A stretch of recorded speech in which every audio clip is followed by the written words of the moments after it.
Backhand pinball, what's going on? We are at the Northeast SummerSlam. A division, first round. Round one, yeah. Nick Zendejas has chosen X-Men.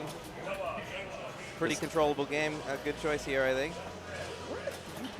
Yeah, I thought it was pretty controllable. Left out lane's hungry, but it was otherwise pretty good. The scoop does go into the sling a lot, and it's very variable. Then a player from New York comes up for the Whoppers here in Palmer, Massachusetts at the Western Mass Pinball Club. Yeah, I played behind him on one of my cards, and he put up 60 or something. On X-Men? Yeah. That's a really good score. That's probably #1. We went into Magneto with like 7 X-Men. A lot of money. Yeah, this version of it is very unforgiving. I don't know. I find the Wolverine captive ball is kind. Most of the other ones, it gets stuck there or it takes a weird angle. They changed the toy on it, I think. There's definitely a lot of varying opinions on that Wolverine captive. Now you can't hit it straight on. You have to hit it from the left because the ball is pointing towards the scoop. It's great. I definitely ricocheted that shot. You think the current setup is ruins it compared to the original toy? Yeah, because, well, for one of the hardest shots in the game is supposed to be Beast, but now it's wide open. And like I said, if you shoot it from the right flipper along the path of the arrow that's in front of it, it won't work. Because the captive ball is to the left of the magnet. This game is not 1,000% level. That Magneto kick out tends to go close to the center. I've had 2 down the middles from that myself. Hopefully the tilt isn't terrible, so you can save it a couple times. New Hampshire's own Brian O'Neill stepping up. Yeah, his name is not in the system, but that's Brian O'Neill. I'm 100% sure of it. Brian O'Neill behind one of the geniuses behind Scorebit, which is a cool tech, and travels a lot for tournaments, which I love to see. Ooh. Yeah, he went to Slingtown there. He was doing the nudges, but it didn't give it back. I'm curious what people are going to do on the plunge. I tried to see if you could just let it go down to the bottom, but it hits the top of the right sling. Like, Did you not short plunge to the upper flipper side shot? That's what I ended up doing, is going for the lock, but in a perfect world, since there's no ball save, I would have liked to have been able to like, nudge it off to just catch it at the bottom. I found that shot to be quite easy on the plunge, so that was my go-to every time. This is right there. Tone Smith. Haven't met this guy before, but he was in the he was above the line for most of the day. Put in a good ticket.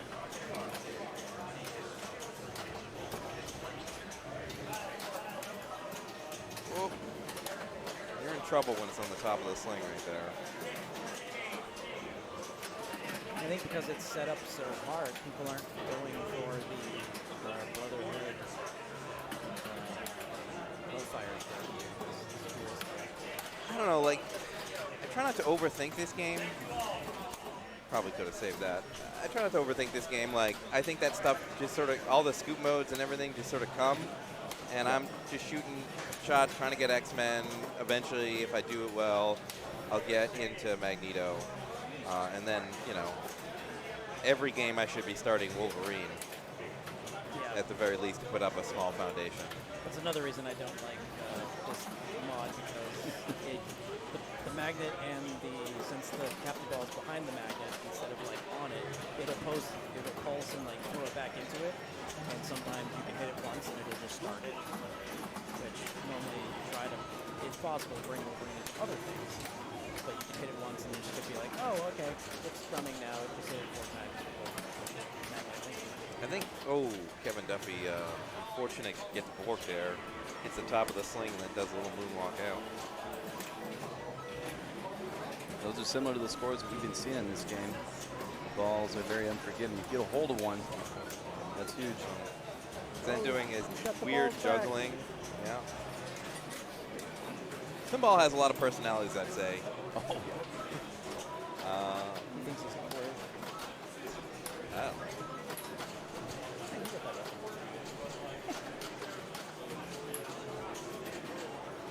Oh, I didn't realize the camera was facing us. Hold on, let me suck in the Gotta gut look here good. and sit up and get rid of this pillow. I mean, you're wearing black, so we can't even see. Yeah, I'm just blending right into the couch. just You the head. can't, no definition.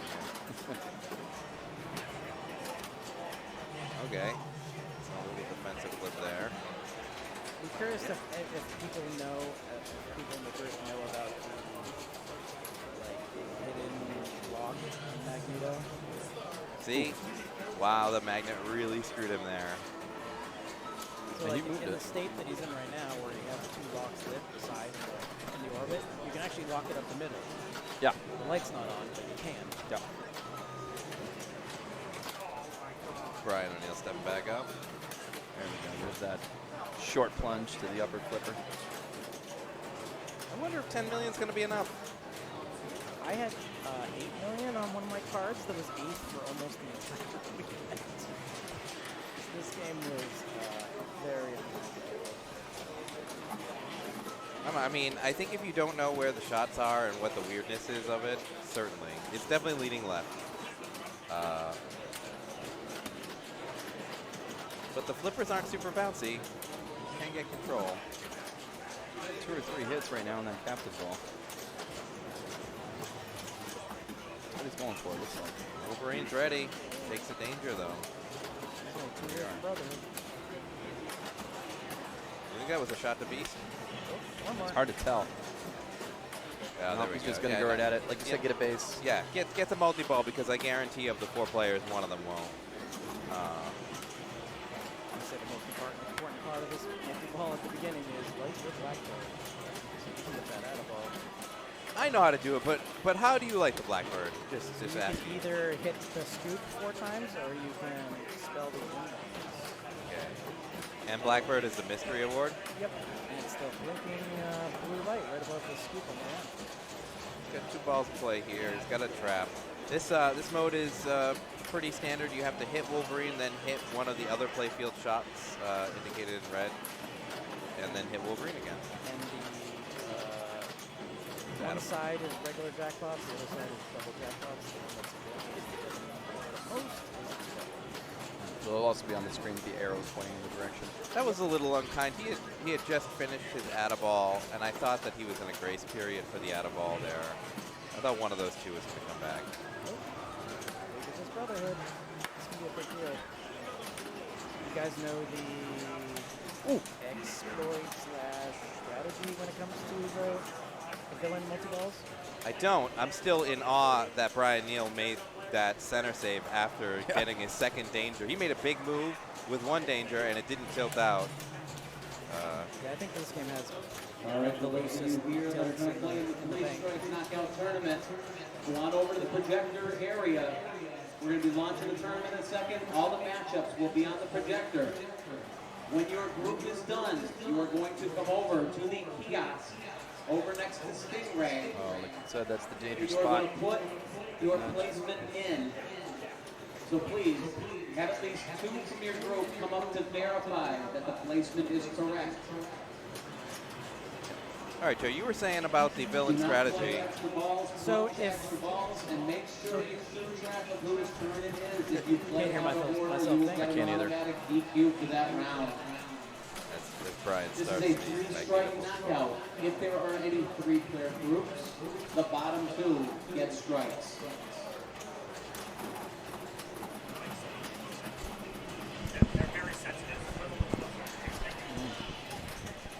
So normally to start villains, you have to. I think it's pretty much 2 lane completions or scoops to light it. But if you hit the stand-ups on either side of the playfield, which is the Hellfire multi-ball or the Brotherhood multi-ball, if you then, in doing so, lights villain, if you don't play any of the other villains, once you put drop out of that, you just have to hit one of those targets once to relight the villain, as long as you don't play that multi-ball. So you can go through a lot of the villains just by lighting them, and then, like on ball 3 or something, take that multi-ball. So it saves you a ton of hits trying to qualify the next villain. He's had quite a ball time here, and doesn't he only have 7 million points? Yeah, this is the Brotherhood. Oh, just the 7 million points in Brotherhood. Oh, I think that's his total score. Yeah, because Zen has 10, and Zen's first ball did not have 2 multi-balls in it like this one did. Yeah, he's just now hit Zen's score. So this is a Brotherhood multi-ball, Joe, or? Yep. There's 2 of them. The Brotherhood and the Hellfire are very similar when it comes to multi-balls. This one is just like hit all the shots. The other one is like hit a shot and hit the same shot again. Yeah, as we're seeing with this, all these multi-balls, it's hard to keep the ball on the plate. Well, this might be my least favorite mode, where Professor X picks a random shot. Yeah, you memorize the shape of people's heads. Yeah. Although apparently, if you hit Xavier again, it'll It'll actually tell put you. an arrow on it. But Yeah. in a multi-ball, guess what? Yeah. You can just start hitting everything. And so is this Magneto multi-ball again? This This is is his the- first one. Oh. Right. Yeah, that Iceman ramp is such a jerk. Look at it. It's even ruining our ability to see what's going on. Have you had it on you, like on me, feed the out lane a ball that went out, and I hit that ramp at the same time? I've had it center drain when Yeah, it's like it'll- right in the middle. Yeah, if you hit the ramp while it moves, it puts it in the middle. I'm really surprised they didn't disable it. So in this multi-ball, all of the shots are lit, and the X-Men that he has collected that are in the circle there.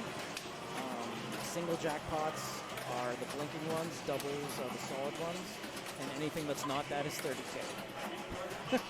Yeah, So you gotta bring X-Men into this multi-ball, or it is completely pointless. definitely. It's not at all a pity multi-ball. You can't rely on it. Be like, oh, I'll just start it. If you didn't do the work beforehand. See, and he qualified as Hellfire, Mhm. and now that automatically lit his weapon. See, I always pick Sentinels. I guess I'm just dumb now. 'Cause Well, it's because he lit his multi-ball before that. can you bring anything else into this? No. Whereas the other villain modes you can bring into the other multi-balls like Wolverine. Chris Lacrosse, if you are here, I think Sentinels is the one that I see most people pick too. Yeah, generally speaking, that's a good one to bring into Wolverine, or especially Magneto. Great ball. I mean, that would have been a great qualifying score. Oh yeah, this puts him in a pretty commanding position. It just shows you how hard the game's set. That Yeah, was yeah. 4 multi-balls to get 25 million. Yeah.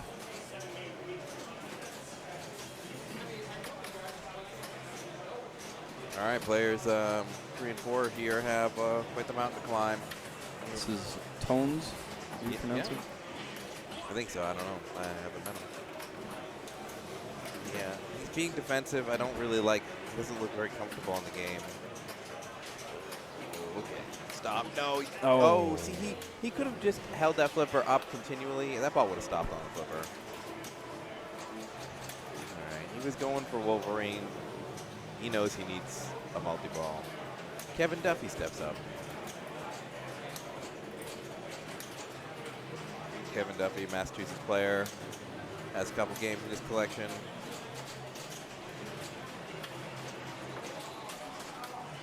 Oh. See, and that's Oh, That's it's what you were more. saying. Oh It my doesn't- God. That doesn't It didn't hit validate anything. playfield. Yeah, Oh, he hit it's a the minor. left It's a block. minor switch. I Wow. mean, clip that, Chad, because he just got a second life.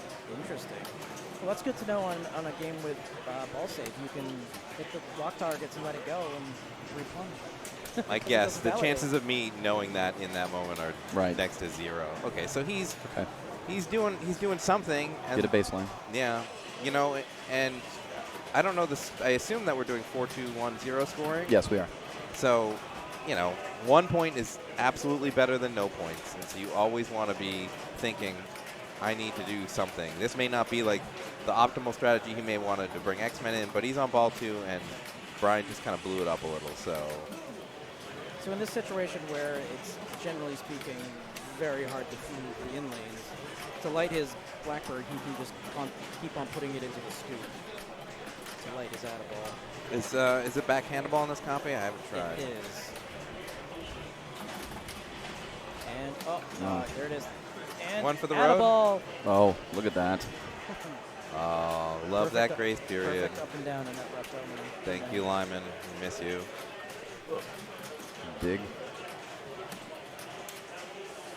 In this game, in this mode, if you can get Wolverine out of the complex, it's actually kill a lot of points.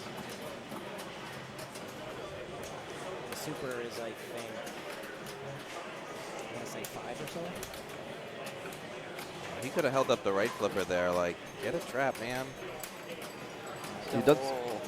Duffy's a very surviving. YOLO way of playing. Just He's surviving, though. You know, well, unlucky there. And now he's in trouble. He did have a villain lit, too, so he could bring in a multi-ball if he wanted to on ball 3. So, yeah, I mean, 5 million is not last right now. And no guarantees that Tones will start a multi-ball, so. I expect Zen to just go for the Magneto locks, or he's just going to go for the villain and probably play like Shadow King to get a good amount of points.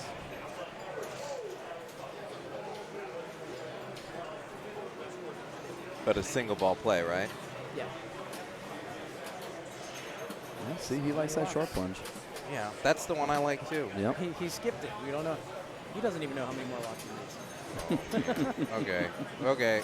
Oh, shit. Oh! Then, come on, dude. That hurts. It does, because he did the right thing, but then the wrong thing. You can see that was only a single one. Yeah. Yeah. So There is some movement in the game to compensate for the rest of the difficulty of it. All right, so Brian's going to like where he is right now. Well, that was fortunate. And are they playing 3 games or 4? 3.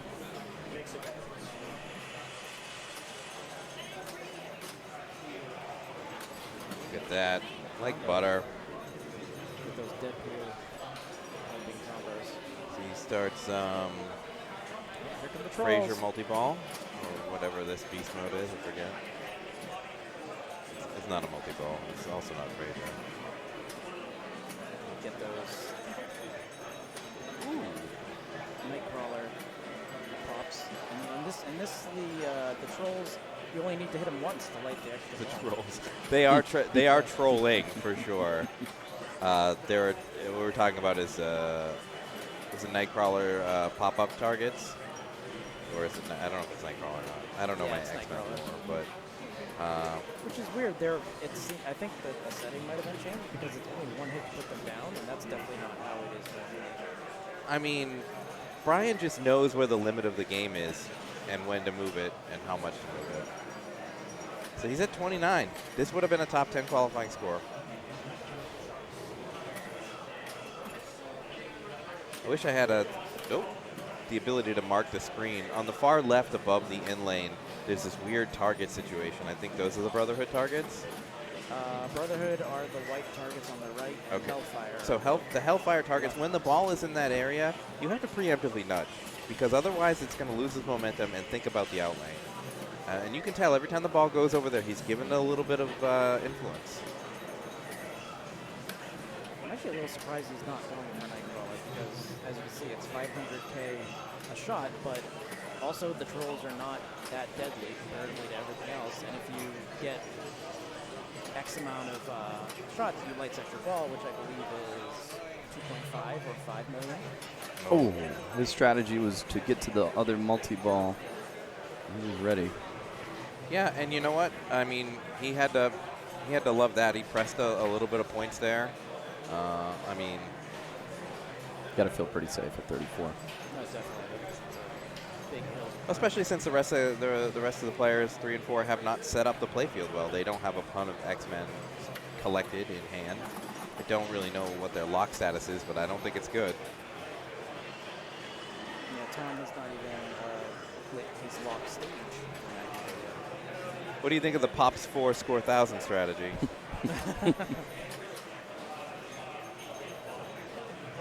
I'd be shooting Xavier here.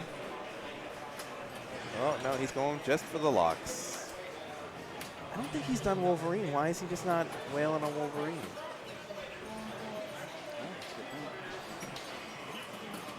just doesn't. I don't know if he knows the game. There it is. There's, well, Yeah, And he that's only had exactly one hit, what you said, Joe. It hit the captive ball and then somehow ricocheted back into it, giving him more than one hit and starting the multi-ball.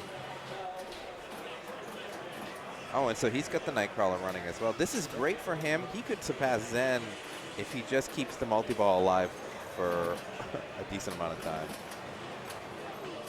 Yeah, and if nothing else, makes it a little bit tougher for Kevin to catch up if he were to get that high. One more in lane or a scoop to light his Addams ball. Oh, ball does not choose scoop there. Wow, now he's turning on the control play. I like to see that. And he did the right thing, too, when it was over at the Hellfire Club or whatever. He gave it a good nudge. And this is another thing that makes this more difficult than your average X-Men is. This is one of the few copies that I've ever played where a feed out the left of the pop bumper does not put it in the scoop. Oh! Yeah. So, really unlucky. He was set up to score a lot of points with Nightcrawler stacked on top of Wolverine, but Duffy's really got to do something here, though. I was going to say. for sure, there's not 2 million easy points on this game, right? Yeah, he's got to put in some work. I guess you could start an X-Men and shoot the shots. The hero modes are worth decent points, but you're in single ball play and the game is set up hard. They're dangerous. Yeah, I would either go for Xavier or go into a villain and play Shadow King, which is the same thing, shooting the Xavier shot, which is probably one of the safest shots on the play field because it's so far away. There you go. Yeah. Nice control here. Okay, let's see. Okay. Oh, Sentinels. See, he goes See? Sentinels. Okay. Oh my God. I thought he screwed that up, but nope. All right, so unit damaged. He's gonna take third place here as long as something catastrophic doesn't happen. Every shot I think is like 500K or something. I think it's like 250. Yeah. It scores the least, but lasts the longest with the highest potential. It's a good stackable thing. Just as there one more up the middle or any of the orbits. Oh Wonder if he knows boy. he can go up the middle. Oh. No. You gotta move that, That's Kevin. too bad. Yeah, he could have moved the game there. Yep. Well, that's a third place. It could have been a second. Yep. Most important thing he avoided is 0. Yes. Which I don't think that there's a more deflating thing to drop a 0 in the first game. Yeah, you don't want to get that 0, and it mentally affects the way you step up to the second game. Now, Brian is the higher seed in this group. Did he pass? Is that what happened? And then Zen is the one that selected the game? I don't know if Brian was the higher seed. Yeah, Yeah, he's the 9 seed. Yeah, he was the. I got him by 1 point, so. It's interesting. I wonder if Zen decided he wanted to be player 1. He wanted to set the tempo. Oh, that's true. Yeah, he could have just. Because Zen is he's a different breed, man.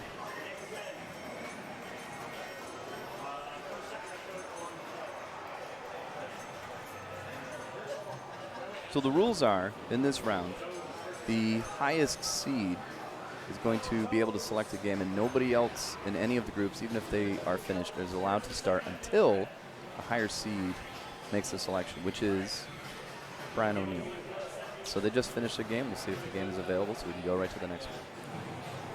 Just done that way to make sure that the top seed always gets their advantage. Oh, I mean, I'm paying attention. Welcome to the Western Mass Pinball Club for the Northeast SummerSlam Pinball event.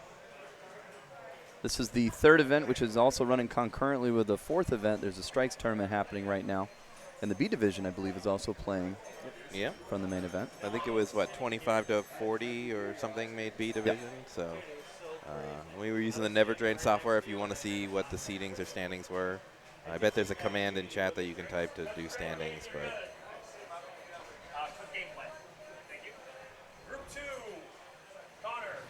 It's another selecting the second game. Dredd. That camera needs to be adjusted. Looks like we have a new order. Brian is now player 1. Yeah. It's possible that Nick chose to go first. You know, sometimes people like to be wild cards. Yeah. And he was very comfortable on X-Men. Yeah, absolutely. Yeah. Also, no ball save on this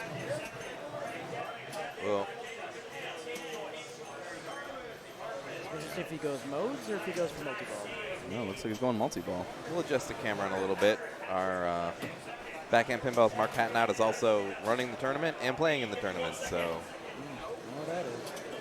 Woo, that's Oh, he Yeah, tilted out. you can't move. That would have been okay on X-Men, but Remember you were saying earlier about his ability to just know where the tilt is. Well, the land maybe of not no on this rebounds. he might not have played this in qualifying. I'd have to look up Possible. his cards.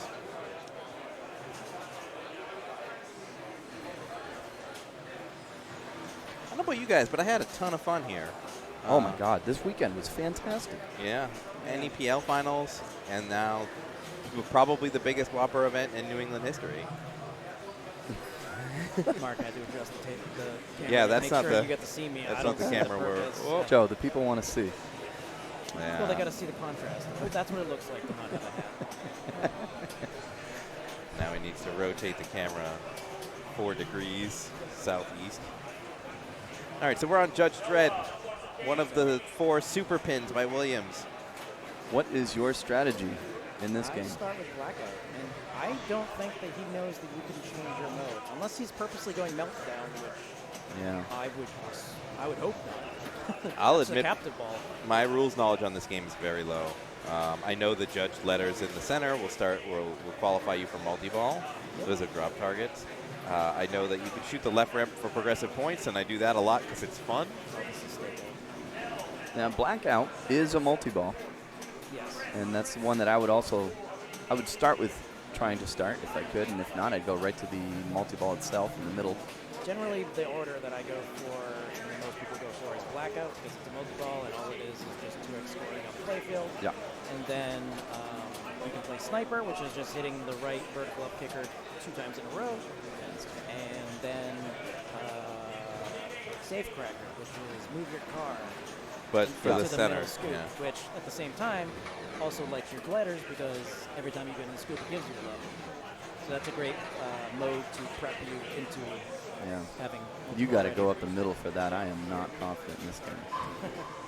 It's not super center grainy, and you can move it a little bit, not as big as Brian tried to get away with. So how do you start modes? Asking for a friend.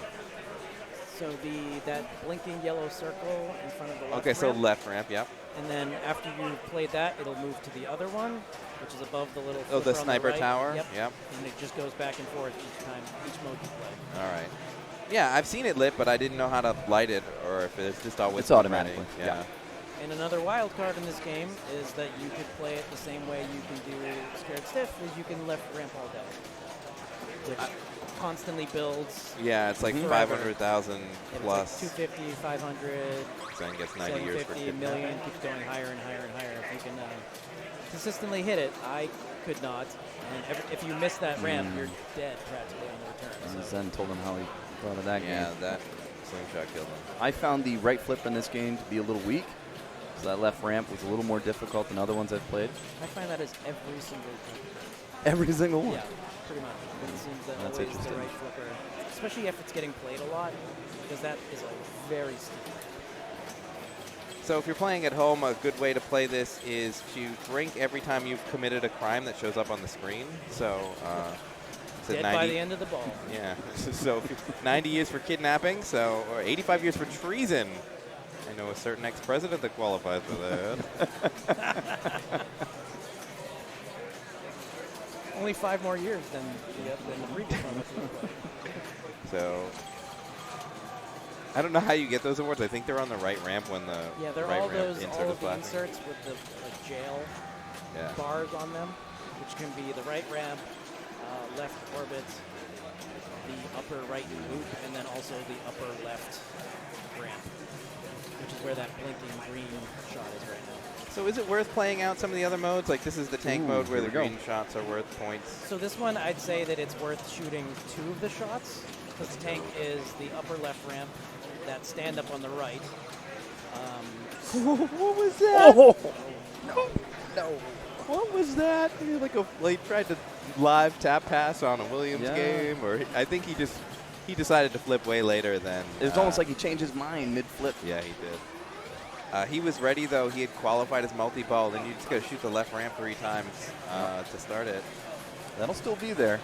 Yeah, he's further along than anybody else on multi-ball progress. The multi-ball's not a panacea. You can get no jackpots. It's possible. And Brian has his sniper selected. Which He's he got said it. about wanting to play things in order, but the left big button allows you to change the mode, and then your right one will plunge. Okay, so he wants to shoot the sniper tower on the top right. Does so. There we go. One more time. So if you shoot it a second time, you hit the guy on the way down. And He he, actually has pretty fun call-outs. He's like, wow, it's so tall. yeah, he's like, oh, I can see my house from here. Still falling.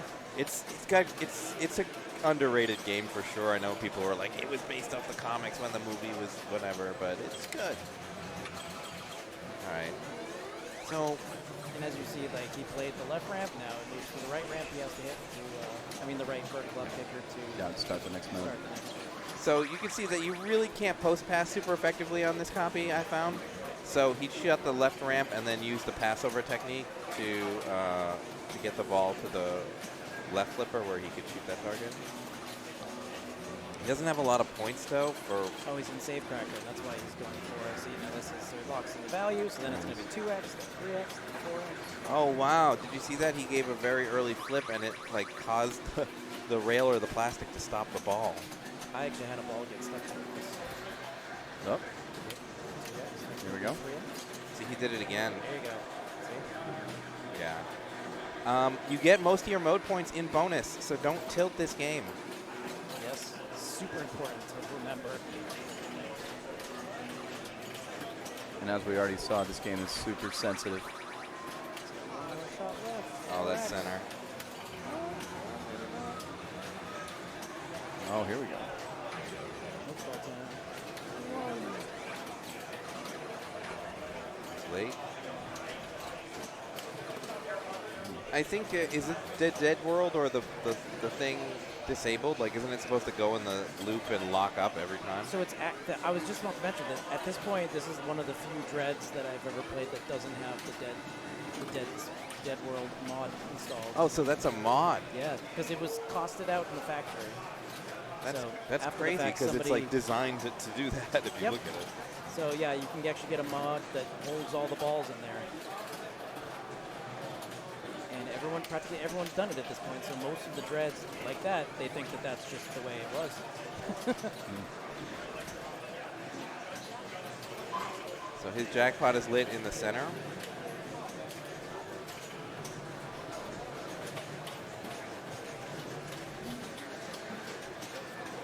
Because I doubt that this has any kind of virtual locks. So pretty much if it doesn't hold the ball up there, you know He was trying to hit it before the grace period ended. So he did get a bunch of mode points there. 80 million's good, but Yeah, Duffy's going to... Duffy's still got multi-balls. He's sitting on multi-balls, so. and everyone still has their blackout, which can be a good amount of points, especially again if you can trap up from the left. And just hit There's that no right ball ball. save, though. It is nice. It's 2x's everything on the play field, but sometimes that ball just gets kicked out of by the game and just goes right out the out lane into the center. And you're like, well, I'm glad I waited and saved my blackout for that. Double F, double L. So, 500. Whoa, yeah, I was afraid of that. yeah. Tones is playing very fast and loose. I don't know about you guys, but I was kind of thrown off in this game having those flippers, the clear Yeah. flipper rubber. I would agree. My first drain happened because the flipper wasn't where I thought it was, actually. Yeah, the clear flipper rubber, it should be a crime, speaking of. Totally seems like an optical illusion of just figuring out like where the flipper is. So Zen is going to start his mode Oh, on the left no. ramp, or try, back ramp. Okay, so getting mostly up the ramp is not as dangerous as like a half ramp. Is there a limit when you hit the left ramp? There has to be. What's the limit if you were to just keep hitting that ramp as far as the multiplier It goes goes? into the many Oh, millions. he got Safecracker. two safecracker shot completions there. And he started at almost max value, and now the ball's stuck in the buck. Mark, Stuck ball. It's in the dead behind the drops and the judge. It's at least it's The not. timer's not frozen. Yeah, it's not counting down his score. I didn't know what to do. I was like, anything to get his attention. He needs a pager. I don't know. It's interesting that it didn't start the timer. Well, I think it knows that there's been no switch hits, right? He's holding up the flipper too, which is preventing the ball search. That's gonna be a fun thing to fish out. Yeah, I don't know. How you I get don't that know out why of he there, doesn't right? just drop the flipper. Yeah, Let it'll the- ball search out. Yeah, exactly. If it is sitting in the bottom of that hook, I'm pretty sure it is. which I don't think that there is a way to free that. Because you're not going to get a magnet wand into that hook. Have a trail, so. It looks like they're going to get keys. I don't know. I would, if I were TD, and thank God I'm not, I would tell him to drop the flipper and wait for one ball search. Nah, you get someone just like you did on No, I think that I think you can. the. Yeah. Oh, it's in there. You can see it. So, Wow. but now he may have activated a switch doing that. He may have started his timer. Yeah, with the, Wait, where it'll start once did the he not ball- put the ball back? It doesn't have that doesn't have any block. And he can't just. Oh. Yeah, you can't. Yeah. Yeah. Because So they had the freest stuff. Well, I had mine. I had a ball stuck in the sniper. And have a trail. So did they put it in the shooter lane? Yep. It'll plunge the second place. The safecracker's now at And times 4. he got a, yep. Pulling that ball out gave him a shot. Yeah, I mean, maybe a little bit of gamesmanship there or strategy to call the TD instead of rely on the ball search. Is there a reason we're seeing no timer countdown? Yep, that's a good point. I wonder if something bugged out there. Right, it never went off before. Well, he never did. completed it. He's Yep. got at least 40 million from that mode, if not more. Yeah, it was 34. So Actually, at 7. yeah, he don't want to tilt. Oh, it's 20 million right off the bat. That mini flipper ramp. It's like, what do you do when the ball goes in there? It's gonna feed the upper flipper that you don't want to shoot if you want something. Uh-oh. Well, if you can hit the cross ramp, it's not that bad. Oh, that's too bad. Zen had his lock slit though. He'll be able to start multi-ball on ball 3. Yeah, he's not in a bad spot. No, it's pretty close. It's true. Oh, Duffy. Blackout. Do it. I would assume he knows this game. Is this a game that's always here? It wasn't Yeah. brought in from the outside, so I would assume he knows this game pretty well.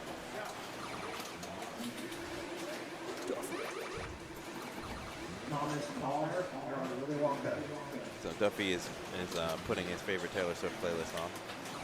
I don't know if that's actually true. Sorry, Kevin. I want it to be. Oh, he's a little lucky. These in lanes are weird with those big posts. It almost doesn't want to go out lane most of the time, but sometimes it just goes straight in there.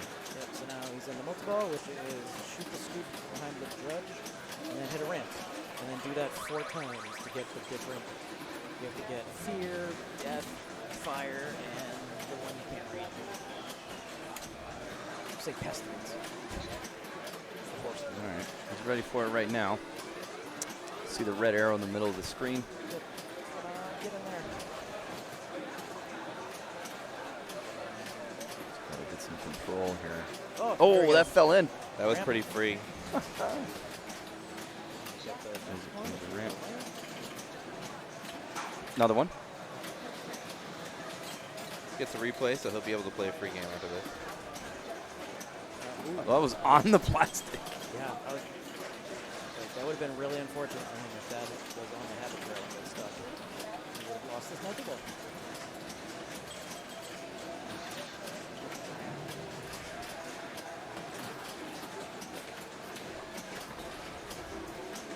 Okay, there's a ramp. And another. I mean, Duffy's doing the thing, and I love to see it. He is doing the thing. Right here. Can he hit it on the fly? Yes. Okay. And you know what? This is. Oh wow! It did it again. Does he get an atta ball when you complete all 4? Apparently. Oh, I don't think this is. I never got this far. I was going to say. Now he's into the ultimate challenge, which comes after the fact, where you do all the jail shots. I think each one is worth 20 million. Nope. 50 million. Yeah, I knew it was nice. I didn't know it was that nice. I don't think I've ever actually gotten this far. I don't think Duffy's hit a shot yet. Come on.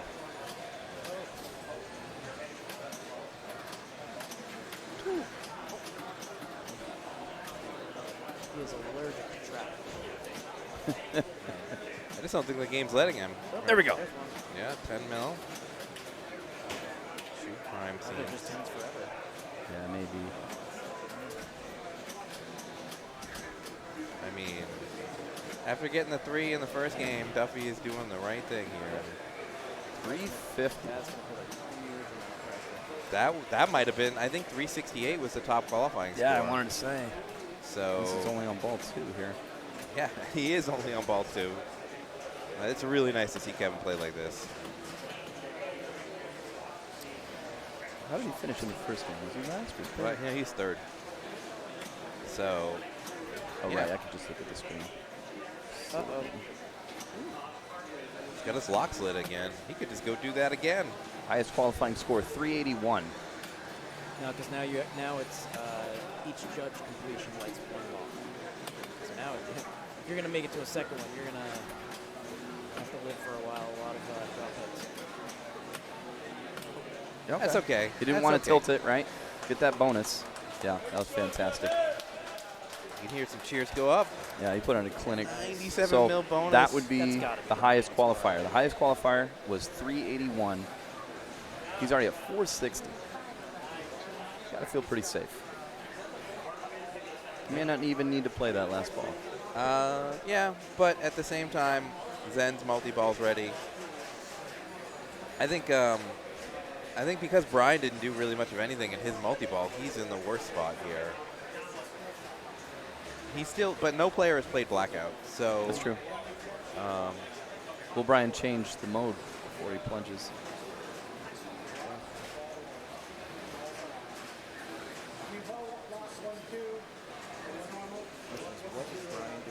That's what I was saying.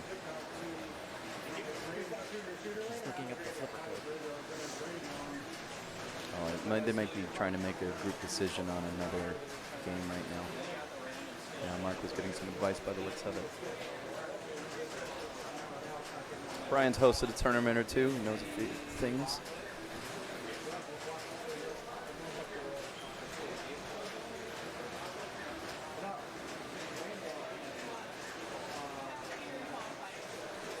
So you're watching game 2 of a 3-game first round playoff run here.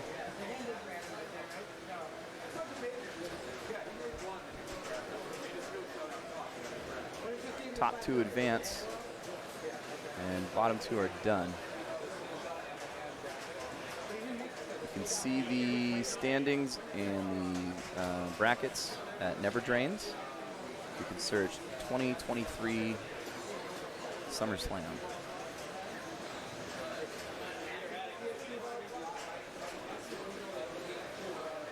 And alluding to what you said earlier, Ed, this whole weekend's been fantastic, and even with hiccups such as the AC, not cranking the AC as it should be, and just so many bodies in this room and so many things going on at the same time, I was surprised by how flawless and seamless everything went all weekend. Most of the games stayed up. The games were working fantastic. Usually, like, you think when it gets to be 90 degrees in an indoor space, the flippers get spongy. I mean, F14 was probably the only game where the flippers got a little wonky, but otherwise, very, very pleased with how well these games are maintained. I mean, I applaud. I know that the Western Mass Pinball Club will have to tear them all down after this because they've seen 3 days of continuous play, basically. Yeah, they deserve a lot of praise for how things went this weekend. Yeah. And this is a well-structured tournament, meeting the new IFPA certified requirements. There was 20 hours of qualifying on a best card format, so it's not best game. You have to put together a ticket of 5. No. Yeah. Wow. Saw that art. Quick question. So, would you, on the plunge, let it go all the way around to the bottom flippers if you're on ball 3 trying to start a mode I mean, he elected to use his upper flipper. I was on questioning. earlier board, I probably would have tried. Generally, I try to see if you can hold up the upper flipper because it tends to do a decent. It comes fast out of that plunge. Like, if it's making it all the way around, you're going to have to play a little defense at the bottom. He also has blackout lit, not on purpose, but and no, I don't think he knows. I'm going to guess that he does not know rules, and I don't mean that in a disparaging way. Right. So I think, I think Brian is really lucky to escape with a point. And if things play out how they are now, then Duffy and Brian will be at the top of the pack with 5 points. And Zen will be right there with 4. Yeah. Yep, he's going to have 5-5-4. It's going to be a 3-man race to get through. All intents and purposes. Zen has his multi-ball ready. Zen could do the exact same thing that Kevin could. Yeah. Blank's playing really well. He's selecting the mode where you have to hit the left ramp, if I recall correctly, a million times. It's good because he needs to do that to start his multi-ball. All right, warning for jaywalking. Got to take a drink here. How many years was that? 60? No, it was a fine, I think. It's like the lightest punishment in the game. Obviously, the game is set in a dystopia where the police is a rogue force and punishments are really high, and we have the highest prison population in the planet. Oh, wait, that's not a dystopia. That's actually what's going on. We just don't have the cool suits yet. Yeah. Do you remember? So this one, not only do you get the manhunt scores, you get the hit the ramp a ton in order too as well. So this can actually be worth a lot. Right here. Oh, he was so late. Okay, he's gonna get pass over. No. I'm not 100% sure. Does this run during multi-ball, or does it just pause so when you come back out, it's... I wouldn't know, actually. So he didn't really have a good pass-over strategy, but he's going to start his multi-ball. Get some points. Get those jackpots. Maybe he saw Duffy do it. I mean, I think Zen knows how to do the thing. Oh, absolutely. I'm wondering if you saw how easy it would be using what Duffy did. Because he made it seem so easy there. Sure did.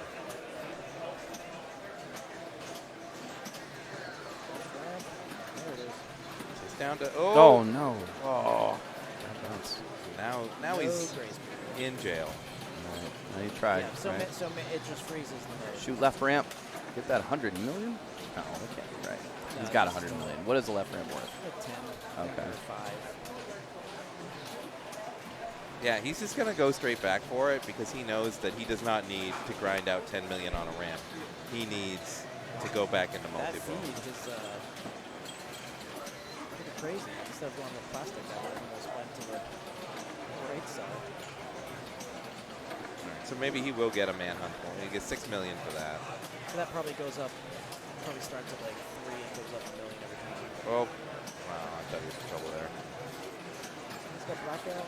Blackout ready to go. He's got to hit right at the top. Oh. A little close. Be a very rare Dredd game. You see no one play blackout. There, look at that. See, I just made it happen. Yeah. And he does the right. Ooh, see, that's the problem with blackout. So you were Ed just made saying, that Ed. Yeah, I didn't make it happen. whoever designed this game. Is this a John Bohr game or something? Or? No, this is the designers also. Oh. It's super Oh, thematic. okay. It's a Trudeau game. Yeah, Yes, wow. it is. Ugh. All right, so yeah, he could just Seems grind like left he around wants forever. to. This meltdown. I was never able to hit it 2 times in a row for whatever reason. Meltdown is the worst mode. You have to hit that captive ball that wants to send it to the L lane. Yeah, I would forget be it. shocked if he even bothered taking a shot at that. It is a death shot. Ooh. That's Is nice. that a warning? Oh, That's what I was wondering, but it looked like it maybe was the mode. Shoot right ramp. Too late. Hits captive ball. Feed coming out of that ramp sometimes is not safe.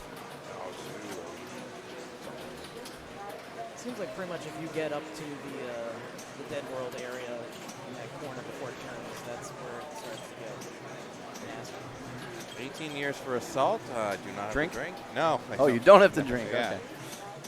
Forgot the rules.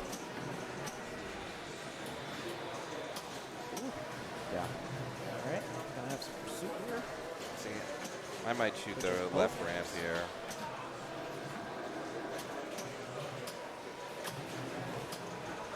I think that left loop shot or the upper flipper loop all the way around should be worth more because it is really cool when it happens and hard to do.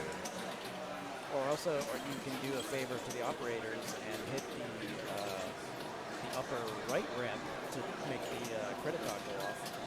And get it in the kicker in the left, which is used for that single mode. Oh!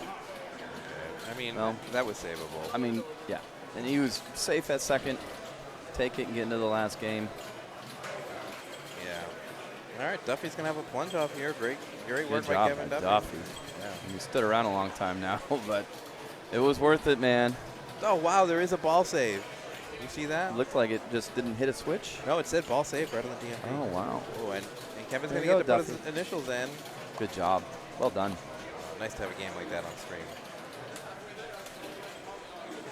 Gentlemen, if you'll excuse me, I need to step away for just a minute. I don't know what the third game is going to be. I'm going to guess it's Foo Fighters. I will say it is either Foo Fighters Oh. or Pool Sharks. You almost killed Ed. Ed almost killed himself on that. Brian had the same exact card that I did, which was Pool Sharks is all playing the nice. cards. Yeah. Really nice. We found that was the most controllable game. I agree with you. Yeah. Yeah. Although it was, the legs were not all forward, they were a little rocky. Oh, really? I didn't notice that. I did like a small move, got a double, and then was trapped, and then waited a little bit, Yeah. and then I flipped until two. Oh. Yeah. Oh. So the whole thing was just like, very unfortunate. Or Addams. It's going to be one of those three. It's Addams, Shark, or Phil. Yeah.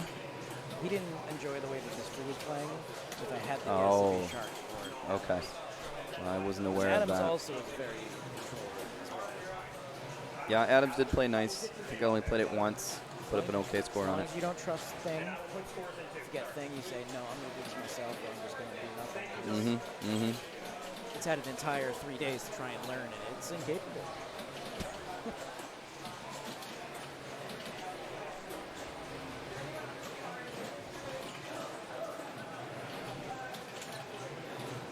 I think Brian was just standing before when he was getting the ring. He was advertising. He got paid for look at that. Paid by the minute.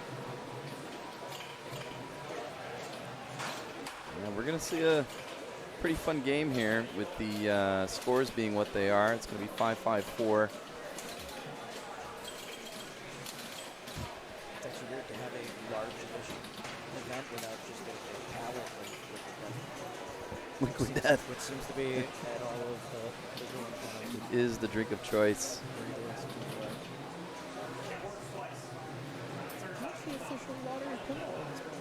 Yeah, it might be, actually. I do see it all the time. They're in the middle of picking right now. All the secrets lie behind the rush. Okay, here we go. We're going to move it. You'll know just by the way the direction that the grid goes. That's true. If it's right, it's Addams. If it's left, it's Shark.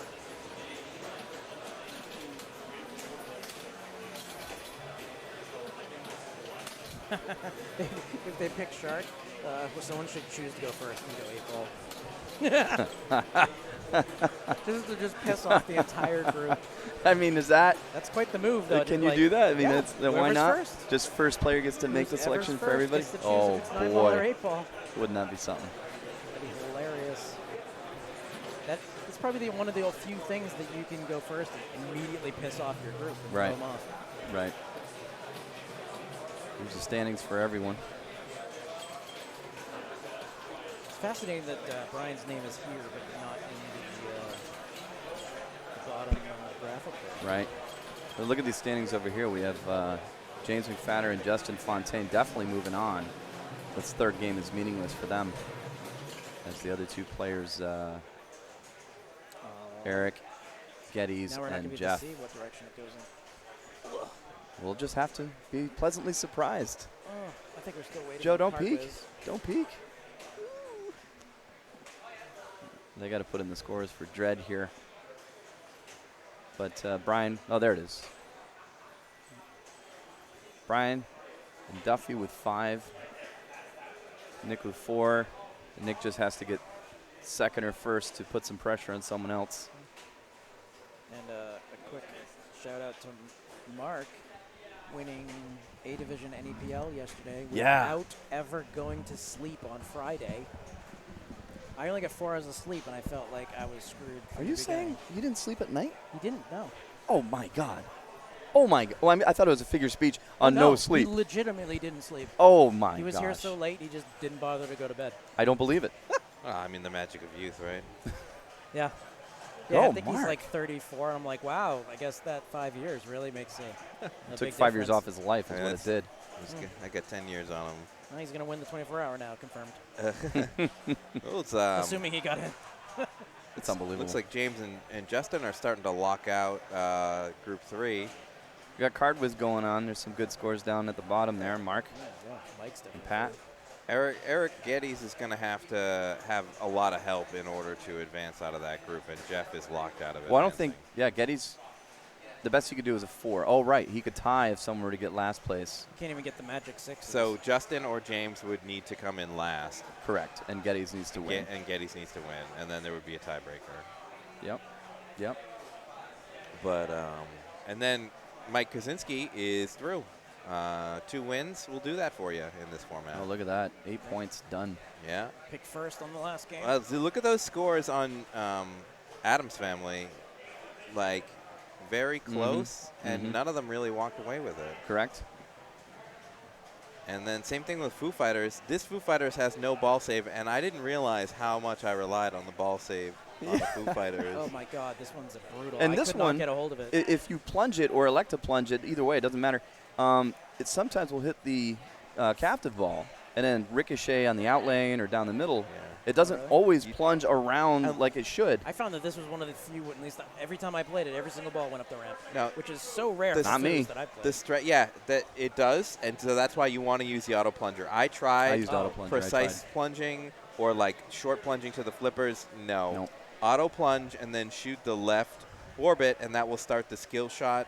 It's got a really unique skill shot mode where if you shoot the left orbit, then shoot either the upper loop or upper Forever. left ramp, then you will get it will continuate it, and then you can shoot the left orbit to start it over again, and it keeps stacking. Yeah. And That changed my behavior on that because I assumed, like most of them now, oh, you get a skill shot, you get ball save. Nope, you never get a ball save, period. So I was like, nah, Yeah. ain't worth it. Yeah. So if you look at those scores, 4 million There and it 9 is. million. We are on food. Yeah. We'll see. I We'll see, Mikey. it See if it actually goes up the I ramp or can't not. believe he picked it based on what you were telling me. He hated this thing, so I'm a little surprised. I don't know what your opinions are on it. I think it's an excellent game. Oh, I love- think it's an love excellent the game. game. Yeah. This copy is just kind of. It's tougher to play. It's also leaning really hard right. Yeah. If it bounces on top of the in-lane, out-lane area, it's very liable to go out-lane. Go for one, Mike. See, so he Yep. was going center That's what I'm saying. spinner to just get his mode started. Yeah, he's going to go New York. He told me what his strategy is. He's going to go New York, and then he's going to try and lay a lock. And also, this is on harder settings because it's like 3 or 4 shots to light your first mode instead of like 2. Oh, mine at home is 3. I just thought that was standard. I've been one's doing it. more So now he's At least I've only captured played it. he's captured the ball in the UFO. That means if he bashes on it, I think 3 times, he'll be Yep. able to start a multi-ball. But he'll want to bring a mode in, so he'll want to shoot the center. Oh. Yeah, see? Once anything off of that top, that Yeah. view, And there's no rubber on that right side. Yeah, so it died, and there was nothing for him to influence that ball. and that's also what makes soft plunging terrible because if you just go up just above those drops, a little up on that lip, it is going right for that out lane. Yep. Yeah. So I was just like, nope, I'm not risking that. I killed too many tickets just At on least that. we start with overdrive, right? The game is not set up so mean that we don't True. start with overdrive. And remember, hold up the left flipper so you can get points. Yeah. This is a pro, but you still need This to is a hold pro. up that flipper. Yep. Oh, you still need to? Oh. If you want the 2 I do it by million, habit, and I had no idea. Yep. If you do nothing, you get See? nothing. Oh, he's not going to get that. Yeah, I don't know if he yeah. knows. press. Like I implore everybody here, if you come to Western Mass Pinball Club and you play this Foo Fighters, just let the auto punch do its thing, put it up the ramp, get a flipper decision. Like don't. Well, hopefully it's going to be back on Publicity when this is over. Hopefully it comes back into my basement. I love this game. Okay, Nick Deos. Is he going to put, so he puts his, did he wear gloves in the last 2 rounds? I don't recall him. Did he? Yeah. Okay. I know he had the juggling Yeah, he's turned into a glove guy. captive balls or whatever. Okay. I might be going there myself, Joe. You sure they're going to stay on your hand? That's the issue, yeah. And I can't imagine tap passing wearing gloves, you know? Well, I think if they're fingerless gloves, Yeah. it's really for your palms. Yeah, I feel like Andy Rosa, more or less, just tenderizing meat. So you can make a big move on I was this game. going to say, you can move it. Yeah, he only got 1 danger there. Still hasn't qualified his mode. He needs to shoot white shots. That was a shot at the center. Oh, God. Did you guys find the right ramp difficult? Nope. That is the singular reason why I play Foo Fighters shitty. Because I cannot find that right ramp on any of them. Yeah. It's like in between. It's like X-Men. Like X-Men, I find every time I shoot for that shot, I hit the post, the left post of the ramp. It's in that same place. It's like the Turtles ramp. It's very valuable because you shoot it, 4 times to start a multi-ball? Yeah. And also, I think it's like part of the Foobot, so you do have to shoot it a couple times. Oh, yeah, it's super important. I was never able to get Area 51 on any of my attempts. That stinks. 'Cause That's he terrible, yeah. Started his mode and was about to start multi-ball. If he adds that multi-ball in, that mode is going to be worth $40 million right there. Now he's Guaranteed. got to shoot 4 white shots again, or 3 white shots or whatever. And he won't get nearly as many points if he plays. So if you don't finish the same mode, it's like Godzilla, where the second time around it's not. Can you just play a different mode You can. and get? So like, Yep. it really incentivizes you not to really go back to that mode then. You can still go back to it. I do that sometimes if I have one final shot, because that final shot, I've had it worth 20 million-ish before. Because I thought that the time bonus more or less got murdered if you had to play it again, and you lose the multiplier if you don't do it the first time. Oh, duh. See, he could have saved that. Yeah, he didn't move it. He tried to slap save instead. Yep. I mean, it's also hard to know which flipper the ball is going to when it makes that rainbow motion like that. Yeah, yeah. But the tilt is to such on this where you can throw it and it'll get it no matter where it is. Yeah, the D-bounce on these sterns. You have one free move without tilting on most games. If it's not a keep game where it's defaulted to 750 or they have not put it to 750 defense. I have mine at 750, and you still get basically a free move if you're not silly. This one you can get a couple. Oh, That was a great nudge. Oh my God. I think he's going to prime this, and then he's going to go to New York. So I know that Brian O'Neill's up, but the other thing that's in trouble for Zen is not only does he have to shoot those shots to get his mode going, but he has to avoid shooting the captive ball by accident in defense, which is hard to do. So, left ramp. Oh, it's backhandable. So, see it right here. live catch. I prefer to shoot it that way. Yeah. What the hell was What was Oh, that? it didn't capture it like. Too quick, too smooth. There we go. I was glad he was able to hit it again. Sometimes that can really get in your head. Let's New see York. him pick. Why pick New York? Explain to me the strategy. Well, So apparently, pick Chicago. Interesting. In New York, if it's your first mode, it's pretty much you just hit the spinner and the side ramp, and that's it. he's awfully lucky that the first Chicago shot happens to be the multi-ball shot as well. Then Little he double probably whammy. did that specifically because. But you don't know that until you pick it. It randomly Oh, picks it's one. random. Yeah. Oh, okay. Again, a There we little go. Inside knowledge from an owner here. Love that. Well, Is this your game, Mike? I have an LE at my house actually. Yep. So I got the upper playfield and all that. It's the right ramp is what, 5 shots for a multi-ball? I have a ring. I haven't even had a chance to play. I played like 2 games on Hashtag pinball problems. it. Yeah. Oh, I just can't bring myself to unbox my beautiful game. Oh, it's at Jay's house. Oh no, no ball save. He's done. He's out. So he puts up real paltry points in multi-ball. Yeah, that's why at the beginning of that, I always try to get the out of ball before I try to And now he's got a really rough shot to shoot for his mode. You'll notice here he will not post pass. Which is weird because I don't have issues with that. I'm about 50-50 on mine. I don't know about this one. Ooh. Nice nudge. Yes. Clip that. Love He it. moonwalked that right over the metal. That was so amazing. And he hits the elusive right ramp. All right. Brian O'Neill's amazing. Not that the other players aren't either, but. No, Brian. I'm rooting for blank. All right. All right. Yep. 2 so million. there's your 2 million. So if you don't, if ball saves, but it doesn't give you 2 million? Correct. No. Okay. I thought the ball save was dependent on whether you held the flipper up or not. Nope. So that says 3 more I saw for Area 51 multi-ball. Now, how many times he's already hit the ramp, I don't know. It's either once or twice. So he's got I think it's 5 shots. the right out lane save There's list. probably people on the chat telling us, but we can't see the chat. You know what? Why am I not just doing Probably this? don't want to look that up. All right, so Oh, I'm not sta- looking it up because I could just He's open the starting chat up his on my second phone. mode. You know, for as much that he's done in this game, he still only has 20 million points. If he had had a good multi-ball mode combo, he'd be at 60. Yeah, finishing modes on one ball is super important in this game. 'Cause not only do you get the big time bonus, you also get the specific shot for that mode, 2x for the rest of the ball. So it looks like he used his button to spot a shot for the mode. Yep, he's got 2x playfield going too. How do you start the 2x playfield? By hitting the right orbit 3 times. Okay. When the batteries. You know, there's a good chance that we'll have to play each other. So if you're going to lie to me, don't lie to chat as well, all right? I'm just lying to Mike because I'm actually playing. But he owns the game. I own the game, yeah. That's why I paused and I mean, it can be less if you accidentally go through the right orbit, little ringy. I need Bowen or somebody to give me the full breakdown of this. Don't lose the YouTube ball. video. Here it is. All right.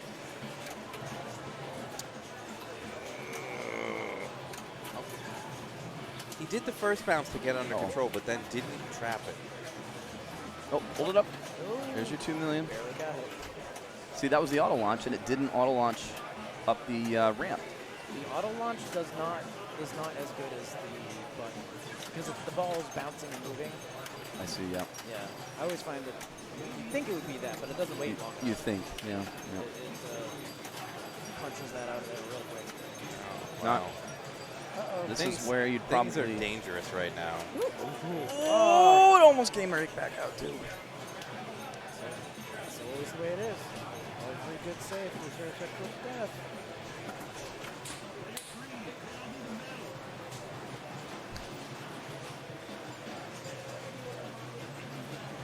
What do you think? I just qualify a mode, lock a ball.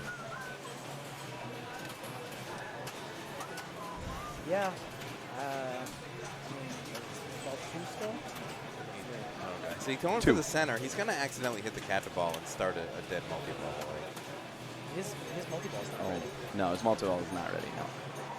He still has like another 3 shots for it. That stunk for him. That's too bad. All right. It's what we've seen on this version of Foo Fighters here at Western Mass. It's brutal. Thanks. Duffy is contemplating his life choices. I hope he knows to press the action button and just let the game launch it to your right flipper. And you can inlane trap sometimes too, depending on the speed. He is plunging it, and he did get a full plunge.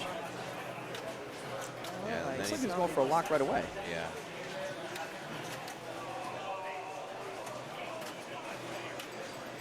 Oh!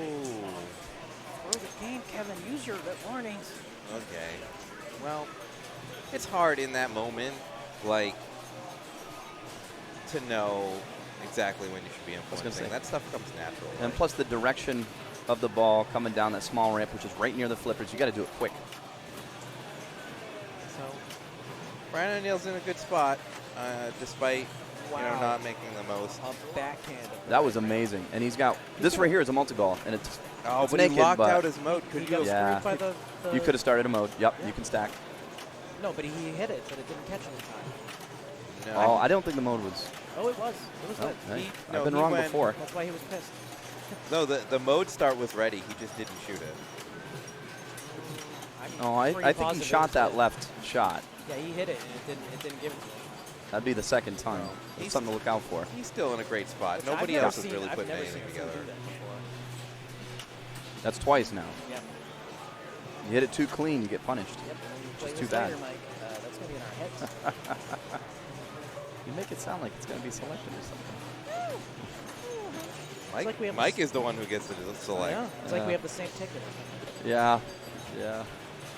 Maybe he just wants to play on the boat out flat. All right. Do you get any additional points for comboing these shots? Or? I play this so infrequently, I have no idea. Yeah, I don't I can't hit the right recall ramp, that. I know that the super jackpot is worth it. so I assume the red Good job. arrow is worth more than. That is exactly it. Yeah. Are Oh, you here we go. Are you hitting blue to build red? I am hitting red right away when I see it. No, when I he's play asking it. if that's what Is it that, does. is that how it works? Where if you hit blue shots, it makes the red worth more? Or You know, I'm still in the exploratory phase He tried of to this game. backhand He the did, right because he ramp did it again. once, right? Yeah. He's going right for it, and that's what I always do. I just go right for it, because I haven't noticed any building of jackpots. if he hits a blue, we'll find out. Oh, Well, And if this was Zen, he'd be farming the center spinner. Hungry, hungry out there. oh, they moved it. That's one. That's smart. No, just first one. Exactly. Yep, that was one. Yep. There we go. There's your. Oh, See, it That was was also off, interesting. too. yeah, he You had. see that? There's He had the something off with frenzy. that ramp.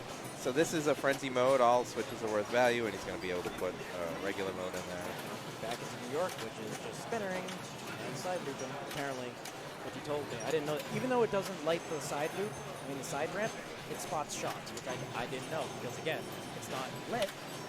But that's what you said. So you have to do like 3 of them, and that's it. Yeah, I was afraid of that. Oh my goodness! Looked like the game was going to choose in lane, but it did not. And he's going to be upset with that score, but with 1 ball to go with the other 3 guys, he's not in bad shape. Well, you don't have to put up a big qualifier. He just has to beat these guys. Mm-hmm. You don't have to outrun the bear. Yeah. Brian just needs a first or a second. That's all he needs. So.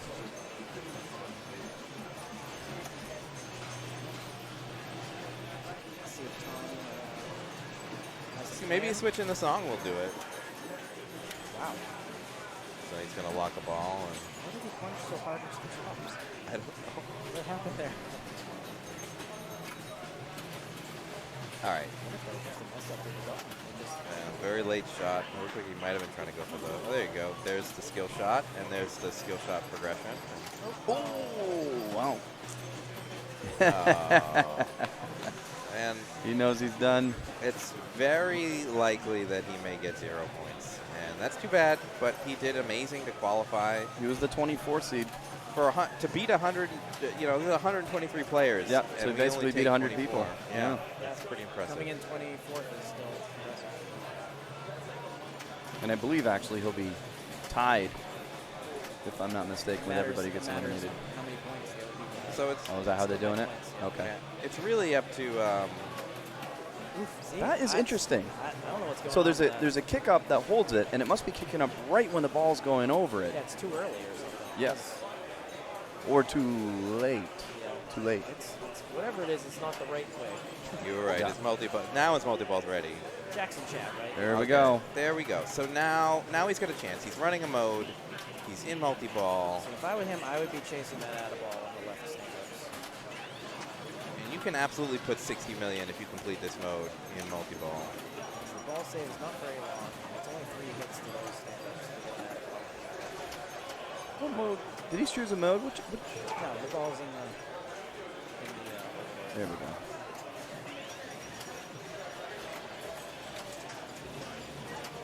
It seems no one knows about the out of ball.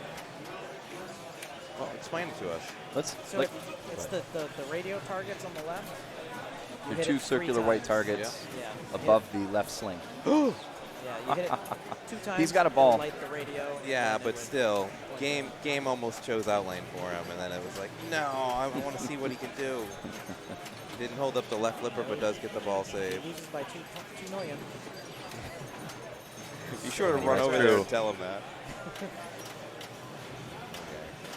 So is this mode still running? I don't think he's in it. I think he did start a mode. It was still running, and now it's done actually.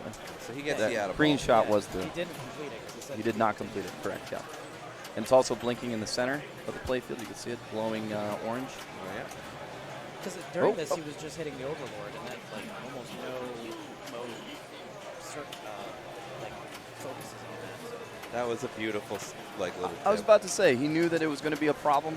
He tried to pop it over. He did the same thing when he got the reject from the right ramp. He hit it from the trap on the bottom. So he's at 42 now. Yeah. Boy, passing Brian would be huge for his case to stay alive. For sure. And then Brian might be looking down and say, okay, Duffy, don't do what Zen just did.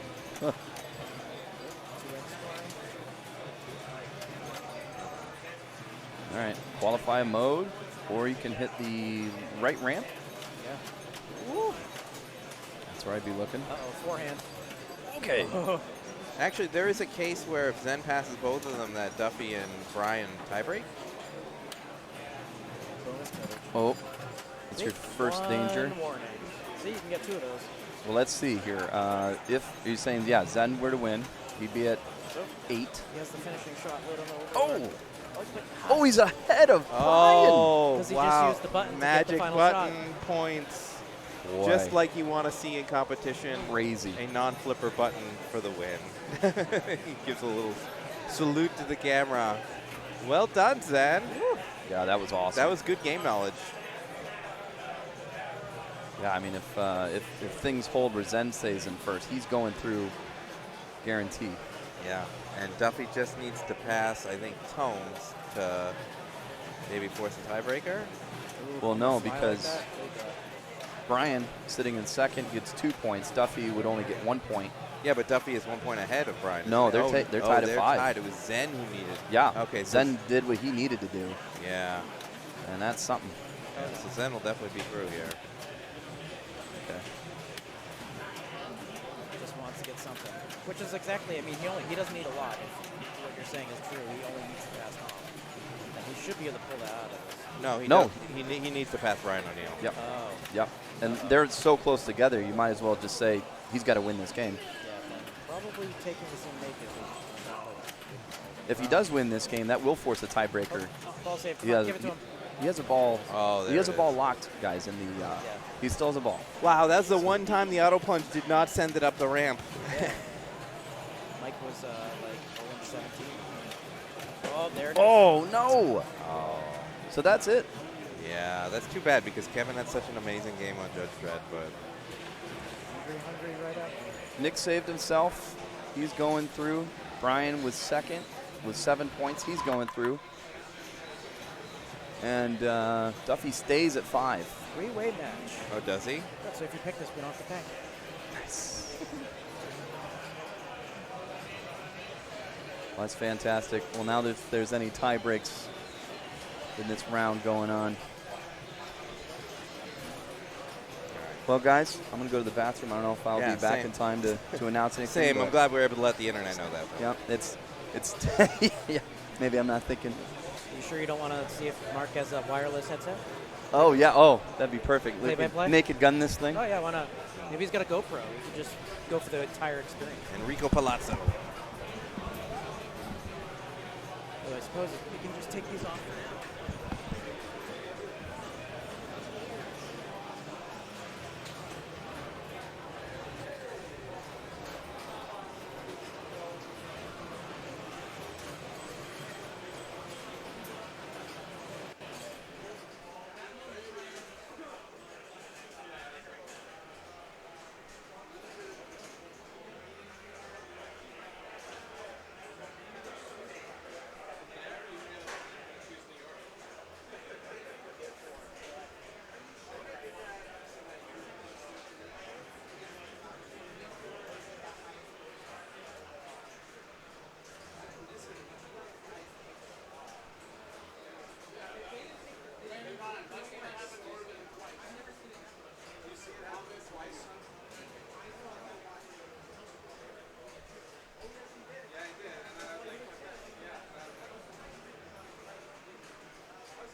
All right, chat, we are back.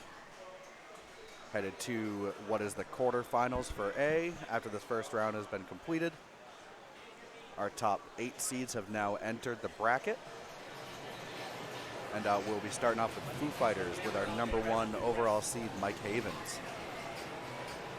And he will be joined by Mike Korzinski and Brian O'Neill, who won their first round matchups, as well as Joe Lemire.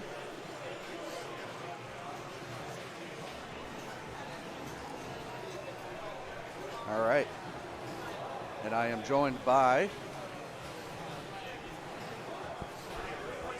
for a brief moment, Howdy. my competitor in the previous round, Michael Lupo, moved on to the semifinals of B Division. I did. How we feeling? Feeling pretty good. Good. Just want to say thanks to Fun Spot Yeah, for shout out to Fun Spot. sponsoring, part of the tournament today for the prize pool. Yep. Thanks Big to shout Dave out. Lawton, Yeah, it's, Eva. Hope you guys are watching there in the tavern there. Fun Spot, and about to start our second round. So fingers crossed that I make it through, and I show up strong for Fun Spot. Hey, So. we'll keep you updated, Fun Spot, on Michael's progress here. Kyle, that was a great game of Scorpion. I wish it was better. Yeah. Hey, can't win them all. For real. And I chose to win none of them today, so. All right, well, here we I got to are. go listen, so. All right, well, All right. thanks for joining us, Michael, plugging our A Division sponsor, Fun Spot. Really just kind of like the recommitment of Fun Spot to competitive pinball in the Awesome. Laconia area has been wonderful to see. It's been well received. Yeah.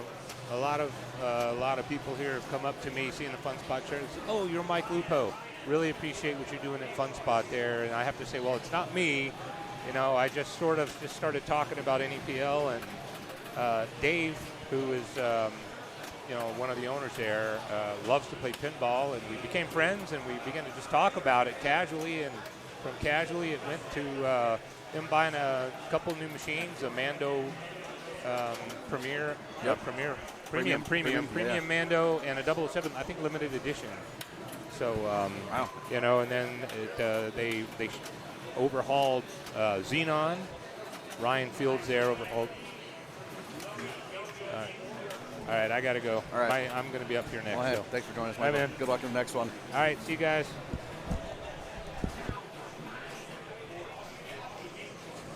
All right, we are still here with Mike. He's he's hanging on right now. He's I think he's on at least 1 danger, maybe 2. Looking to start that All My Life multi-ball there in the center there with that captive ball. Just needs one more hit. He will be bringing a mode into it. All right, nice opportunity there. There, he's got it. Captive ball is free. Jackpots are going to be on those orange arrows. The modes are on the blue. Solid little ball here. This Foo Fighters has been giving people a lot of trouble. Like, the usual suspects have been able to put at least one together, but it hasn't been consistent, consistently blown up this weekend by any means.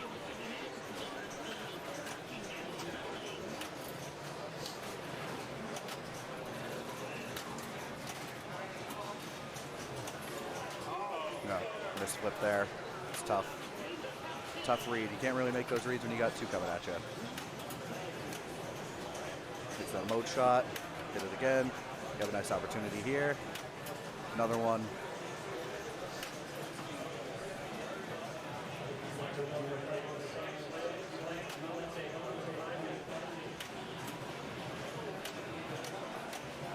That's a post pass. Probably going to get a backhand here of that left ramp. There it is. Beautiful. And then one more hit on that to enable. And solid start for Mike here.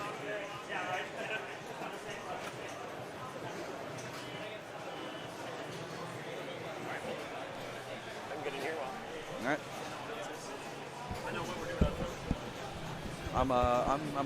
I'm play-by-play. I'm just saying what's happening.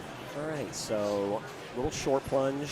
I don't know if he was just trying to get to a flipper or it's not always consistent It's hard going to, up. yeah, Now, normally I would be comboing that center shot and trying to use the upper flipper. However, it is balanced interesting, this one, and so the center shot is a little bit lower on the flipper than normal, so you tend to hit the left target of the Overlord bank up top, those 2 orange flashers, and that's very dangerous. So Brian O'Neill picking Monkey Wrench has nothing to do with the game, but, you know.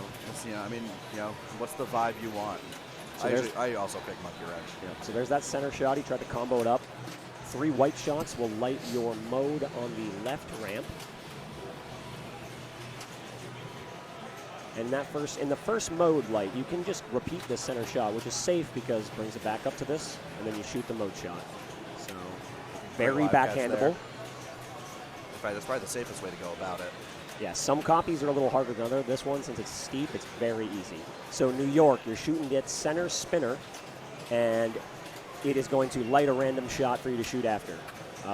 Once you get enough spins, it will spot a shot. So as you can see, every time that spinner, it keeps moving. So right now it's on the far left shot. Beautiful. And he doesn't mind going spinner center all day because it puts the ball back up top. If you miss, you end up hitting the UFO. You get the boom button, completes. So that's always nice. And once you get a certain amount of spinners, it does spot you mode shots. So nice big move. Oh, no good save goes unpunished. Well, all right start for Brian there. He's within striking distance. You want to bet? Yeah, I'll take a bet. Whatever. All right, up next, Joe Lemire.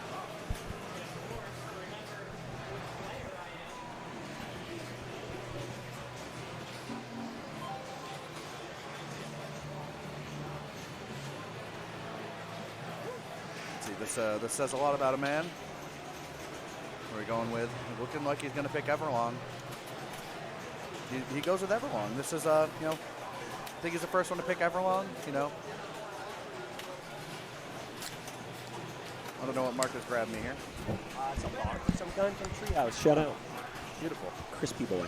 Oh, perfect. I was like, if you hand me some gloop right now. Quadra-Dippa. Yeah, So it's actually 8. It's 8. It's an octuple IPA for those watching at home. All right, so Joe, nice. And it takes 1 for it. And he has Overlord ready.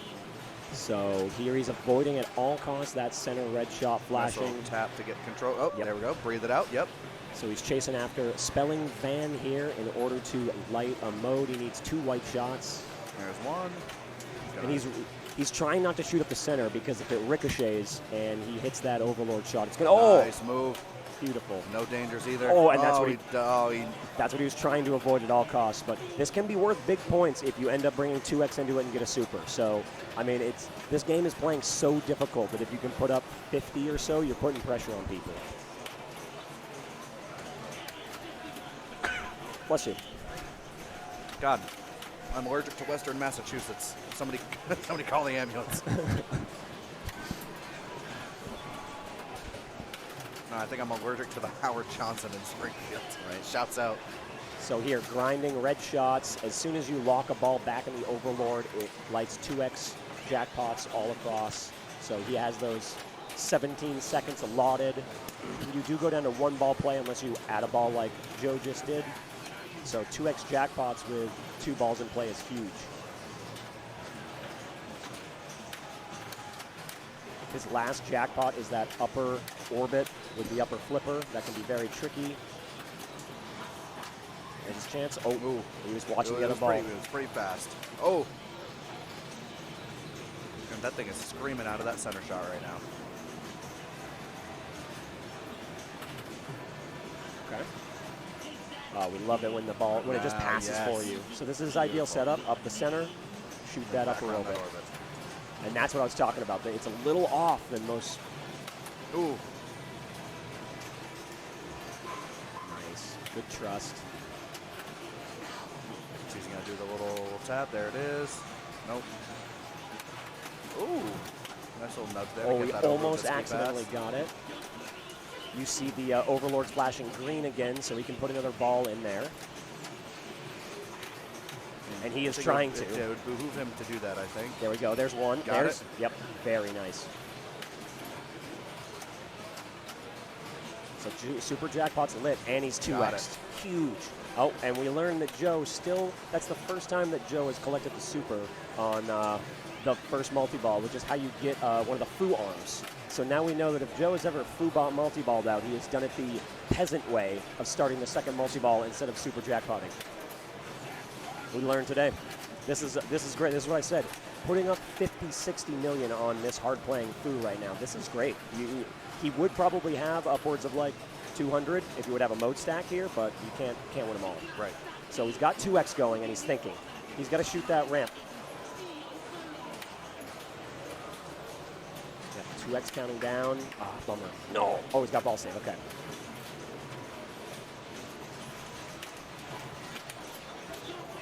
So now Van is lit on that left ramp. Beautiful work. There we go. Slow it down. Settle. Yep. Now where do we go from here? Is it best to just? Oh, he knew it. Yeah, he knew. He knew it. And he already had taken danger early, and he made a huge hit. So I'm guessing he knew if he slapped it again, it was going to be no good. Where we were going from there, though, was mode start. I don't know if he was trying to combo upstairs to get Combotron going, or if he was just kind of feeling the flow and going, let's just keep shooting up top. Mike Haven stepping up, clearly had an okay ball, putting up 32. He so. did, yeah, had a solid mode and multi-ball. Nice little stack going. Oh, almost goes all the way. This speed has been a little weird with that bump right there, but works out. That little weird kicker there. We go into a mode. So Seattle's almost done. I don't think he's close to any multi-balls. So at this point, is it worth it to just finish it and yeah, go back? Yeah, he's not close to any multi-balls. So just get this one finished. And now Overlord's almost ready. So, you know, he can essentially finish this in 2 shots. Oh, it's tough.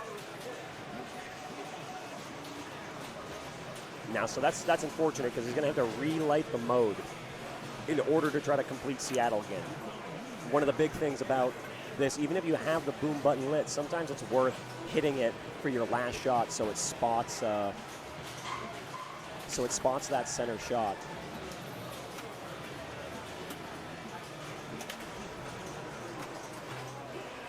There we go. All right, Mike's got that. Mike's got that Overlord lock.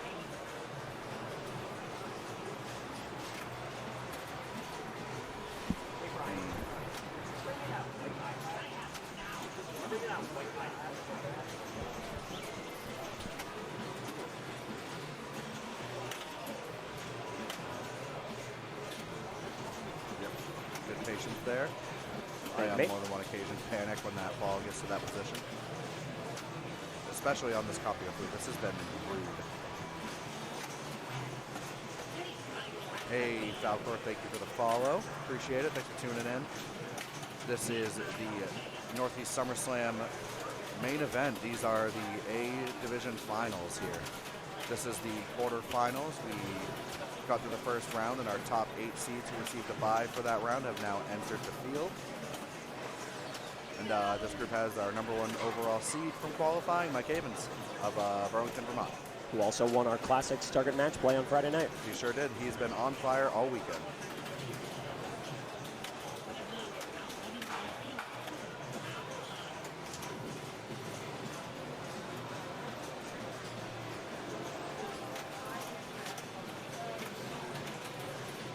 Ball save there.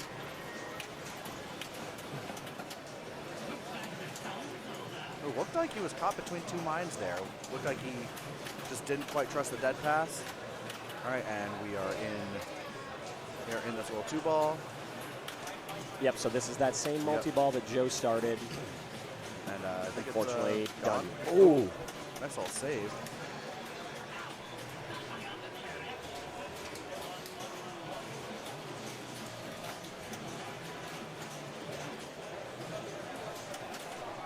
Oh.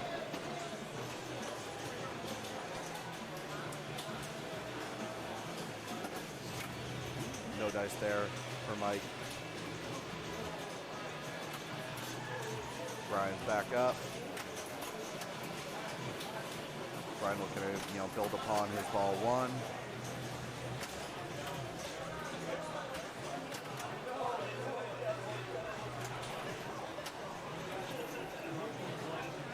Capture's ready. Backhand's right in there. Beautiful. All right, Mark will be right back. He's entering in scores. It's his tournament. Weird. Weird how he has to do that.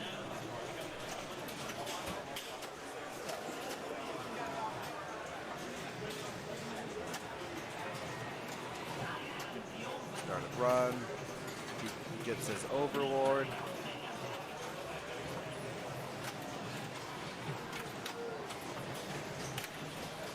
No. We know he's not working too hard to save these. Ball stays there. Oh my God, that was fast. He did get his Addaball.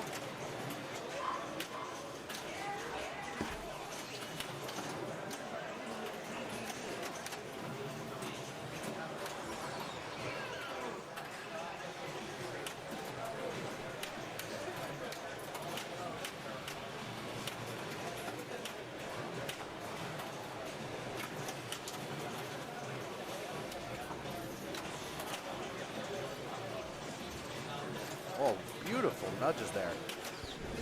One for either side to keep those from, oh my God, they collide each other in the center and save each other.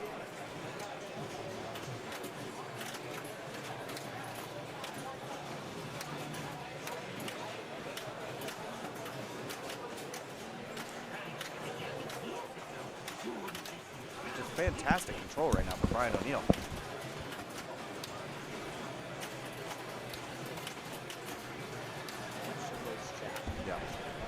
Eventually. So Brian here stringing together a nice ball. Extra ball worth 10 million. Yeah, definitely worth shooting for. Yep, 2 shots left on the mode.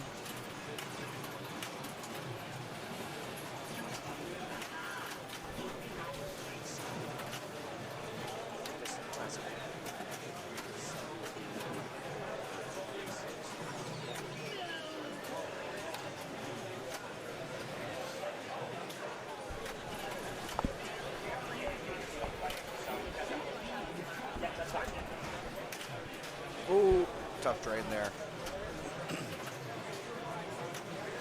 Back down to single, but very, very great All My Life multi-ball to the tune of 56 million.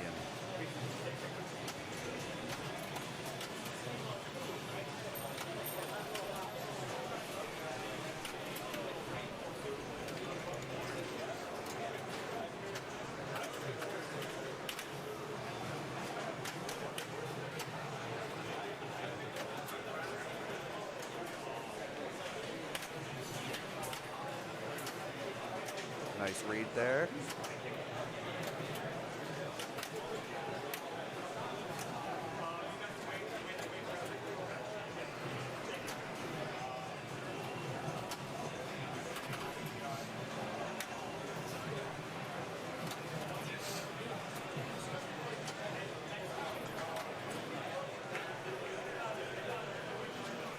That ball recaptured.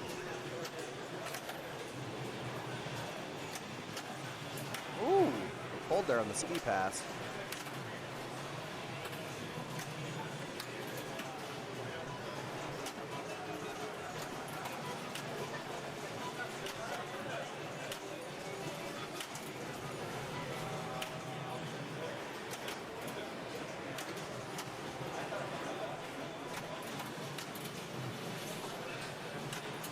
All right.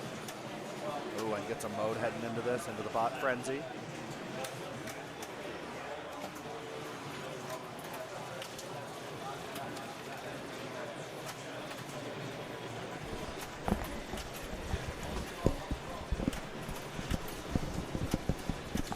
I walk away when Brian's having an absolute game.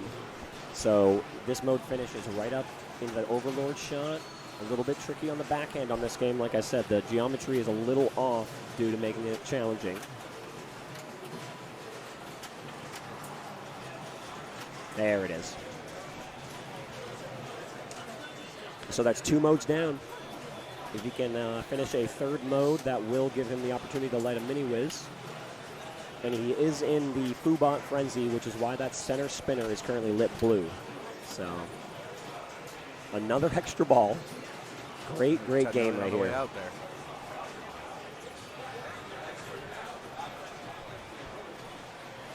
Brian just showing everyone that you can still play this copy of Food, no problem if you want to. So, If you're built different. yes. Joe stepping up, still in a commanding spot, all things considered, and he only played a multi-ball. So,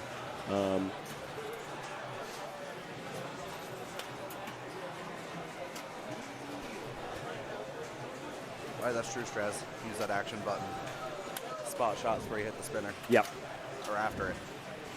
So starts Make it New York. worthwhile. Again, up the center. It's going to light a random shot yellow.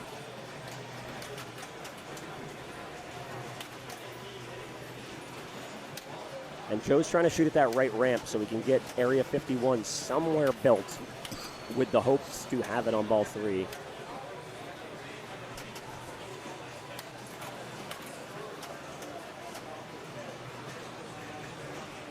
Yep, keep doing that. Nice, and that flipper on the right has been pretty good about trapping it if you catch it, so even when it's coming screaming down the end lane. Yep, and that's the combo you want. And then if you whiff with that upper flipper. Oh, big move. Generally, if you whiff with the upper flipper, you're hitting that captive ball, which is giving you button presses, so. Nice job. Ooh, great little catch there. Easy backhand. Oh. Commentary curse. There we go. All right. Take 2. There we go. It is. Got it that time. So 2 more shots. 1 shot here and it lights the center. So he's looking for that ramp one more time and it'll light Overlord for completion. And there's the mode finish. Got it. And a ball locked in. So very good job. He's got his second foo part.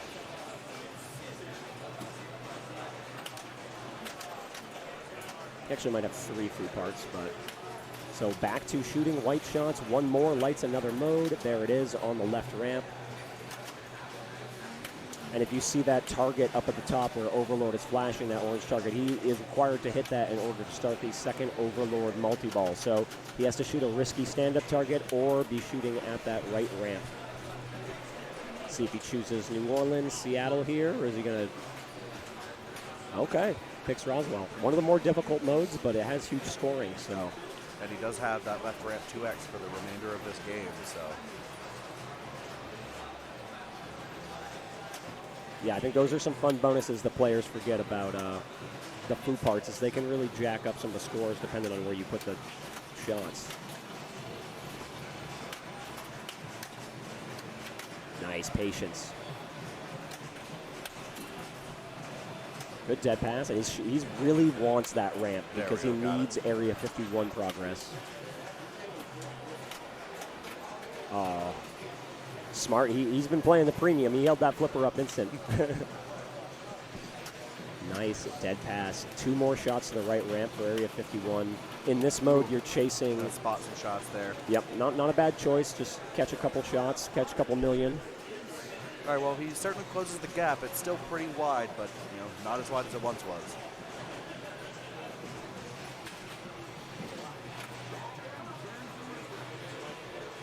Here comes Mike. Was in the driver's seat at the beginning. But 2 great balls by Brian and Joe have put them in command of this group so far. Yeah, our 1 seed. Mike is... Oh. That's a huge move. One danger. That slid the couch that we're sitting on. Oh. Nice. Yeah, Mike may be driving the bus, but this is one of the harder groups that you can find yourself in. Oh, so. yeah. Nice backhand into a mode. Now, I would do it. 2 shots, you finish it. You're not going to start a multi-ball. There you go. Now the center or the Overlord shot, and you can move on. Beautiful. Might not be a lot of points, but at least it's progress to a potential mini wizard. Right. Oh, and the sling didn't fire. So right now that puts him in third place if Mike does not come back for 48 million.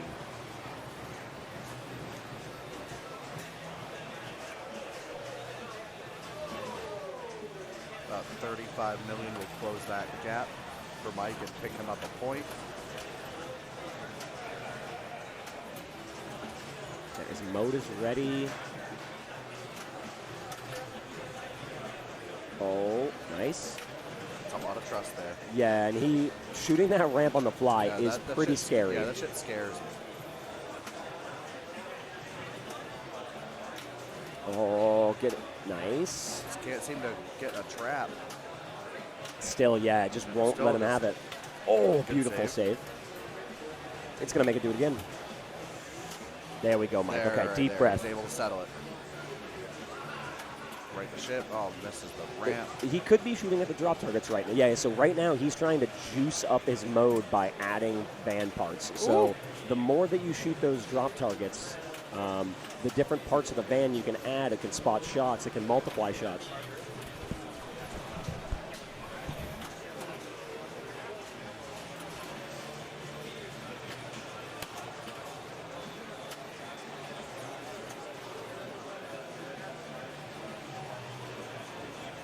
Yawns all the way around.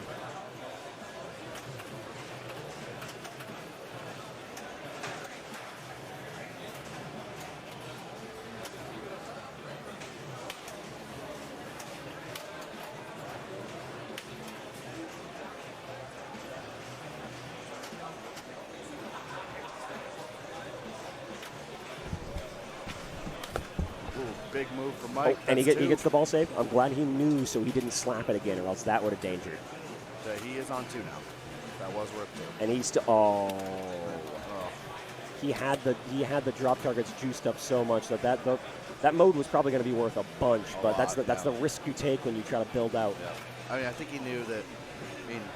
I think he was less focused on trying to pick up 1 point, more on trying to win the whole damn thing. So he was just really juicing it up. But now we got Brian, current game leader, back up. Third and fourth in this group have been decided.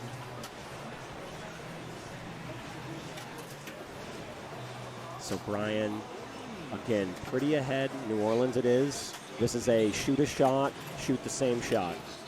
Unless you hit the upper. So that's what's really cool about this mode is the upper orbits do not have to be repeated. So your button presses here are really big if you use them. You can shoot the center spinner, use a button press, spots it, and then immediately you can combo the upper loops, and you could finish this mode in one shot to the center if you just play out of your mind. Right. Nice, nice. Right, everyone's really just able to throw this thing at least once. Everybody gets one. Yeah, we gave them 2 Sterns so that they could do this. You can't do this to Whiz. You can't do this to Addams. Let me tell you, I tried to move Addams like this earlier. It didn't work. And you can, but there will be consequences. Yellow card. Pedal Boy Chip, how's it going? Yo, what up? So as you see the green flashing, again, an Overlord. That is his second multi-ball ready, but he has finished. That other food part. Yep, and he just finished the mode. So now he has Mini Wizard ready by shooting white shots. He needs one more white shot. Naturally, they're on the hardest. There it is. It. Hits the ramp. He is trying to stretch this thing thin. Tell you what, if I'm in this scenario, he knew it. He knew it. That is like, I think everyone that plays enough pinball knows that feeling of it's lit. Oh my God, just give it to me on the flipper, and then it just finds its way out to the outlet. And I think he's just looking to hang on a little bit. I think he knows that he's got second no matter what. Oh yeah, but Brian, I mean, he wants the 4 in this group. He wants the 4. Yeah, and that's why he's playing like that. Yeah, he knows Joe can come back just as easy and get to the wizard. I mean, Joe's into Roswell. He's not too far into Roswell, but he is. He needs up over that ramp. He needs 2 shots for Area 51, which that's huge. Ooh, that's 1. All right, people are bunching pretty fast on this, just kind of Still moving it. forgetting that these things are still, like, probably still moving a little bit inside. Nice. He's got the extra ball lit for 10 million as well. Let's see if he starts the mode. I would assume he'd Take a second, collect start himself here. mode and go into the right ramp. So he needs 2 right ramps and he's at area 51. Doesn't go all the way around. That's scary. Oh my God. It gave it to him too, So but he got away with it, and then instant karma came fast. all right. So I'll be back. We'll get the next round going in just a moment.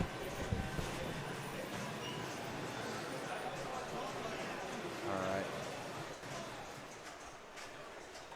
Take a brief peek at our standings here. So this is this is not helpful. This is stuff we have seen already. Yeah.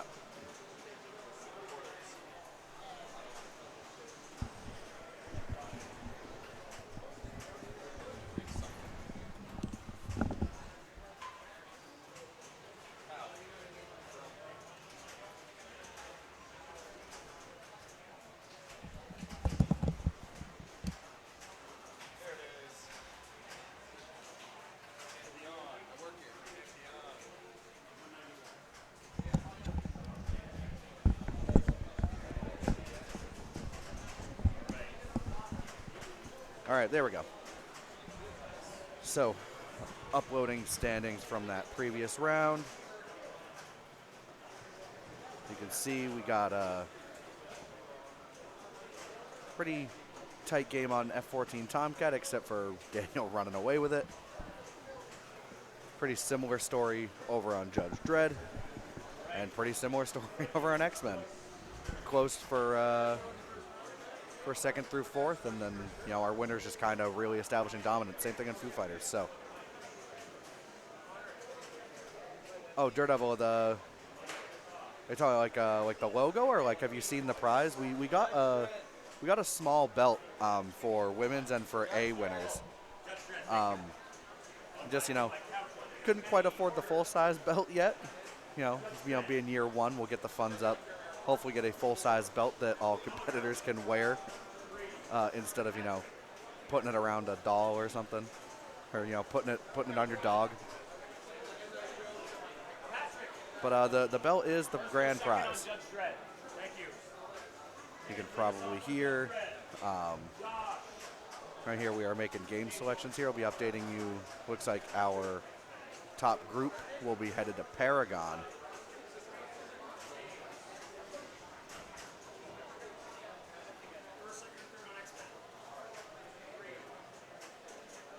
I think it's safe to say for anyone who finished last in these groups, they need a win here. Or if not a win, at least a second just to stay in the conversation. 2 wins will generally get you through. I can't imagine another scenario where they don't.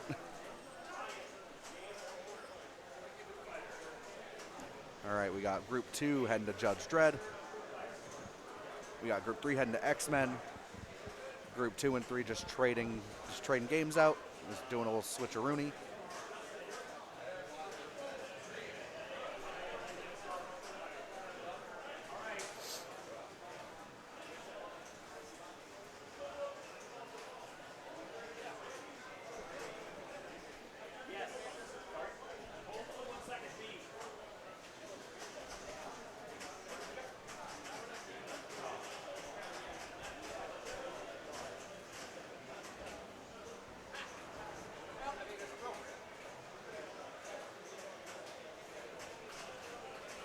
Still waiting to see what Group 4 in our A Division quarterfinals is going to be playing on.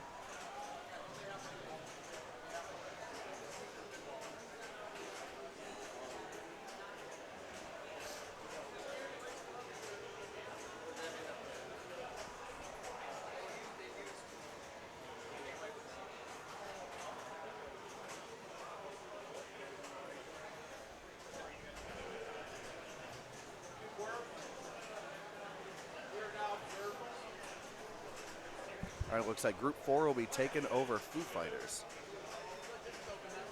So the only game that we had switched out We're playing 3 out of 4 the same game, except for F14 is now Paragon, and that's what we're going to be viewing here. We are refreshing all of our stuff, getting everything set up. We're ready to rock. The indefatigable Mark Patnode. The man wins tourneys on no sleeps. The man runs stream. He's making A division. He's doing it all. All right, Mike Haven, this being his pick, probably ended up being first. Ooh. Great shot on those multiplier drops there. That has been a tough shot for pretty much everybody this whole weekend. That's been, it's real hard to find. This Paragon is incredibly fast. It's easily the fastest one I've found. You know, most Paragons tend to be floaty. Andy, one of the owners of the Western Mass Pinball Club, has said, no, I hate slow Paragons. This one goes fast. And he meant it.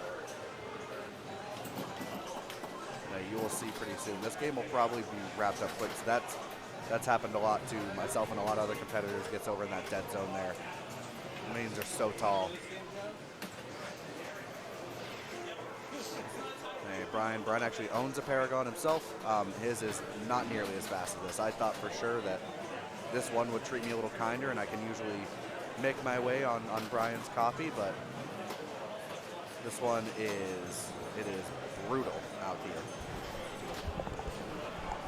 This copy plays so good. It's beautiful, but it is so fast.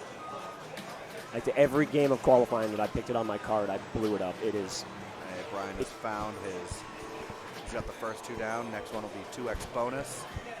And one thing to note, if you get your super bonus, nice save there, good flipping. If you get that super bonus on Paragon, that will follow you from ball to ball. So this is a game where, you know, a hot start on ball 1, building your bonus up is really important. Yeah, finding that spinner early is very important. Luckily, both right flippers can actually get a hold of that spinner pretty good. And as we saw Brian just a second ago, in lieu of the in lieu of the tap pass, Brian actually was post passing from the left to the right. So while it is a little bit dangerous, it's definitely a possibility to do that. So. And one thing I noticed in a lot of my better Paragon games, I was getting a lot of love from the Golden Cliff hole there. Oh, yeah. The one up top on the left. It goes in and out of there pretty readily out of the pops. So it's actually, oh my, one flip. I think Mike knows that games like this is a great equalizer. Yep. Hey, he wants his points back, yeah, so. Yeah, he knows he needs to win to stay in the conversation. He was just testing his little tap passes to see if he gets it over there. Drops one of those. Dragon's Lair treats him right. Oh, will it do it again, though? It nice. Or the Beast Lair, good sorry. Tip for Paragon players, if you're in the Dragon's Lair, hold up that upper flipper. Oh, it's the Beast Lair. Sorry, I made you say it wrong, too. No, it's all the same. The Dragon's a beast. True. Goblin, a ghoul. You know.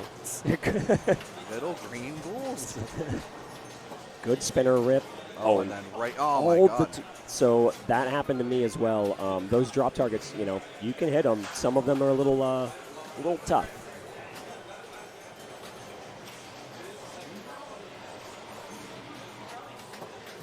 There's Mike here, ended up coming in, you know, second on the ball 1. Just kind of 2 of the guys really didn't get a go at it. Good. Now this is a hard feed. Yep. Sometimes it's good, sometimes it's bad.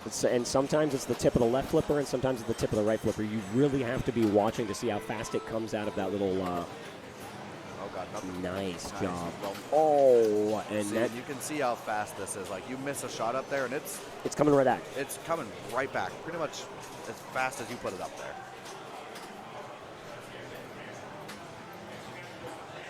But this is 3 ball.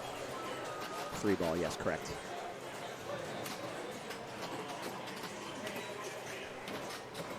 Ooh. Nice. And Good. see Brian Trust. Kind of like gritting his teeth, hoping he was going to make it out of that Beast Lair. Gets that first drop. The second right after. Oh my God. That was beautiful. Oh, he's even he's in disbelief.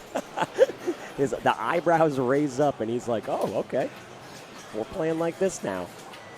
So he is ready to collect that Paragon bonus if he can get it back up. Oh, my God. Crazy dig. And does he come out? Oh, of course. And, of course, Yep. ended in the Beast Slayer. Joe airing it out here. After yesterday, it feels like 25 ACs are on in here. It's beautiful. Oh, yeah. Yesterday was. Oh, he gets the first drop. Very A little bit of nice. slog. Oh, Oh, gets and there's the second. second. Oh, if he would have Clever. comboed into the third. Clever use of that upper flipper there to just kind of let it ski pass all the way down. Yep. There we Again, go. He's got his 2X. that Again, literally gets that 3. See if we can get 5. letting him play with it. Nice. Oh. Oh. Kind of live catch into the transfer. Yep, pass it over there again. It is. Yeah, at this Great. point, yeah, just shoot up there. Yeah, great trust by Joe right Now, now. you're at 3X. Like pushing for 5 is a little brave on this.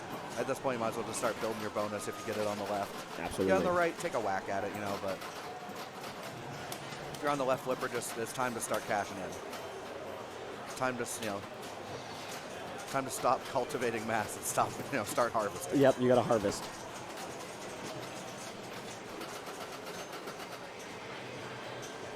Yep, take a break. This is a pretty good ball. Focus up. Oh, thanks, Mez, for clipping the ball catch of the year. Nice. Aptly named. Good. Post patient. passing it off the gate, and There's there the he is 5X. all the way through. He saw Brian do the post pass, and so that gave him the trust to do it. no.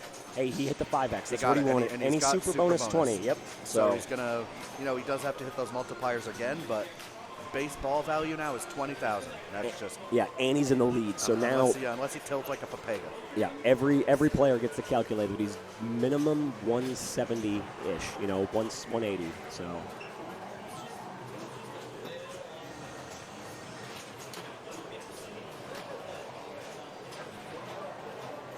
Did Brian win NEPL 27 on this game? yes. Yes, he did. Because no, he won 26. snap, He right? won 26. 27 was at Arcadia, Seamus. 28 was this weekend. He won 26 here, and this was the final game. Right. Yep. It is not a coffee brandy. We don't have milk. I left the milk in the hotel room. Yeah. But luckily it is refrigerated, so I'm not leaving a disaster for housekeeping. And he did less than 1,000 off of second place. So Brian minimum is coming in second here, trying to chase down Joe's 157. And he can definitely do it. He's got, he's ready to collect Paragon. That's a good chunk of change if he can get it over there. There we go. Got on the correct side. Nice. There it is. He's got it. All right, back in the cliffs. No. Ooh. Oh my God. And once again, like Kyle said, this is a very fast-playing Paragon. So odd feet. It's coming out slow. Yes, he was on that. It was on the other side this time. Yep. This man. Nice. Yeah. Whose man is this, huh? Oh my God! It's just a little cutie right here. Oh my God. Nice little flip. Very patient. Ooh, okay. We'll take a couple of spins. Well, we got Pav doing the math in here, as he's known to do. Yep, Pavarelli. That's what we need him for.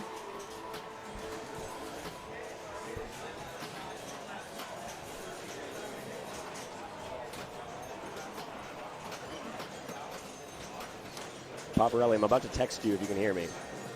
Oh, I think he can hear you.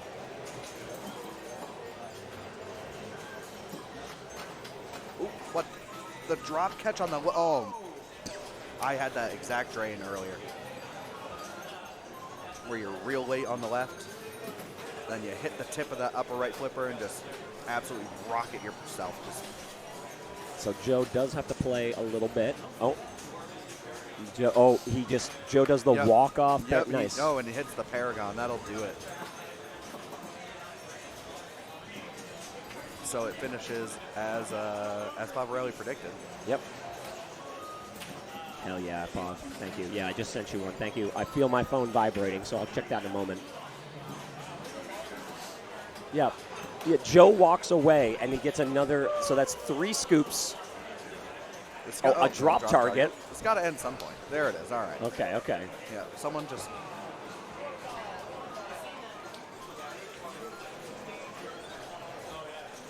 Someone just...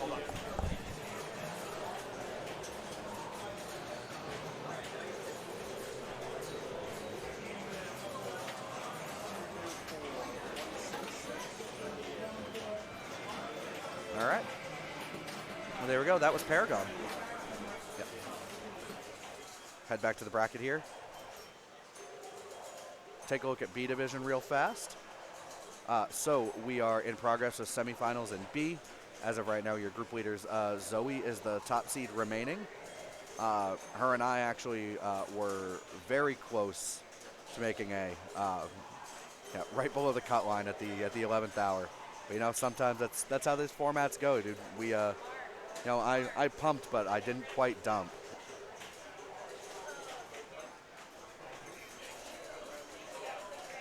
So right now, Zoe's group, they're playing Pool Sharks, and it looks like Zoe chose to go 4th, and the game was picked by Augustus. And then it looks like actually looks like Nick probably selected Addams family if I had my guess. And right now we got Chris Lacrosse, who was in B. He lots of people got an opportunity to play in B. Kristen and Wes are leaving. If you want to hit them up real quick. All right, chat. I shall be right back. Give me one moment.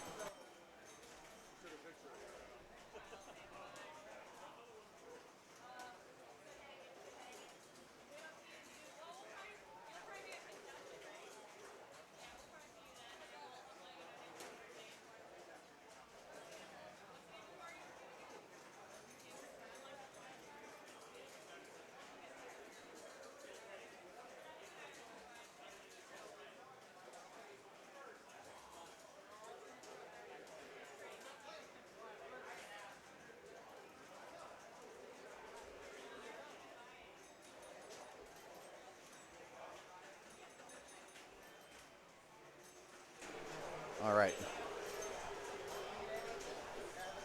So we are probably getting some results in. There we go. Marcus collecting results.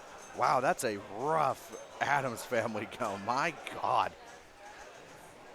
Ugh. Well, Derek Correa limped the fastest, so he'll pick up that win there. And then everyone else separated by, by a graveyard shot, really, if you want to just boil it down, put it in perspective. Michael Lupo keeps pace, gets himself another second-place finish. He is still in the conversation. And Nick is eliminated unless... Actually, yeah, Nick is eliminated. I think if that math is correct. Greg, if you're in the chat, you can let me know. I'm pretty sure that math is right. But the rest of them still in the conversation to get out of this and head to B finals. Then just still waiting to hear about Pool Sharks.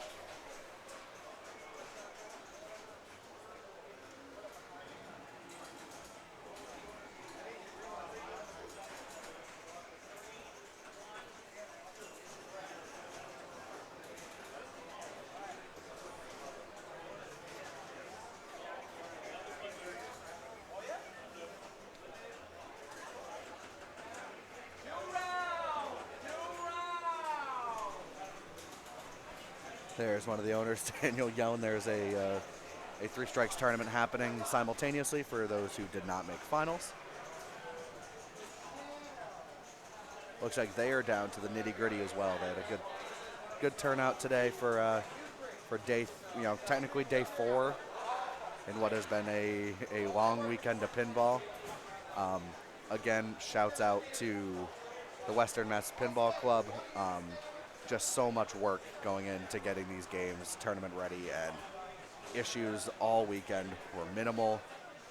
Games played beautifully. Everything is just in great shape, and it's a great space, and they've done they've done their damnedest to make it comfortable for every single person who's in here this weekend. So shouts out to them. I'm part of Backhand Pinball, but shouts out to Mark for having the vision to put this on. And shouts out to the NEPL, who hosted their finals here this weekend. NEPL is always a good time. They've built such a strong community here in New England, especially in the pinball scene. It's the biggest league in the world. Most people are familiar with it. Shouts out to them for organizing theirs, and then also encouraging people to participate in Northeast SummerSlam. It definitely meant a lot to have that community here. Shouts out to our sponsors. Shouts out to Betson. If most people, if you own a gamer arcade, you know Betson, supplier of arcades, pinballs, parts, stuff like that for years and years and years now, distributed every year. You can count on two hands how many times they've done that, and I mean, that's a lot. Shout out to Arcadia sponsoring the prize pool in our women's division. Our women's winner ended up taking home, I think, almost $200. That'd be Jody Stallman out of Burlington. Great player. That was a wonderful finals to stream and watch. And I think the VOD is still up if you guys want to watch that. And I'm sure it'll end up on YouTube at some point, or there'll be a rebroadcast. So, keep an eye on Backhand Pinball socials. And then the A Division finals that we're bringing you, presented by FunSpot. They have their kind of recommitment to competitive pinball in the kind of Laconia, Weirs Beach area has been awesome. It was wanting, for an arcade that is the biggest in the world. It's cool to see them kind of welcome themselves back into the competitive fold. So thanks to all our sponsors, thanks to competitors. It's been an amazing weekend. The support has been just humbling, to say the least.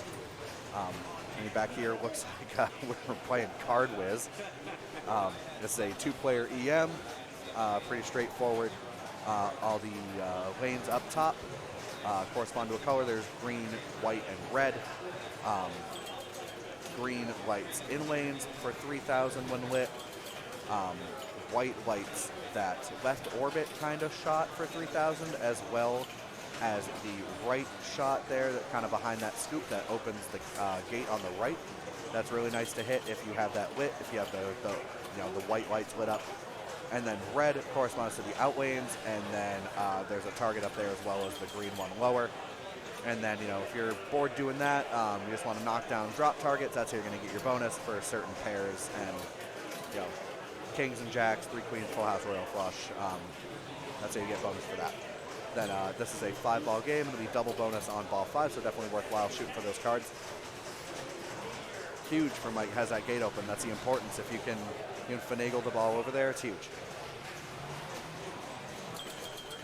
Okay, only a few people rolled this guy this weekend. I was one of them. And then, you shit the bed, but that's all right. All right, Mike has drained here. Not a bad start, 13K, still work to be done, but this game does, offer a lot of house balls. Mike with a short plunge there, pretty dangerous. See, there you go.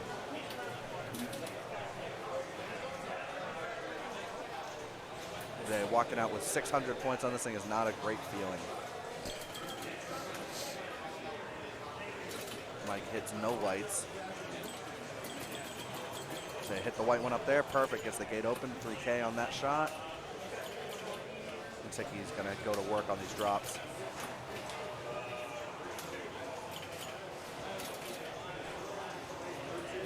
Nice read there. All right, he's got his green lit. So now you've got that hole on the other side that says 1,000 and special and lit. So as of right now, that shot is worth 2,000 if he wants to go after it. The game heard me talking. Commentator's curse. But if you get green, if you get green, white, and red, that'll light for 3,000. 3,000 is definitely a good chunk of change on this game, so ideal to get everything lit up. Great movement by Mike here. Yeah, with these slings being so high, those out lanes get real hungry.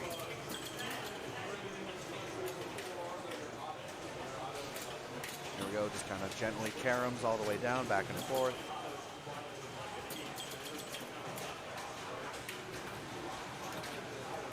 So you can get away with the dead pass on this.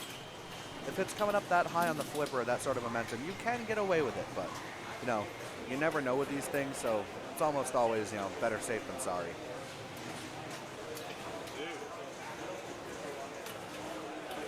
So as of right now, this is a must-win scenario for Mike Havens. He must win this, and he needs Mike to help him out a little bit too, because he also needs Brian or Joe to come in last. So this is something that that Pavarelli mentioned in chat, but no, it's always, you know, you try to control your own destiny and get a win, but you also need a little help.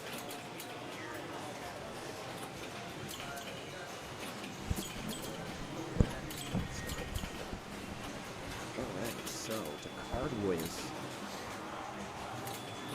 Yeah, we got Mike leading it off, and then Mike going second. Nice. Not confusing at all. No, absolutely not. And this is Mike Korzinski. Oh, nice slap.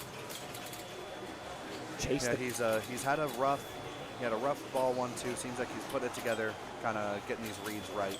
It's extremely hard to trap the ball up on these flippers unless you're drop or live catching. It's just, it doesn't ever want to stay still unless you can catch it on the fly. Nice. Good read there, good timing. Oh, what nice. a dig. All right, Foo Fighters might be done.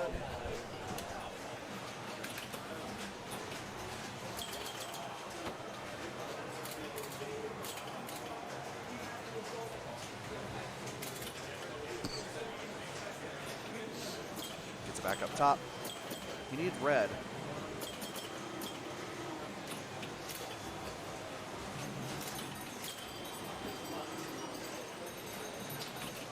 Ooh, almost got the Lazarus. Probably a little too deep to dig out there, but not a bad ball for Mike. He definitely brings the gap closer. And like I said, Mike Havens needs to win, and he needs Brian or Joe to come in last to force tiebreaker. And I believe that tiebreaker would be, yeah, it would only be a two-way tie because either Brian or Joe not coming in last would send them through.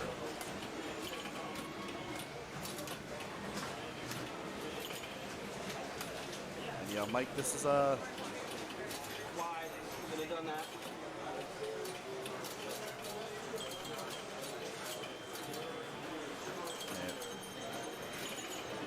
I think Mike knows the scenario. 50K is not a bad game. I'd say that was definitely above average during qualifying. You know, the high end is, you know, is rolling the game, getting 100,000. That happened a few times during qualifying, but not, you know, definitely more of a rarity. I mean, if he were to roll it, he'd pretty much, it would take a hell of an effort from Brian and Joe. You know, two very great players, but that's, you know, some mountains are very high.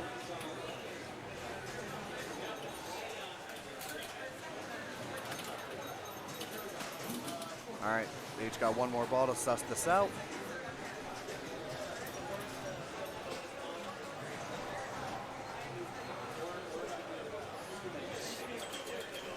There gets that white rollover.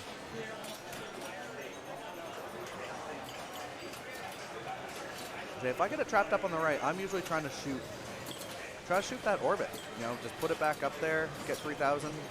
You can get the double trigger, so you can get, you know, if you hit it halfway up. Ooh, so close. Ooh, weird flip. Good save. And then this is the double bonus ball, so it might behoove him to start shooting for some cards. He's out of stuff to do, which, wow, very patient.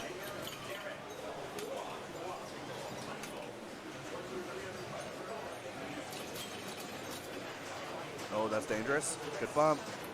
Nice dig. Oh my God. Almost had it.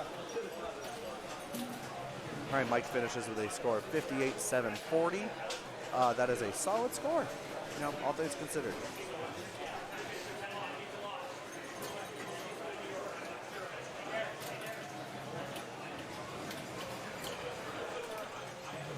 All right, lead, back launch.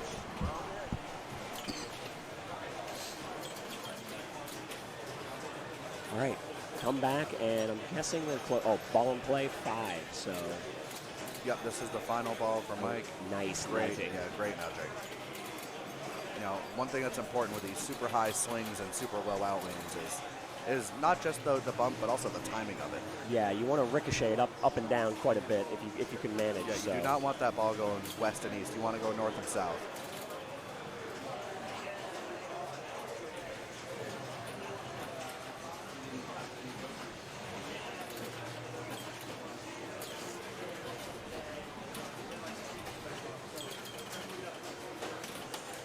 And he knew it too. That's the struggle with these games too, because those flippers are not strong enough to catch a ball on the fly and shoot it back as hard. So you inevitably put the ball in a spot that you don't want or weaker.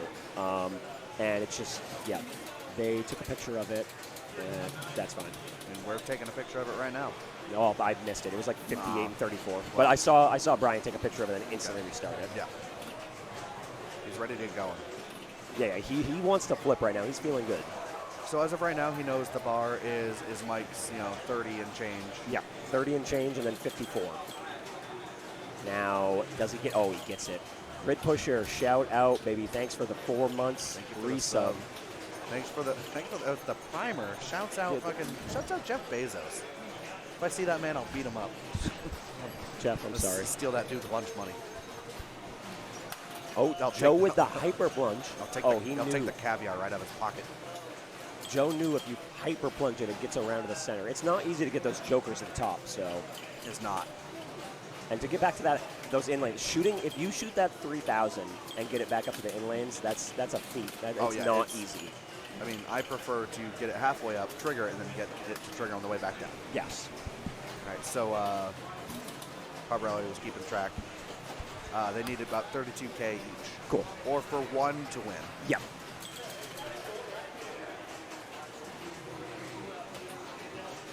But, I mean, that's, that's good for Mike Havens if one of these guys gets last. Oh, he's got the gate open. The gate, yeah. Don't want to use it, but at that point, you also don't want to tilt knowing you got the fail-safe. Rolls over the white joker again, which he already has. Nice. Oh, great shot. Oh, beautiful. And he gets the pink joker on the way out, but unfortunately that feat is dangerous.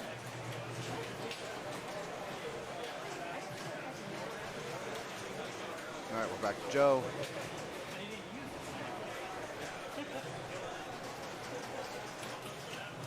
Yep, the slap plunge because it goes all the way back, and then he got the white one perfectly. Yeah, that's nice trap. Gets the green.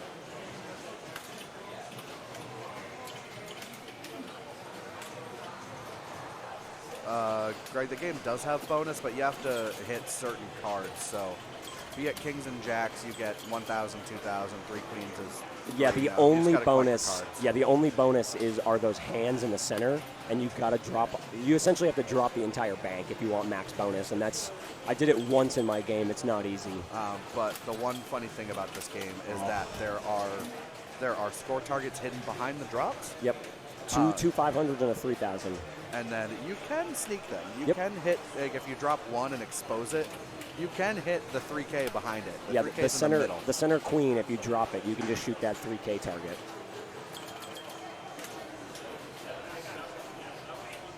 Oh, he dead pass. I got burned by one of them. I did it 2 times. The third one burned me, so. I think if you let it bounce high enough. Or it's screaming, yeah.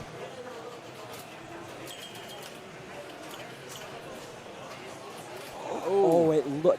The inserts are also cupped, I want to confirm. Yep. Even Gabe was watching me, and it hit the King Jack, the second 2001, and he watched it cup roll, and I think that's what happened to Joe there. So, ball 4, both at 17, and I was going to say that I didn't think a 34 was going to hold on, but suddenly this is looking. So there we go. Brian hits that center queen, which exposes the 3,000 target. Oh, hey, Eva. Thanks for Eva Fun Spots watching. Oh, hell yeah. We heard that from Mike. Mike let us know. But hey, thanks for tuning in. Thanks for. So nice to meet you. Yeah. Welcome to the broadcast with some of the top players around the Northeast. Oh, and the tilt. I mean, he didn't have bonus, so Frechtel's little co-watcher, 5 years old, would like to know who was commentating with Mark. this is my good friend and colleague in backhand, my partner, Kyle Cameron. So he's a production manager, TD, does pretty much it all. Whatever Mark can't do at this point, whatever his hands are too full to grab is generally what I pick up. Right. Yesterday, while he was winning NEPL, I was the production manager, just taking care of the stream. So if you liked the stream yesterday, Shout out to Kyle. Yeah, I'm very happy that you liked it. Oh, we lose a score cam momentarily. We'll go troubleshoot that.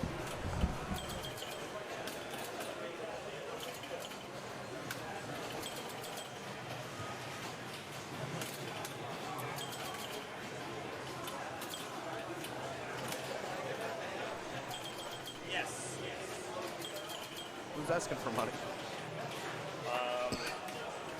You'll have to wait a moment. I have to go do money shit. Okay. So you're going to be in charge of the rig Okay. and following me. Yep. That's cool. While I go count.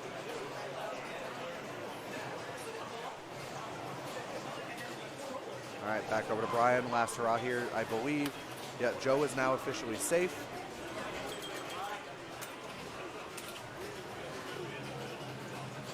Ooh. Brian is not safe. If you come looking for scores, you can input them. Just don't advance stuff. Just Okay. so someone doesn't Yes, put them in. I'll Yeah. be right back to you. Got it. All right, so the current scenario is, right now, Joe is safe.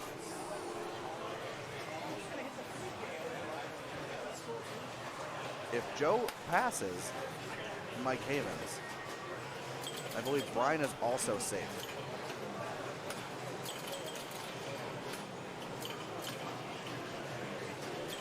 Brian did need help from Joe, and he did not get it.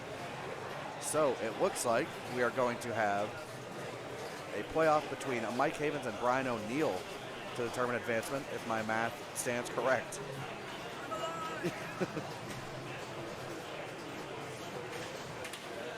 Yeah, so we're going to have a tiebreaker. We're going to find out what that game is, and we're going to follow along.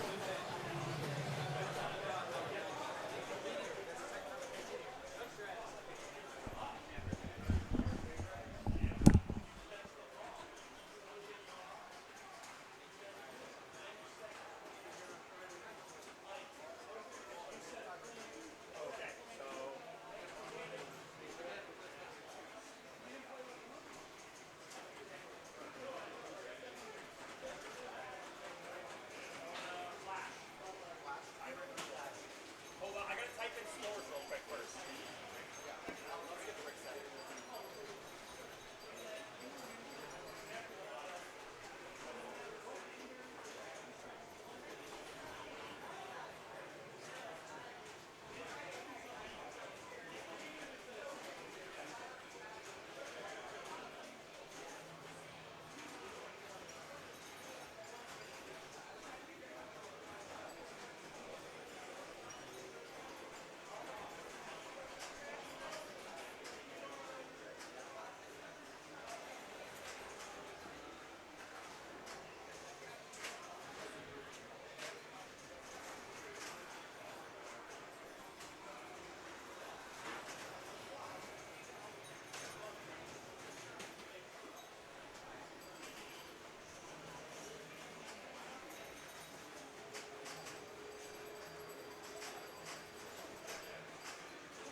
All right, y'all, we are back.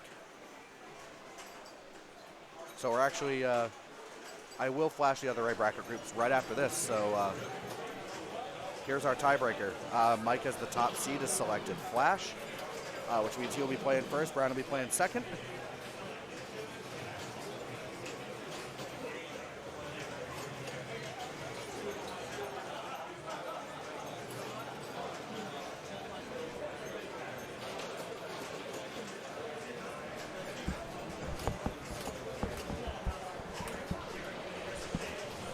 All right, we got Ed joining me Yeah, just for a little bit. on the commentary couch. I'm a little sour from what just happened, but what are you going to do? Yeah. Falling first group here. And tie break.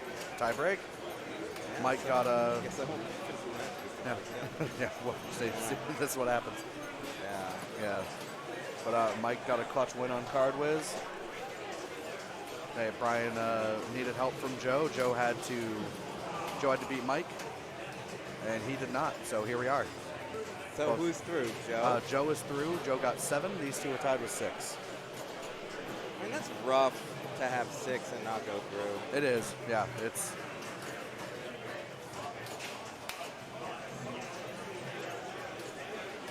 But don't come in last in any game. I mean, I think that's the lesson. Yep. I think that's 2 wins. You're in, and then ooh, tough drain there.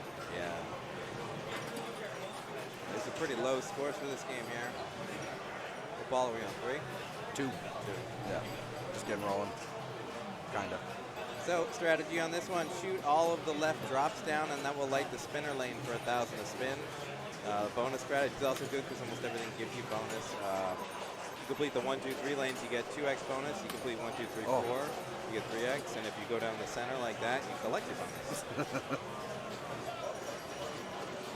Well, that leaves. Brian needs that 3 lane. Brian. Yep. Oh! What Wow. a nudge. All right. And a beautiful drop. Little drop catch, but then he shot the target way late. There's flipper hop on this game. There is, yeah, there is. All right. Mike's saying, can I get a little help here? No lane change on those upper lanes. Got to do it the old-fashioned way. Yep. Ooh, that came down fast off that bottom pop.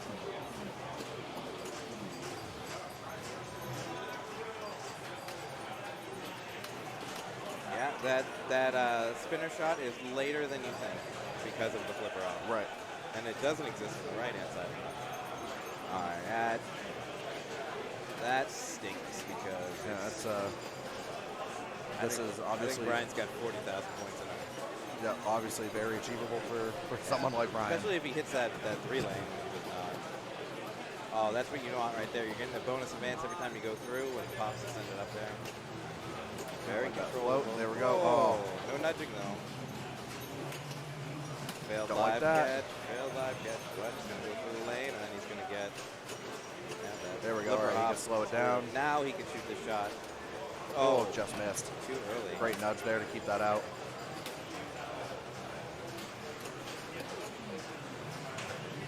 That looks like trouble. Okay. There we go. Oh, get it. Oh, come on.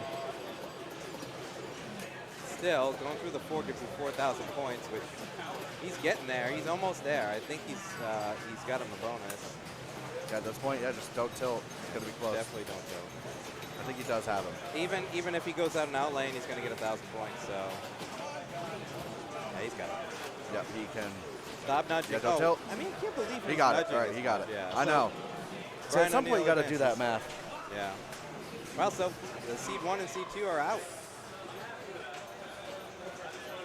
Yeah, how the mighty have fallen. Yeah, seriously. All right. Well, we're gonna. Good play to Brian though. Played well. Yep. He had a tough card whiz, but he recovered. Didn't let it get to him. Yeah. Cashed in on the playoff. So we'll. Would you say the card whizzed all over him? I think so. Yeah. I think he all took I a got. shower courtesy of the cards. Yeah. Turned a golden opportunity into a golden shower. You could take that one to the bank. Yeah. And we just want to point out that Mark, there's sponsors for this event because I'm sure Mark will get demonetized after those comments. But A Division presented by FunSpot, which is the largest arcade in the world, and it's up in New Hampshire. If you're going up to the Lakes region in New Hampshire, totally worth seeing. And then the women's division here, presented by Arcadia in Portland, Maine. also a great destination. And then Betson's also sponsoring. If you're looking for a new game, Betson can hook you up. Your game part for the game you just bought? Yeah. They got you. I'm going to go, I'm going to flash the A bracket here, get everything updated, and then we'll be right back. We'll be still following this top group around.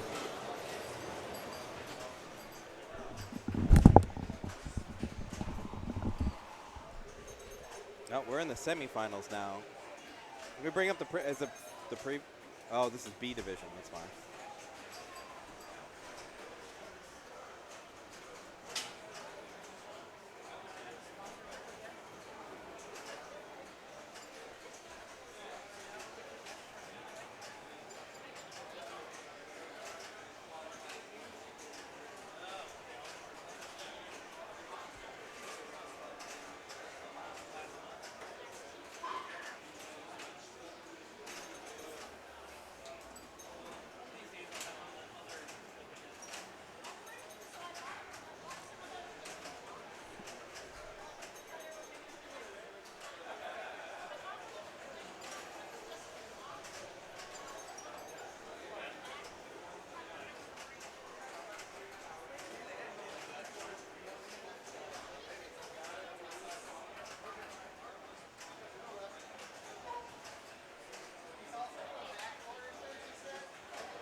I'm being thanked for sitting here dumbfounded. We're looking at the bracket for the Northeast SummerSlam 2023 A Division Finals. This is the quarterfinals, so we started with 24 players selected from 123 qualifiers. We are now down to figuring out who the top 8 will be. Mark is selling t-shirts and entering scores. A true multitasker, if ever there were one. All right, let's look at who's advancing. Daniel Roan and Gabe Noble-Smith advancing with 7 and 6. Man, it must be nice to advance with 6. Yeah, sure. And then Kenny and Patrick are advancing. And as we just saw, Brian O'Neill and Joe Lemire are advancing. So we're just waiting for the results of Group 3, which contains Joshua Henderson, Doug Parsons, James McFadder, Nick Sendejas. So we had, there was a little, I think there was some sort of stuck ball issue. So they were just kind of getting that undone. Yeah. It's looking like James McFadder is all but locked out of advancing, unfortunately. Yep. He would need, I think he can earn a tiebreaker if a very specific outcome happens. Yeah, he needs to win. He needs to win. He needs Doug Parsons to come in second. Yep. And then Josh Henderson has to come in third or fourth. If he becomes third or fourth, he'll tie break. Yep. Actually, so he could be clear through if Doug wins and Josh comes in last. Right. And if Josh comes in third, then they would tie break. Right. But my money is on Josh Henderson doing better than third. Although he did come in, wow, 1 million on X-Men. Yeah, that's surprising. I think he had a very solid game of that during qualifying. Yeah, I think he correctly had a 70-something million. Yeah, 70-something, yeah. It was good. Yeah, don't underestimate nerves, man. Like, yeah, let's go see how that's wrapping up. Maybe they'll let me roll the rig over it. Thank you very much.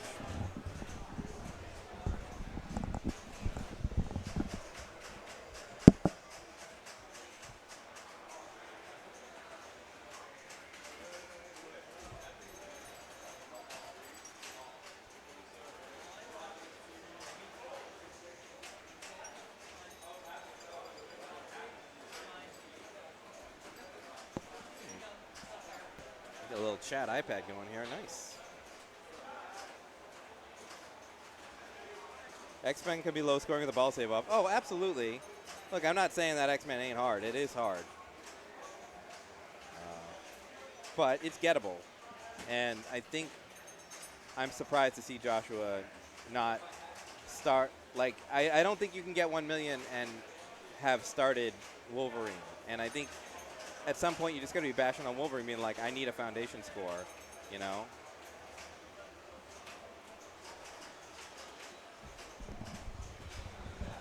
Scores on Foo Fighter are low because ball save on Foo Fighter is turned off. X-Men ball save, I think, is also turned off. Yes, it is. Yeah. Yep. So, I mean, they're low, but one thing you got to consider is that the plunges don't, in both of those games, don't put the ball under control, right? Foo Fighters, if you do a full plunge, you do get it does come to your flipper, but it's Right. on the fly. And if a lot of players are trying for the skill shots, and all of the skill shots on Foo Fighters put the ball in danger. So I'm not surprised to see low scores. Right. I do have a update on Scorpion. Josh Henderson going first has taken the lead. Nice. Zen is playing his ball 3 as of now. He was in third at previous viewing. We had Doug Parsons in last, and then we had we had James McFadder in last, I believe, and Doug in the lead with 800,000. So, or no, 500. Or he was in second with 500,000. There it is. Yeah, Grambo's right. No extra balls. This is a competition setting. Usually extra balls are not allowed or turned off and given the points value. Yep. And if you receive them, you just plunge them away.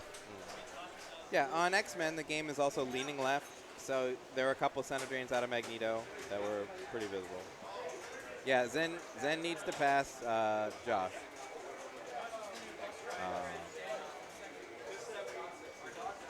Doug is probably safe, but there are scenarios in which he's not, where he'll have to play a tiebreak. Or it could be that Nick wins, Josh comes in second, and then there's a tiebreak.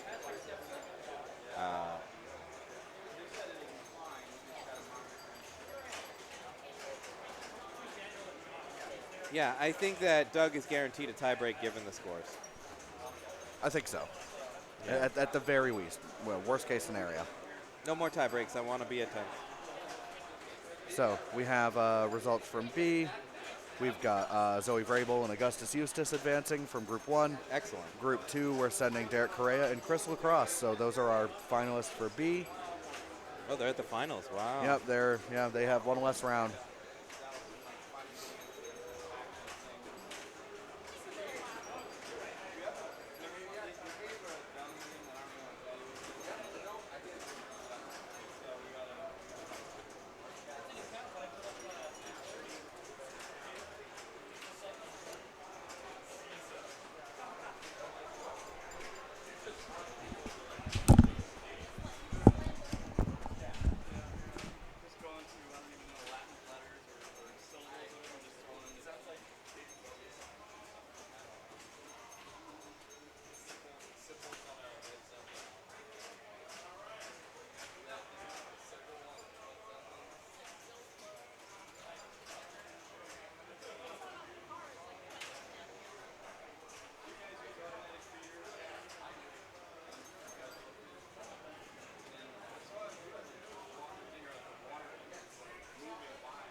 Starting to heat up here at the Western Mass Pinball Club, and not just from the pinball action, but actually the temperature is rising because air conditioning is struggling with 80 pinball machines turned on, and on top of that, 80 competitors sweating it out.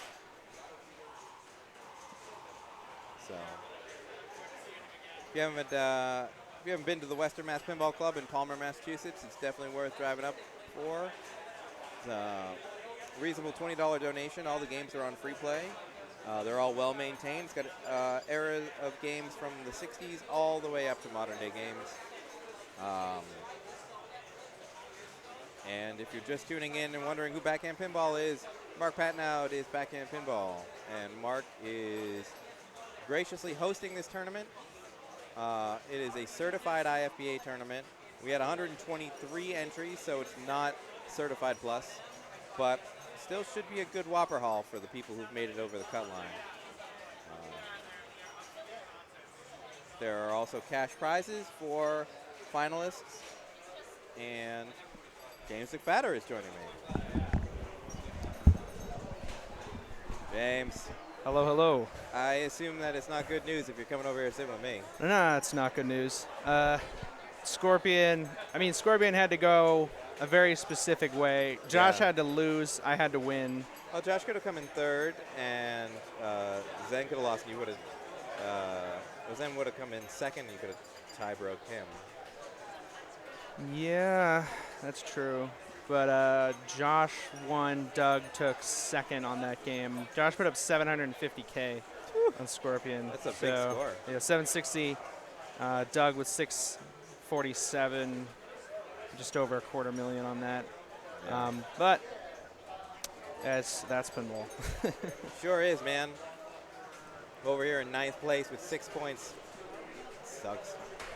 But he still did really well to qualify. He put a last-minute ticket in. Yeah, you as Excellent well. work.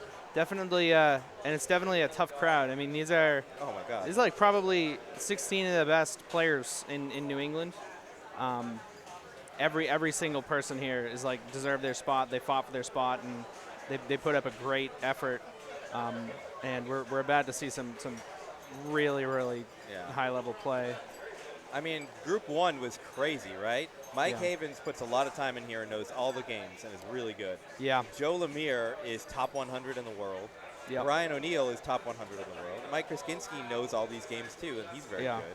And so, like, that's the group of death. Yeah, and Mike is coming off of sweeping the first round, so yeah, he had a pretty. It's actually kind of shocking to see him only have one, but yeah, I mean this is a group of all heavy hitters. Yeah, I mean the the 1 and 2 seed are out.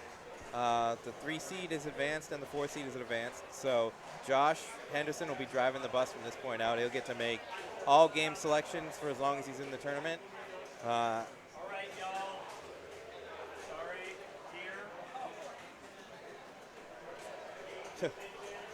Somebody said, Ed, you will get great Whoppers for 10th. Yeah, but not as good as if I had come in first, second, any of the other positions above that, man. Yeah, and here I am at 14th. It's still not going to be nothing. It'll make my card. It'll make your card. Oh, yeah. Yeah, it'll be solid, especially since how many games have been played this weekend. Right. Oh, my God. I mean, that'll be worth pretty solid value. I'm just happy an event like this is happening in New England. No one has played an event like this. You have to travel to all these majors, all over the place, and there's nothing like this here. Yeah, well, Pentastic is something similar, but Pentastic is a very different animal. It is. The whole show's going on. People are staying and drinking all night. Like, oh yeah. Pentastic, I mean, it's a great, well-structured tournament, and I love going to that tournament. But this, I feel like we could run a few of these a year, just like Delaware does at the Delaware Pinball Collective, just like Green Bay does at the District 82. Right, yeah. This is a similar tournament. I think this is a little smaller in attendance and maybe the rank of the people who came, but if we run these 4 times a year, the rank of everybody here is going to increase. Exactly, yeah. It's just going to go up, up and up and up. This tournament very much felt like some of those other tournaments that people travel for, and I appreciate Mark who put it on. I appreciate the Western Mass Pinball Club for having it. Man, this was cool.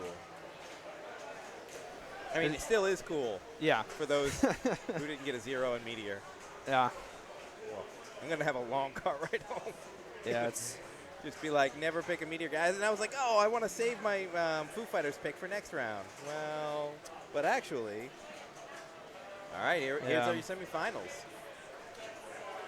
So Josh, I don't know what Josh has not picked Foo Fighters yet. I personally would expect him to pick that at some point, but not an easy Foo Fighters though. Ball save is off. Yeah, I was lamenting X-Men's difficulty without ball save. So that X-Men is leans left. It doesn't Borg you as bad. I feel like maybe that post has been hit enough times that and there is a rubber on the right out lane. Yeah. But you really do have to play a crap ton of defense on the left side. Yeah, those out lanes, I feel I tried qualifying on X-Men I think 3 times, and I probably lost 7 balls as house balls too. I felt it was usually the right out lane, but that's just because, I don't know, probably Magnet or a bad Wolverine bounce or something. All right, looks like the games are picked. Yeah, we got Foo Fighters and Pool Sharks, so I assume we're going to be going over to Foo Fighters. Yeah, we'll follow the number 1 group, I think, the whole way. And you want to talk about group of death that continues to be Josh Henderson. Man, oh man. He's top. I believe he was top 100. I think know he he's took top. a little time off. I think he's top 250 or top 300 or something. He's definitely in the 3 digits. But yeah, he has taken some time off, and now he's showed up in New England and is just destroying everybody. So Gabe made a long run into the NEPL finals yesterday in A, right? Yeah, he and I played. He and I played both of our groups. So I made it through 2 rounds yesterday in the finals, and both of them with Gabe, and he knocked me out in the. I guess it would have been the quarterfinal round. He's really a pretty fierce competitor. So we're gonna have a really, this is gonna be a high caliber Foo Fighters game. Josh is a multiple-time major finalist. Yeah, he also lived in Chicago and playing all the big events. And really good. Yeah, he pretty strategic. But I guess he took some time off for school. Lame. This is all the education you need, standing in a sweaty pinball club. Yeah, and just absolutely cleaning house. Yeah. Man, the magic of youth. All right. Pretty good strategy for Josh to save his Foo Fighters pick until the semifinals. Still kind of pulled it out when he really needed it, especially now that he's driving the bus. Yeah, he's number 1. So, or I guess number 1, highest seed remaining. So I'm not sure what else he did pick Scorpion as his 3rd game last round. I assume he did that just to save it. He'd also almost clinched it. Almost clinched a win, but X-Men was not nice to him. So he's locked a ball in the saucer. You hit that thing enough times to get multi-ball. That's basically the whole idea. I will say I'm pretty new to Foo Fighters strategy, so I usually just try and get a mode going, and then mode multi-ball, can't go wrong. Classic Stern. Classic modern strategy. So he shoots the white arrows. When they all go out and the truck is flashing on the left ramp, that means you have qualified the mode. Shooting the ramp will start it. Yeah. Then he'll probably bash on the captain ball. And I don't like shooting the ramp here from the right. He gets it there, but you saw he almost paid for it on a little bit of an early shot. New Orleans is the right mode to pick here because it's going to favor hits to the captive ball. It's weird. New Orleans is interesting because it's kind of like it's like Love Gun multi-ball, from my understanding, where you just hit the same shot twice in a row. So now he has his All My Life multi-ball already, and absolutely that'll start it. Yeah. That captive ball seems to get really tiny whenever it's lit for multi-ball. Yeah. You hit the stand-ups next to it, and then you're trapped. I think that this multi-ball is the ramps, and you can also lock a ball in the inside the saucer again for a capture, which is basically the same as Metallica's snake capture, which adds a ball and double scoring for like 20 seconds or something. He doesn't have his capture lit yet, despite the fact that it was flashing. Oh, he does have it lit. I thought it was flashing for New Orleans. Yeah, shows how much I know. Is that on that shot as well, right? I think so. Add a ball after shooting that, ball saves over. But he did have saves on his left and his right lane. Yeah. Kind of goes out the center anyway. So he recaptured his jackpot with the 2x. His remaining jackpot was on the right orbit. The shots on the right side of the playfield are a lot harder. Yeah, this is probably the most unique layout Stern has put out, probably this century. I may be wrong about that, but like, they really have been. This is such an unusual design. If you haven't gotten the chance to play it yet, it really has a flow like nothing else. it flows really well, but then there are a lot of shots that put you in danger. It's not like the ball is always safe. For instance, the right area by the plunge lane, that little horseshoe throws it down the middle sometimes, drops it on top of the slingshot. Yeah. But yeah, I think it's a very efficient layout too. If you look at the number of mechs in it, and the ball can go a lot of places. There's a lot to do, but it's not overly complicated. Yeah, absolutely. He just finished off Los Angeles. So you've now seen Josh beat 2 modes in his first ball. Ends the ball, but a really, really great place to be, sitting on about 130 million or so. Pretty solid lead there. Chat says Josh has been hitting all the Stern leaderboard sites in New England. Yep.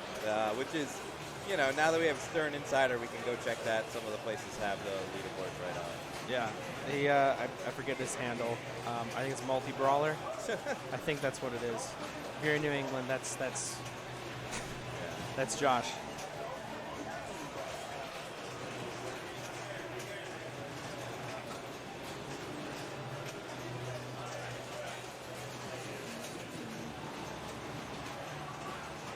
He's getting, Pat here is getting his Insider logged in. Yep.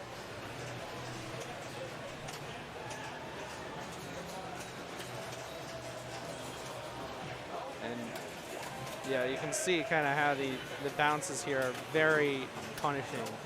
Every little post has there's like so many weird like orbits and curves to this layout that a lot of bounces can just put the ball in the worst place. Yeah, and misses are punished, right? Misses to the center where that captive ball is, that will oftentimes put you in trouble like that. Yeah, and there, look at that. Yeah, there's that shot.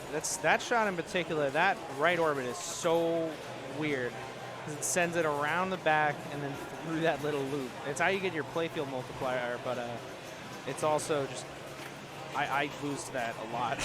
And like Godzilla, if you miss the upper loop, the ball is going to go towards the right out lane. If you miss a backhand, all the shots on the left are very close to the flippers, so if you miss any of those, you're liable to drain left. The game does give you a ball save option on the right and on the left, which is nice. Yeah, but they're both advanced on that. Those 2 little targets on the left side underneath that blinking green arrow. That's how you light your ball saves. So Joe Lemire knows how to play this game 1,000%. Yeah, he knows what he's doing here. Oh. Yeah, the tilt you can get away with. Yeah. A 1 warning nudge there. The save.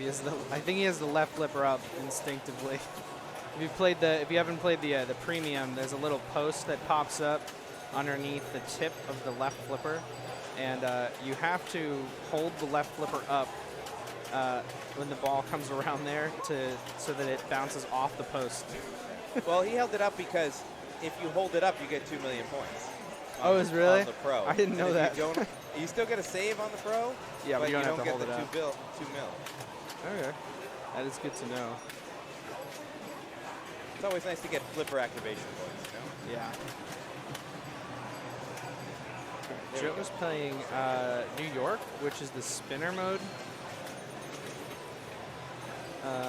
Spinner is probably the safest shot in the game. It's also the easiest. It's just right up the middle. You can hit it from either flipper, and it feeds the that upper right flipper. That is nice to put it around the rim. And there's the dangerous right orbit feed. A soft shot to the right orbit will come out of the spinner, which is almost always just instant death. So he gets a good rip on the center. And then it looks like he's got the alien guy is blinking yellow. I'm not really sure what that's doing there. Oh, is this a final shot? Looks like a final shot to me. And I think this will also, oh no, he needs one more. One more. So now he really wants to shoot the white arrows, but not, I mean, he had already used up all his goodwill there.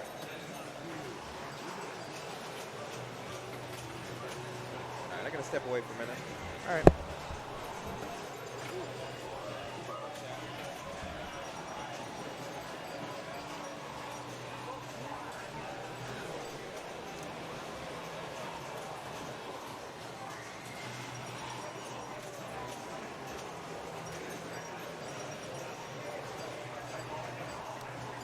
So here comes Kenny. Kenny also definitely knows how to play this game. The Wicked Pissa Pinball Pit has been his mainstay for NEPL sessions, and Chuck Webster has a premium. So Kenny should definitely have some familiarity with this game. Sure.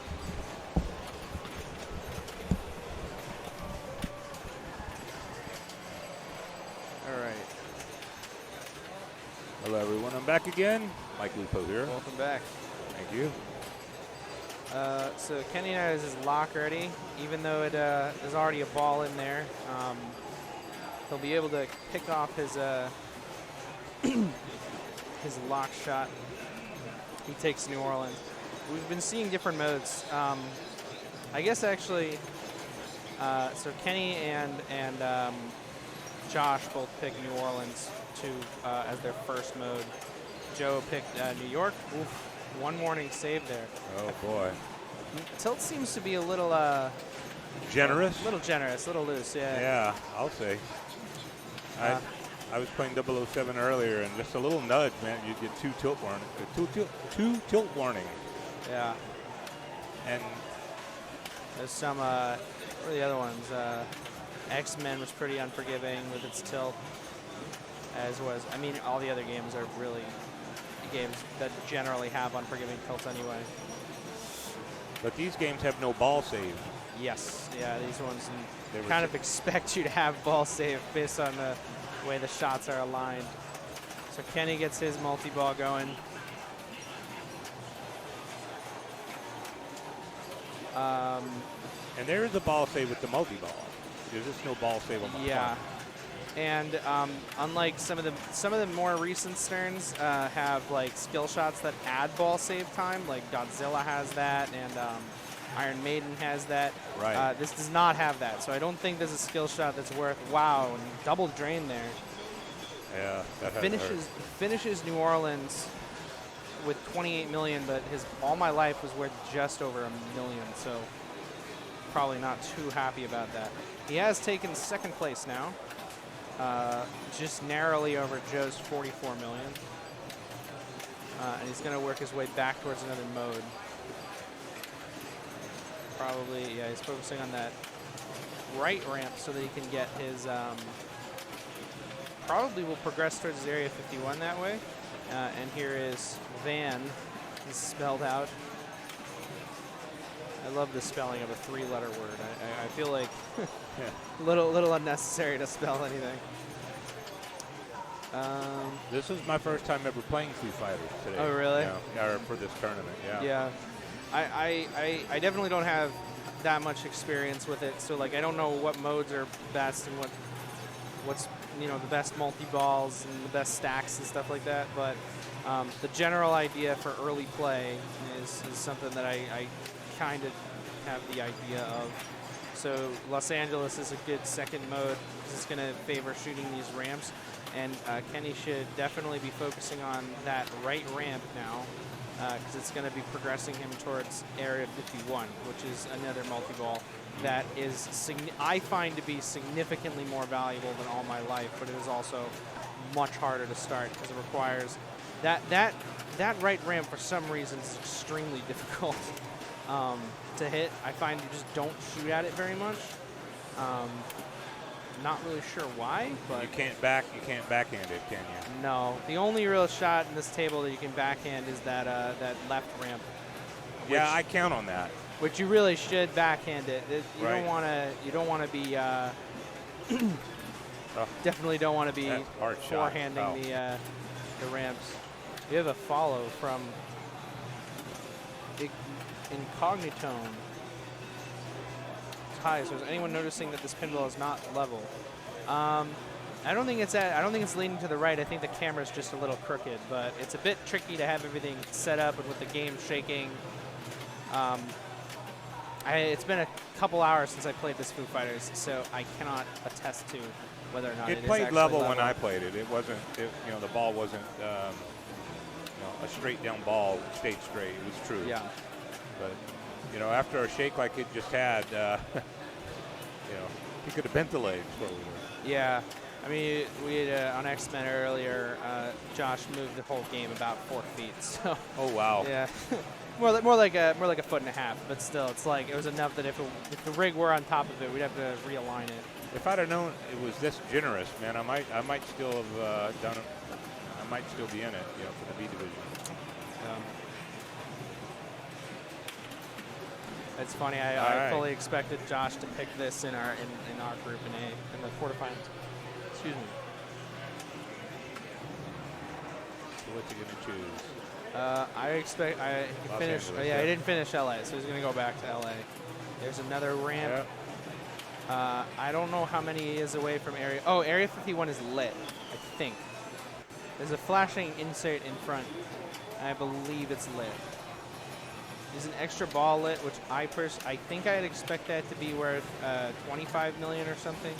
I actually have no idea, but knowing Stern's extra balls, they can be absolutely insane. And that is going to do it. But Kenny puts up a commendable score here and overtakes Josh. He's closing in on his area 51. I don't know how close he is to his. It's going to be about 150 million, right? Yeah, well, he's have 144 million. Yeah. Really, really solid score. Especially for one ball. All right. Oh, man, that was a nice ball played. And this guy here, he put up the grand champion score at 007 at FunSpot. Oh, really? Yeah. Yeah, Josh, I'm pretty sure Josh had the highest qualifying score on Foo Fighters today, or really for the whole weekend. So he really knows what he's doing. I mean, everybody here knows what they're doing, but like he definitely made the right. I think he used his Foo Fighters pick for in the right group. If he makes it to finals, he is going to have the pick throughout. He has he's the top seed right now. So if he manages to get through this round, he will have a pretty serious. He's not going to be able to pick Foo Fighters again. But I think that at that point he might honestly defer and hope somebody else picks it. All right, so yeah, he's focusing on his area 51. He has it ready. He needs. I think he has 2 letters for his van. Oh no, his van is ready. So Josh now probably going to go back to LA. I'd expect him to get back to LA. No, sorry, he finished LA. Go Seattle. Seattle. Right. Seattle is an interesting one. I feel like Seattle's one of the harder modes. Although, actually, no, sorry, Chicago is the hardest mode. Because that was just all the sideways shots. A lot of ball saves. All right, extra ball's 10 million. I thought it was 20 or 25. Yeah, and here it is, the area 51. As you can see, I think this multi-ball is just way more valuable.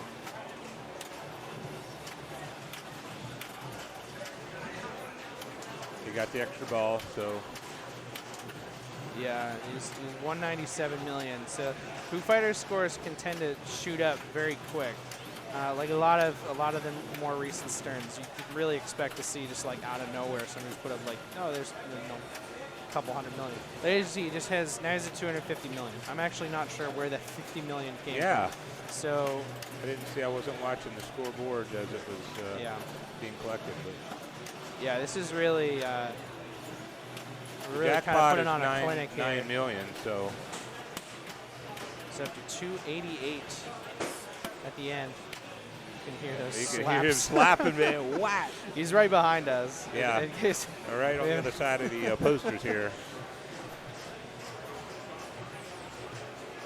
I believe he probably had some double scoring thanks to these bots. I am not familiar with the rules on the bots.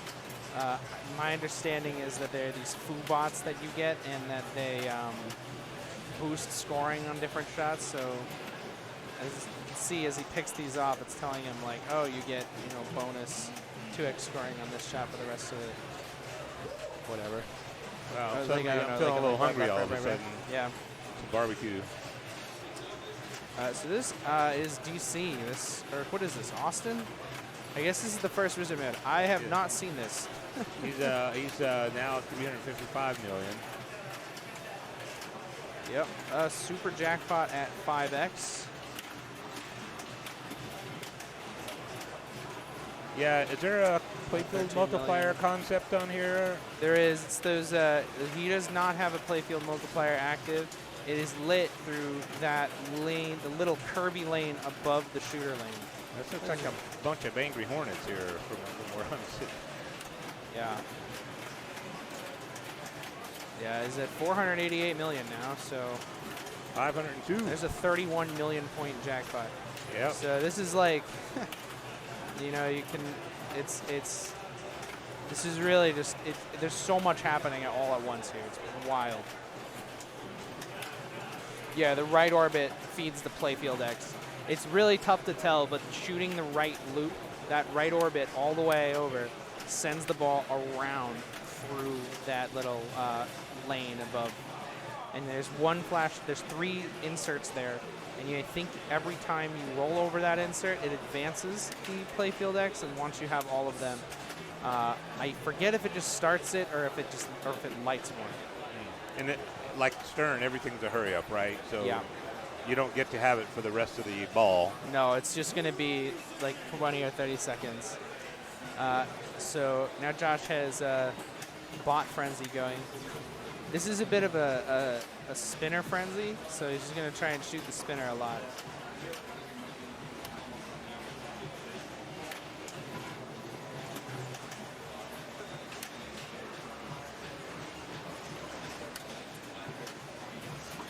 He needs 8 more ramps for his Area 51. There's that little weird kicker.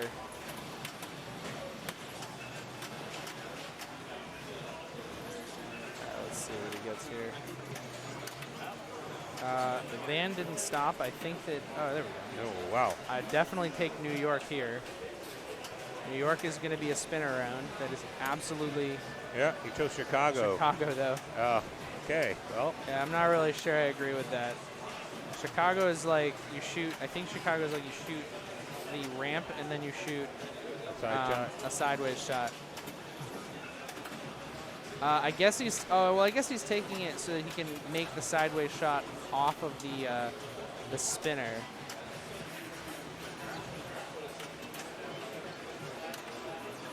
Yeah, there's that right orbit that we were talking about. He now has his double playfield active. You can see his tiny little insert.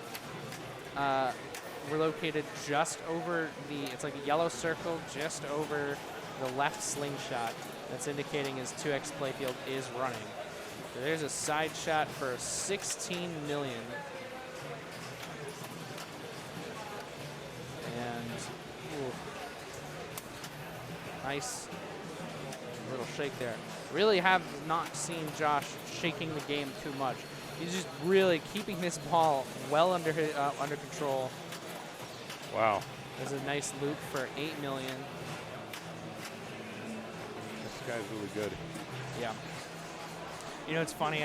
He just knocked me out in the last round, and I'm looking at this, and I'm like, you know, I'm kind of relieved I don't have to deal with this pressure, because this is intense. There's an overdrive. Wow. Gets his ball back. And now he's working his way towards another mode. He has, he does not have a capture lit, I don't think.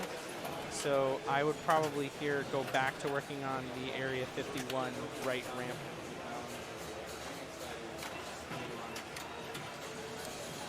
He needs to hit it one more time. Ooh, that's gone, but cannot be too upset about that.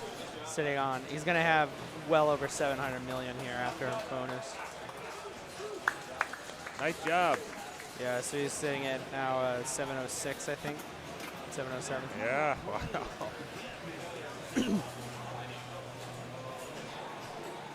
All right. Patrick has his work cut out for him, but he has a lot of opportunities here to take advantage of. So there's his first lock for All My Life.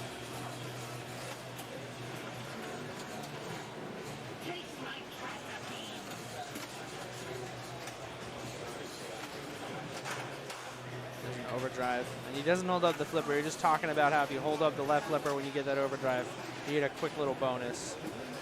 So here is All My Life, but he is playing this without a mode. So I would say that the scoring potential here is not as high.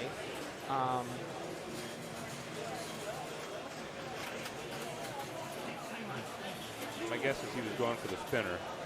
Yeah. That center spinner. Oof.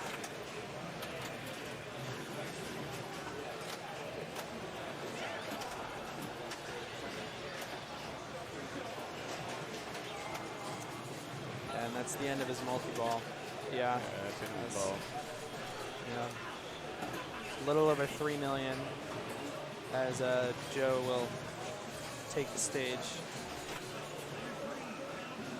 So Joe now, it looks awfully grim for him to be down 650 million, but to reiterate, we were saying earlier, Joe is one of the best pinball players in the world, and he knows this game very well. So I fully expect to see him put up at least a very strong effort here of trying to take down Josh's score.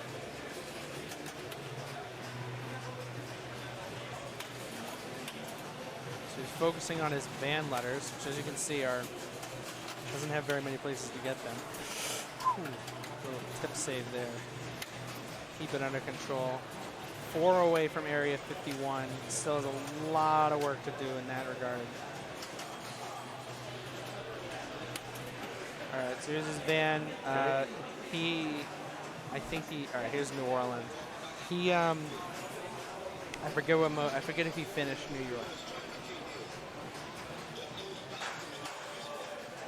We need to get Stern to add Guilford, New Hampshire on there. Fun spot. You know, being the largest arcade in the world, right? Yeah. I wonder if we could get Foo Fighters, like if they were to get a Foo Premium or a limited edition. Get a little software mod.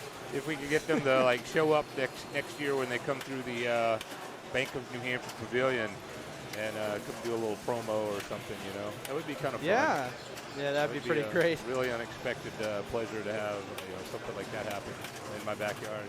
Oh yeah.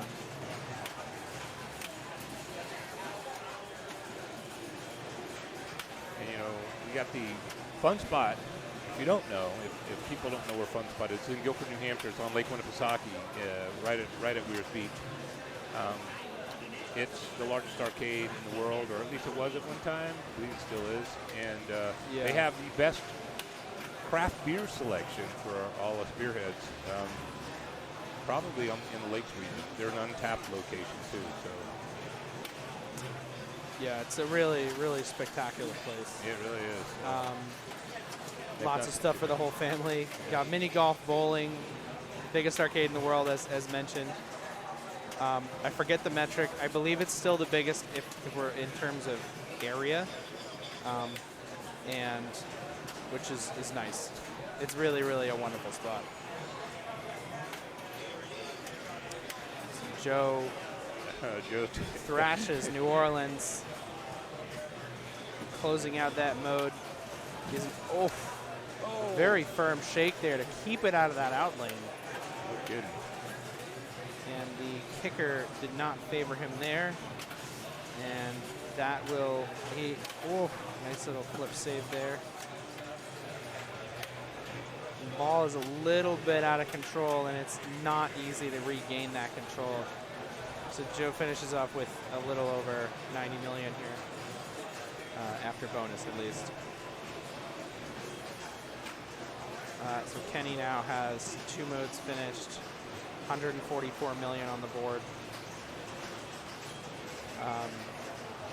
Josh still the score to beat here at 707.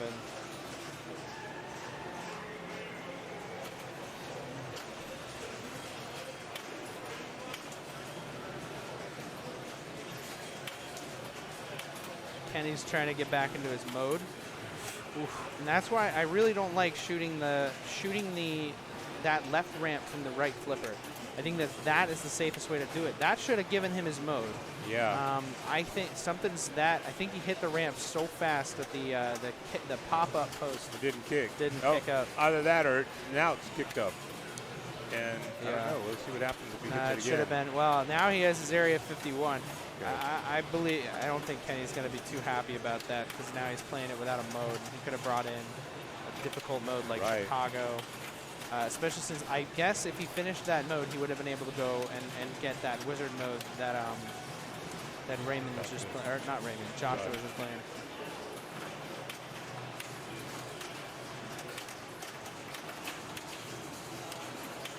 Making good progress here, 181.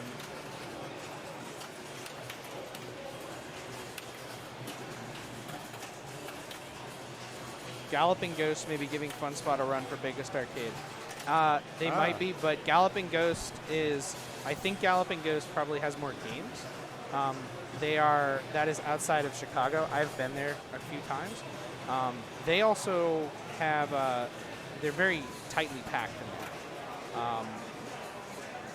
And I think that they're kind of split up. The pinball collection, which is a great pinball collection, is actually in a separate building from the rest of the arcade. I'm not actually sure because I know that both Fun Spot and Galloping Ghost have been doing a lot of restructuring and renovations and stuff. Kenny's ball ends. He's at 189, I believe. Definitely still a lot of work to do there. Josh now has 4 modes done, 707 million on the board. I think he still has a bit of a ways to go for his Area 51. He definitely has a bit of a ways to go for his next Overlord multi-ball.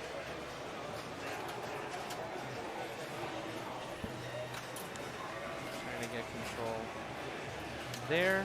And here's his mode. I think New York is the easier mode, which is just the spinner.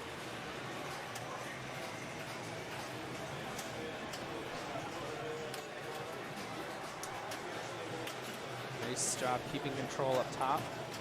Rips the spinner. Holy wow. Oh. Yeah, and that's going to be the end of his game, but really he has done his work there, so it's now up to everybody else. So here comes Patrick, who's bringing up the rear, but not impossible for him to really get something going here. He has already played All My Life. He should probably fire him. Wow, and that's going to end it. That's end it. Yep. No ball save. No ball save.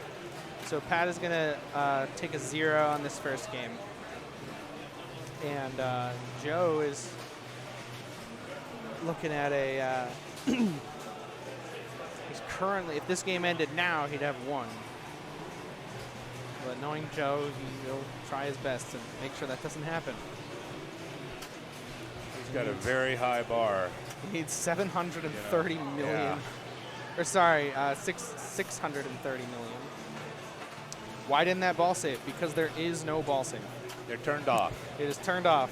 Much to my chagrin. That's what killed me in the B division semifinals. Yeah. Just about every game has been set very difficult to keep things going. If there was ball save, I can guarantee you this game would go on for probably ever. I mean, we've been here. This is the first game in this series of 3, and we've been playing for about 15, 20 minutes already. Most of that being Josh's 700 million point game. Yeah. This was set with no ball save. X-Men was also set with no ball save. F-14 was confusingly set with no ball save. Yeah, no insurance.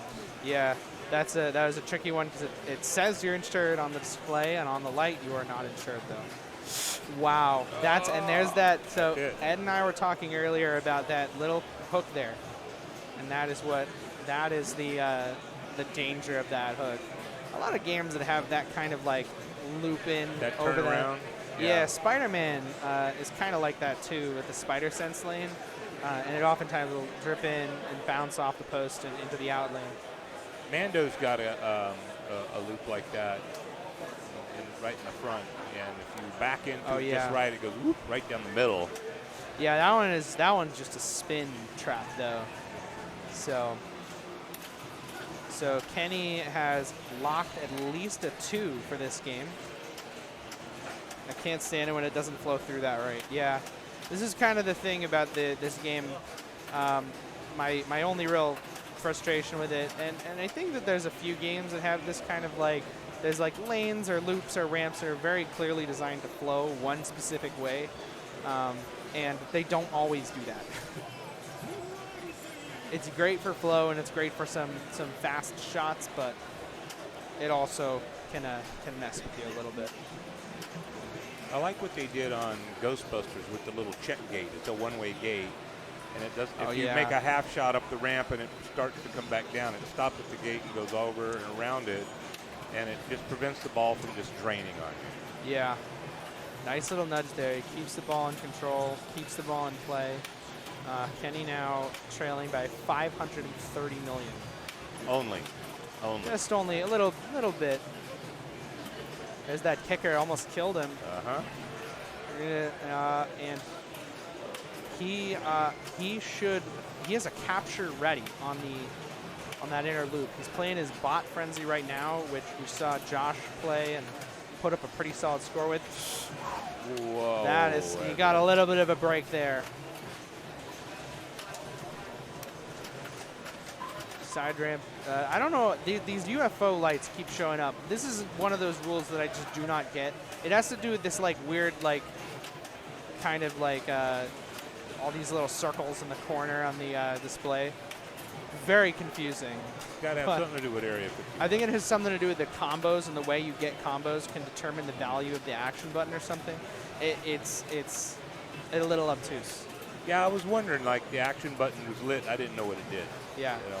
There's that multiplier lane again, and Kenny almost pays for it. He gets a ball save, though. No out lane saves remaining. Kenny now trailing by under 500 million.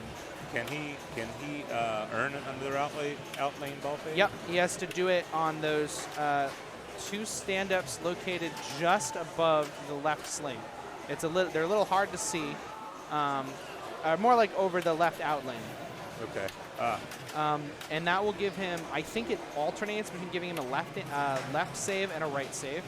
Now he has his playfield doubler active, so he has double scoring going. And that's danger right there. Keeps it in play. He has his lock lit. I think he's got two warnings now.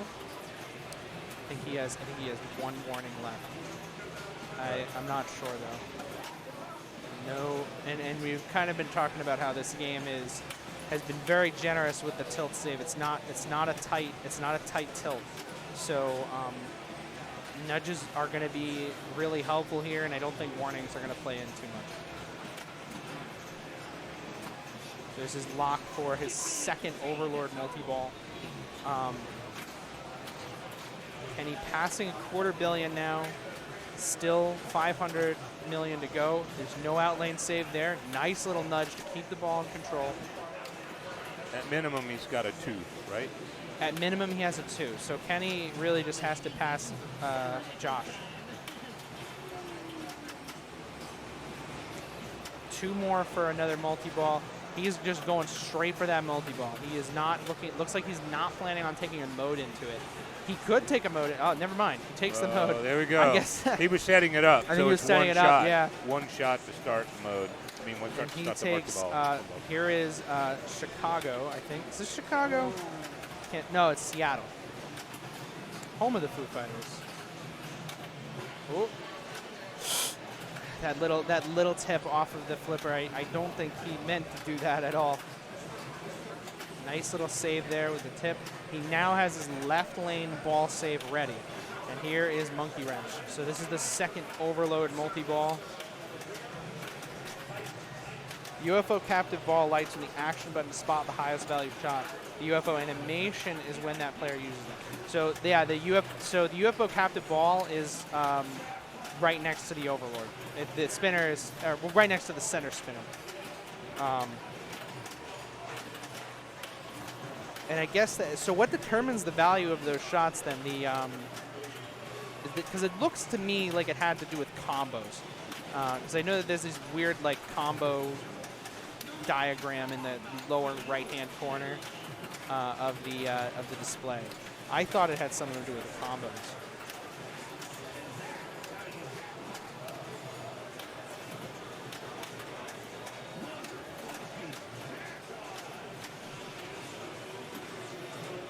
Kenny now closing in on 400 million.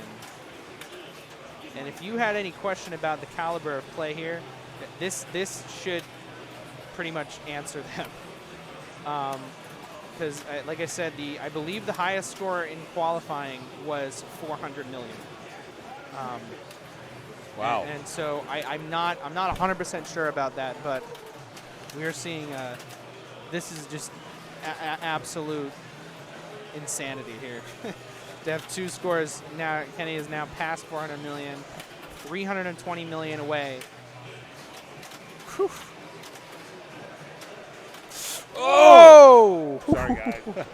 Oh, what happened there? A little bit of peeking. Oh my God.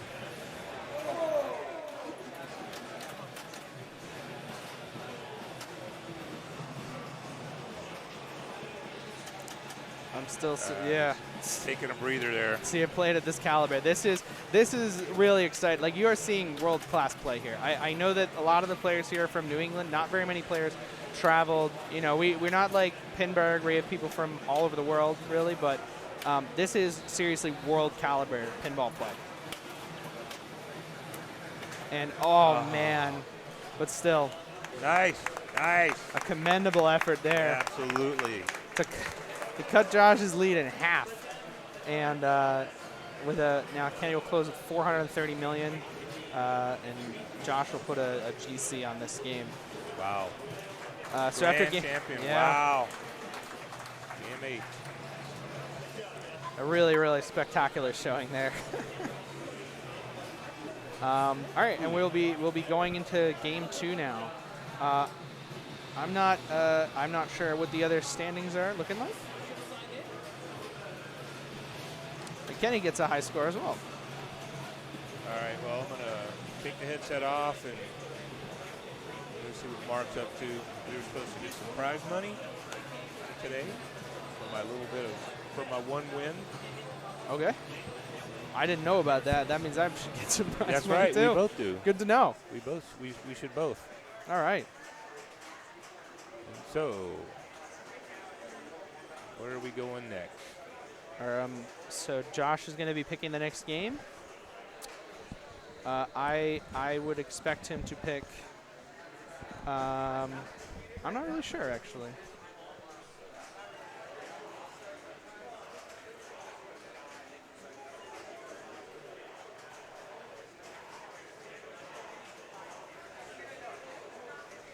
You're looking at B Division Finals. The people just below the cut line. Derek put up 420K on Scorpion. Augie with 343.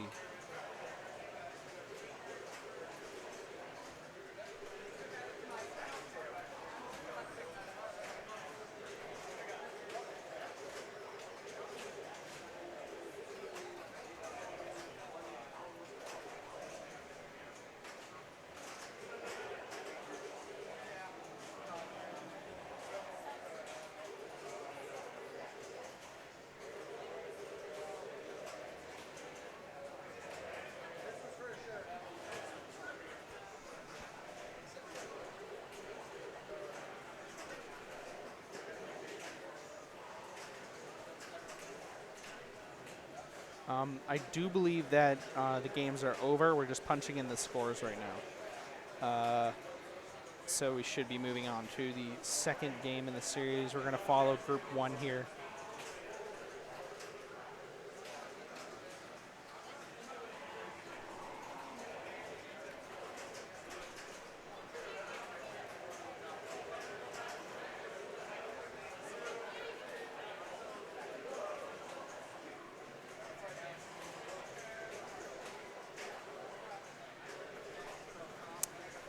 Yeah, so you can see Pool Sharks was pretty tight, actually. Brian with a pretty commanding lead. I take it he had a trick shot or two.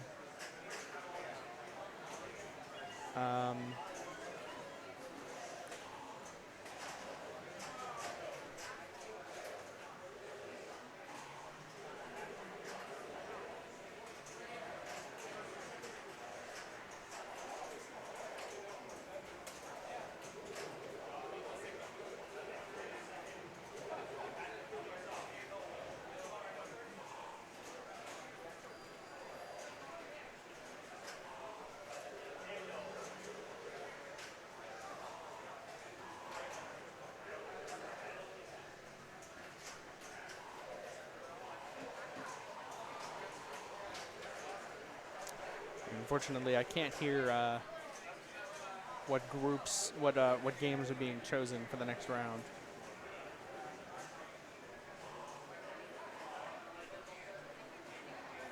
Oh, okay. Well, Group 1, Josh has chosen Pool Sharks, it looks.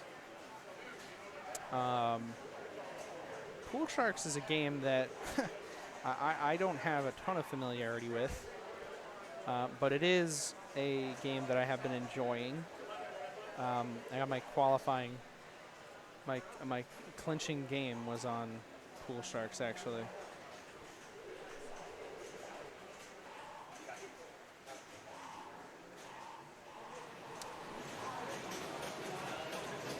So we come into this game with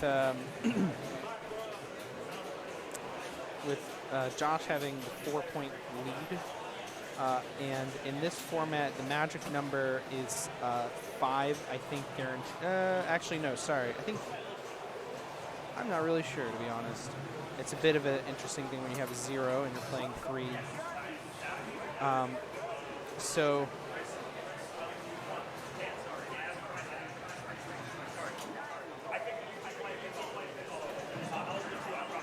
right. So Patrick is going to be leading it off, and he has chosen 9-ball. And the idea of this game, brutal. I have mediums and smalls left. Or if I go for your kid, $10 for mediums and smalls. I got kid shirts available. You can use it for a shop rack as well. So Pool Shark starts with player 1 gets to choose either playing 8-ball or 9-ball. And that is going to be the pool mode that you will play for all players. So it's not like you pick one and they pick, and everybody gets the equal choice. Player 1 gets to decide.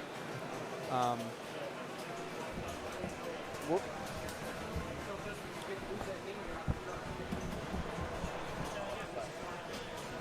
All right. Yeah. All right. We are headed to Pool Sharks. Yeah. So Patrick was player 1, I guess. Did Josh defer game? He has not been in first very often here. It looks like it. This is an interesting order.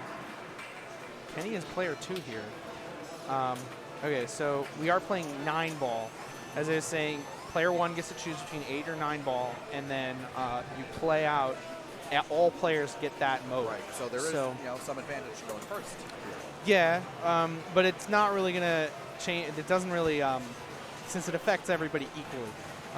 It's going to, I think 9-ball is probably the easier option of the two.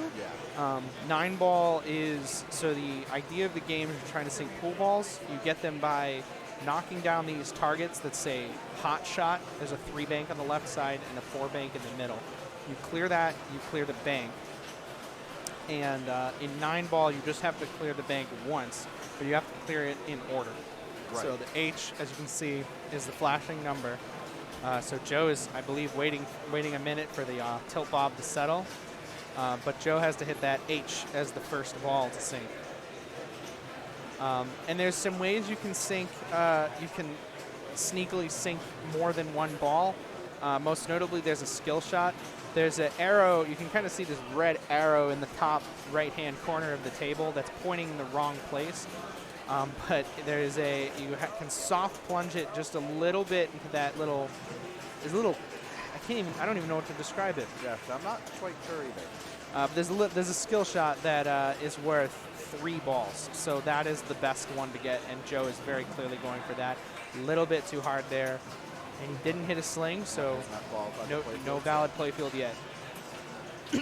Getting it, and that is going to give him 2 balls for 200,000. And just like that, Joe almost has the lead. This is a game where your score can shoot up very quickly. So this is a target, all about shooting those targets. Yeah, so Josh definitely deferred game choice. He did.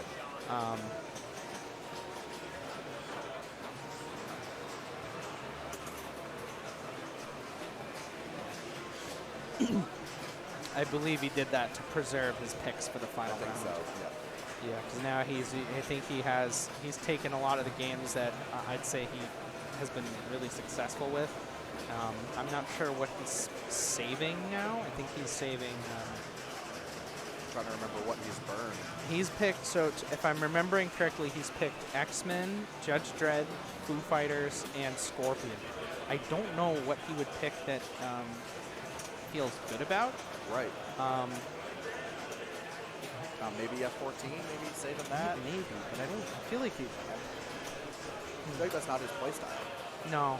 I feel like a lot of the games here don't really cater to his playstyle. I might just be deferring game choice for the rest of the he might just rest of the tournament. I think he might just prefer order instead of game. It's a pretty serious advantage, especially in like especially on some of these games like Paragon in particular. That order choice going forth is such a huge advantage because you know, okay, I need to get that super bonus.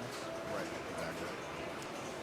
So he's going after the T target. Looks like the answer is on, but borderline impossible to see that it's flashing. He is hot.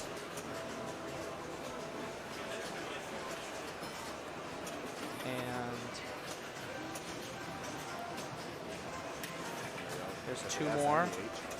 And once he clears the bank, he can hit the 8-ball on the left ramp. And the 9 will be on the right, I think. And then after that, he can shoot the trick shot on the far left orbit for 3 million points. This game is basically going to boil down to who gets the most trick shots. Right. Like it's kind of like nasty. Yeah. It's interesting games like this where there's one thing that really dominates scoring. I do like them because even if it means that there's not a whole lot of strategic choices to be made, in this case, it's one that I don't know. It makes it easy to see what people have done. Right. Like Terminator 2 is another example of that. Like I'd say like Terminator 2 is like who gets the most jackpots. Right. Whirlwind is another one. Funhouse, those games. I mean, there's other scoring elsewhere, but I do like those kinds of games. Right. It's straightforward. Yeah. And it's just who can hit the shots. Yeah, and it's not like it's a one-shot game. You have to go all over the playfield. There's different ways to hit these targets. If you're feeling good about hitting the drop targets, you're in good shape. That is an unfortunate roll for Kenny. Oh my God! And it just continues. Wow. So Kenny has 2 points. Currently, that is going to put him in last place after his ball 2. I mean, assuming Joe doesn't get like 50 points and drains. So rolls over one sling or hits a sling and drains. Well, even then, he has his bonus, which is going to be pretty significant. But having 2 points here is pretty solid. I think I was talking magic number is 6 guarantees you at best at worst a tie. Right. Anything higher than that is you're on. So if Josh wins this game, he will be advancing to finals. Otherwise, we're going to have to see.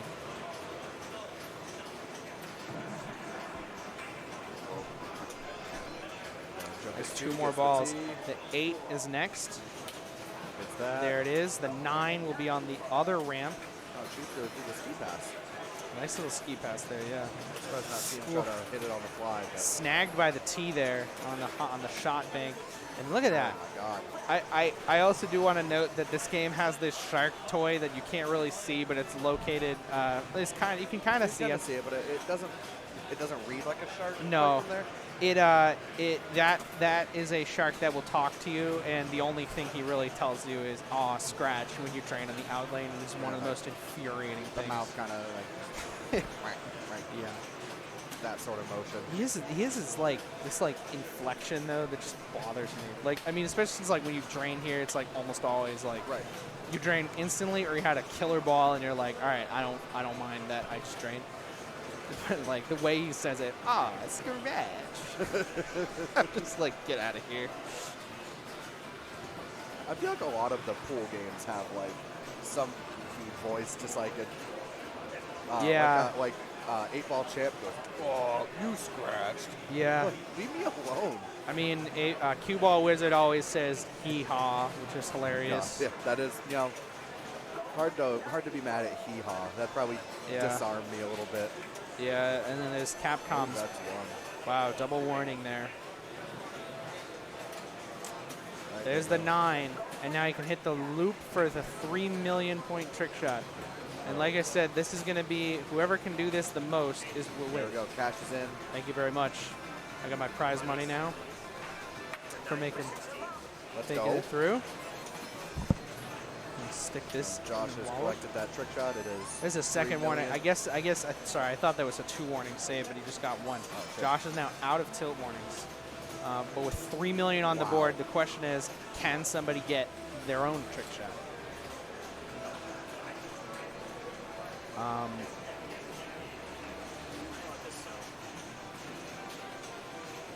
wonder what he's thinking about here.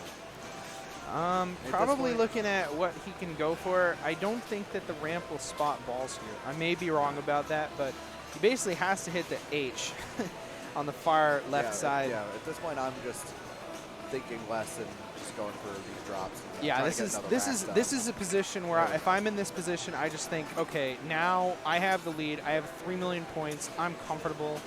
I can just kind of play the way I want. Once you have a lead like this, for me, I usually just like to play a little bit more aggressively and a little bit more,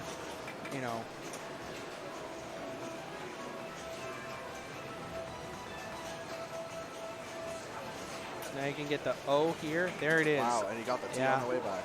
A very impressive save there, too, with just off the tip. Yeah. Power Shot gives him an extra ball. That's a mystery award. The extra balls are disabled. I don't think that gives him anything. I don't think so. I think no points either, so just kind of a dead award. Yeah, and those top lanes, you cannot change them. This is not a game that has lane change. So you can see he's trying to change the lanes there, like doing it out of instinct. And here comes another 9 ball on the right. That's it. Trick shot for 3 million. Oh, on the Boom. fly, hit it, 3. Yeah, now, so Josh is this game is Josh's to lose at this point. Exactly, Everybody else now, and I really cannot stress this enough, there is nothing else that is worth 3 million. No. There is a jackpot, I guess, but nobody cares. You just go for the trick shots all day. As of right now, it's built to 2.2, I think. Yeah, and even then, it's nothing. No. The trick nobody goes for it. The trick shots are where it's at. Extra balls are worth nothing. Yeah, bonus X can be good because this is like a lot of those pool games. All your bonus carries over. Right. But the catch is that you can't control the lanes. So you just have to put the ball up top, hope you finish the Q lanes, and cross your fingers. All right, he lights it again. Looking for that 8 ball. Yeah, you can get lots of points off of those bonus X. It's just tough to control getting the bonus X. It's not like 8-Ball Deluxe or Paragon or any game that has top lane multipliers that you can control. It's completely random. It's more like Borgar. Catch. Takes time. And there's another trick shot. That's 2.2. So Josh now has a commanding lead here. At this point, I think it's, I don't want to count my chickens or Josh's chickens for the hatch. Yeah, this is going to be a match for second unless they can figure anything, unless somebody else can get something cooking. And a lot of them are close. I think Joe was just missing his 8. And all the ball progress carries over.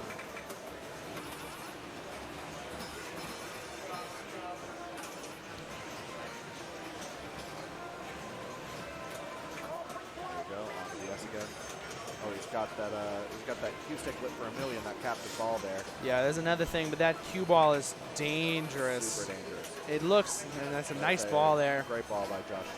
Yeah. It is possible he will be able to just walk this one off. And even then, if he $500,000 in bonus just for backs and balls on. Yeah, that would have been, I'm pretty sure that would have been the #1 score of qualifying 9 million. I think actually the #1 score is Daniel Roan with 18 million. That's crazy. And so many because trick Patrick now looking at the 8. Ooh, so close, just rattled in around. And a nice little save. 2 warnings. Stay up. Oh, yeah. Little too aggressive on that third flip there.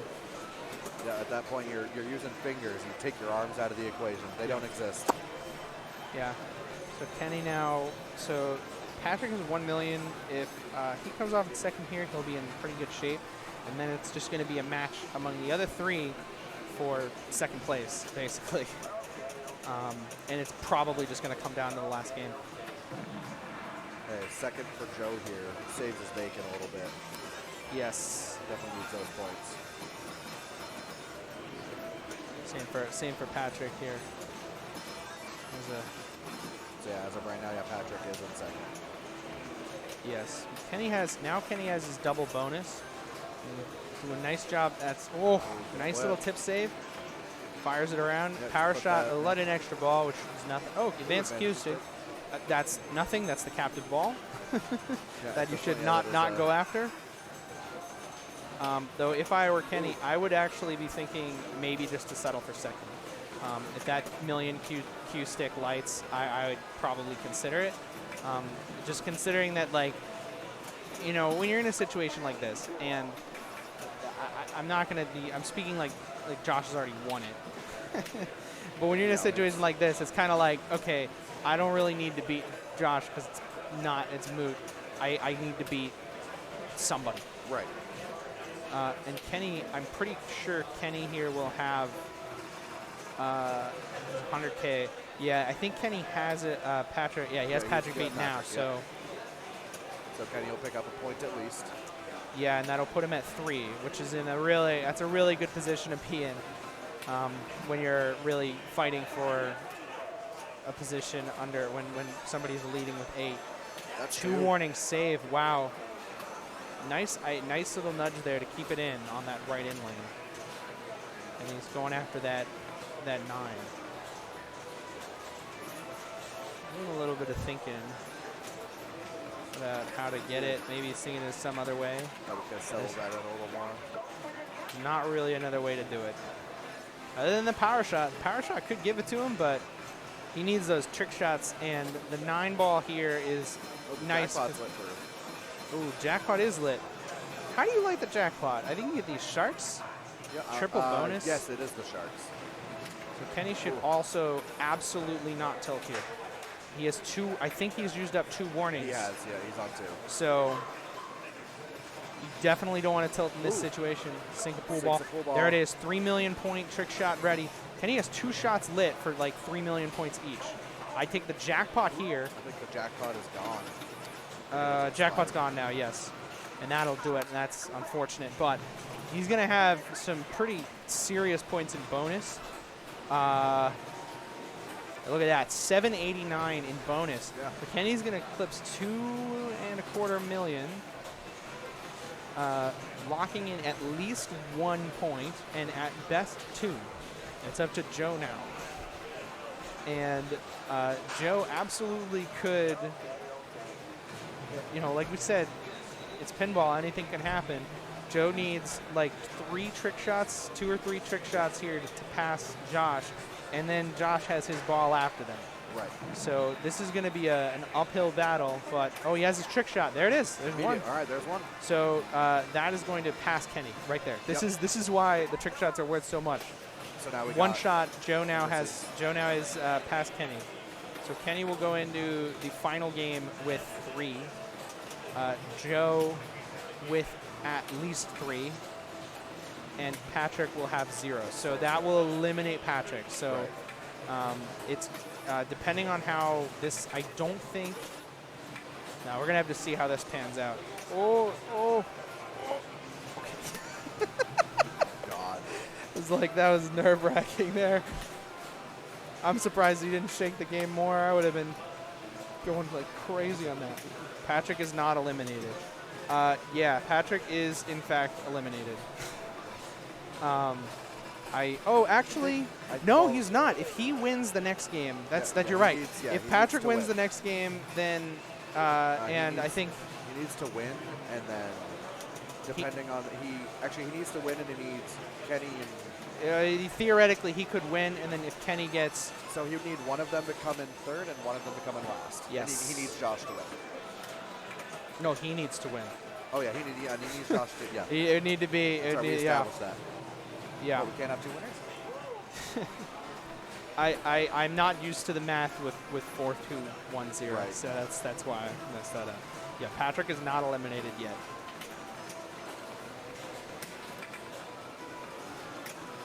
And Joe now is halfway done with this next rack and is now trailing Josh by just 5 million, which is just 2 trick shots. He has an 8. Oh. I don't know what the deal is with those 2 ramps on the side. Look right there. They are not. They're tricky shots. They are. I mean, I feel like this is a game where the artwork of the game can really mess with your head. You can kind of see like the cue stick art pointing up to the captive ball and like these bright stripes. It's like that's what your eyes go to. That's what the ball goes to. So it's like. There goes the shark. Yep. And here is 4 million.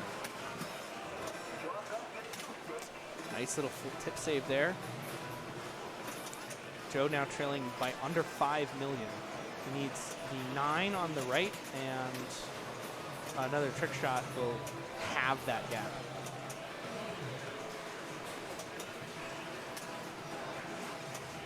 That'll do it. And that 3 million. Oh my God, tough drain. Wow. He's Really giving it a run. impressive game, though, all Definitely. around. So Joe will take 2 here. He'll go up to 3. Kenny will go up to 3. Patrick still with 0. And Josh goes to 8. So Josh has locked his spot. Josh Nobody, there's 2 players can't pass him. The pool sharks ball 3 walk off. Yeah, really impressive. Yeah, very impressive showing that. So Josh is moving on. Kenny and Joe, one of the 2 of them, will advance if they win. So the winner, and if Patrick wins, then it becomes weird. Right, it does. Yeah, it becomes weird. If Patrick wins, then I think one of Joe and Kenny Joe and Kenny have to take 3rd and 4th in either order. Right. That is the way for Patrick to advance. At which point it's then a tiebreaker between Patrick and whoever plays 3rd. Right. Ah man, love this math. Yeah, it's I love a fun wildly time. speculating. All right, we got Mark putting in results here. We'll go to the bracket real fast. We'll check out the other group as well. Yeah, let's see how it's going. So in Group 2, wow, it's very it's close. It's anyone's game there. Yeah, anybody can advance. Doug would need a win. Let's see. So between Brian and Gabe, whoever wins of those 2 would advance. Yep. Including Daniel. Yep. Yeah, there's a lot of ways it can go. I think that one of Brian or Gabe advances. So whoever wins between the 2 of them. Yep. Yeah, whoever has the highest placement in that game, I think, moves on. And then if Daniel wins, he's in. Yeah. All right. And time to go move the rig. And we'll find out what we're playing. What are we playing? It sounds like he's deferring. Sounds like Josh is deferring the game. Yeah, Doug is not out here. I think if Doug wins and Daniel loses, it's a 4-4 tie.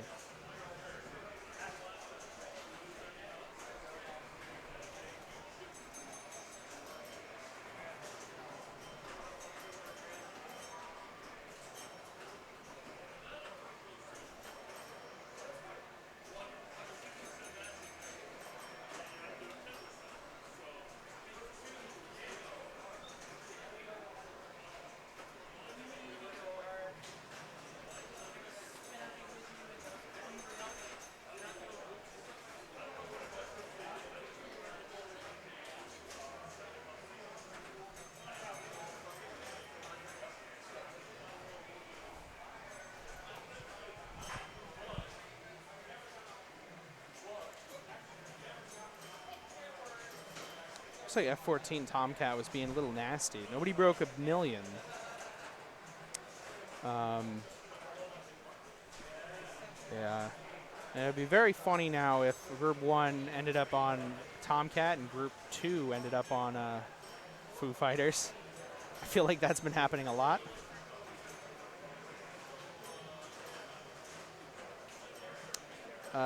Take a quick look at B Division Finals. Still, wow, very close. Zoe with a monster game on Judge Dredd. And this machine is known as No Signal.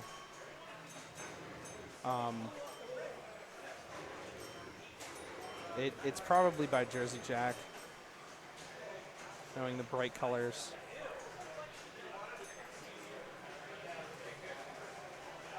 While we wait for the camera to load up.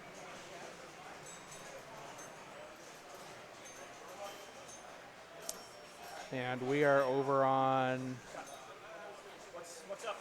Meteor. We're still missing playfield. Yep, it's coming up now. Oh, yep, you're good. All right, Meteor. You guys are good when you're ready. One of the best older Stern games. Cannot see player one score here.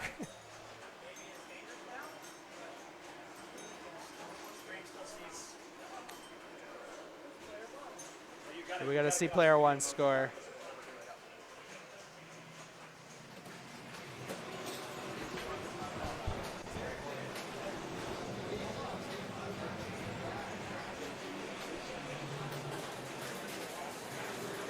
There we go. All right, so here we are with Meteor. We were here yesterday talking about Meteor for NEPL. Well, this is qualifying we're talking about, but Meteor is a classic Stern. One of the, I would say, I feel like it's a great game, but it's also somewhat overrated among Stern's older catalog. But most of that is just because Quicksilver exists, and Quicksilver is just so good. Every time if I get an opportunity to play Quicksilver, I just absolutely play it. Oh, nice post there. Yeah, we've seen. Are you two related? We are not. We're not. Yeah. Fair enough, though. Fair enough. Yeah, the big beards.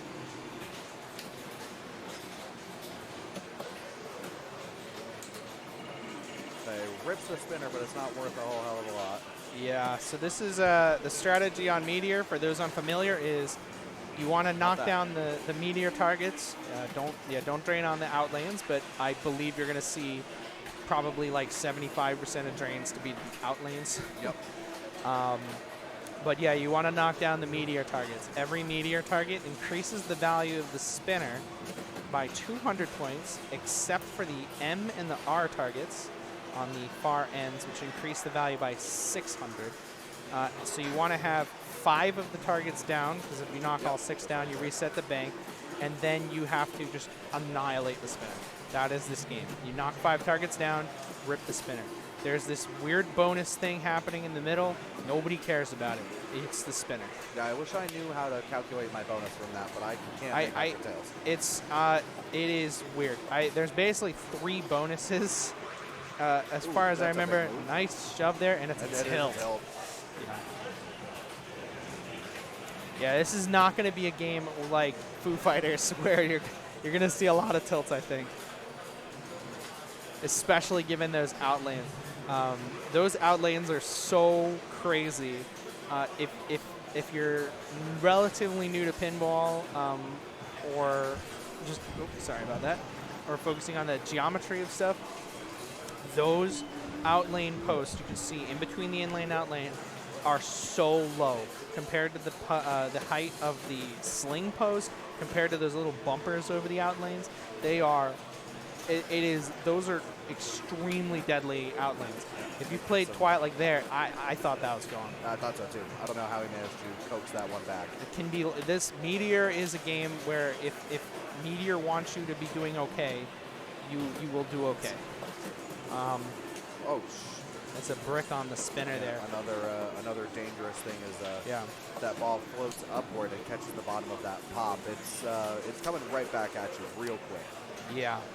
It's there's one pop bumper right there in the middle. And that, like there, this area there, it's so dangerous. Those outlane areas. Nice drop catch there. Really, really great control there. A little dead bounce. And there it is again. And you can see, like, that looks so, it's so dangerous. Those outlanes, crazy, crazy wide. So, let's see, as you try to put it back up here, try to get the M or the R. That's probably what I'm doing. Or no, he's just going to take them. There you go. Like, that's what these outlanes usually do. In any case, Joe now has 90K, which in the grand scheme of things this is a game that, honestly, you can't really make heads or tails of the score until ball 3. Right. It is one person. If you get one good rip of the spinner, that's worth 100K easy. So just to remind everybody, Josh has advanced to the final round. Joe and Kenny, whoever are playing each other now, basically. If Patrick wins, then he needs Joe and Kenny to take third and fourth in either order, at which point he will tie break with whoever took third.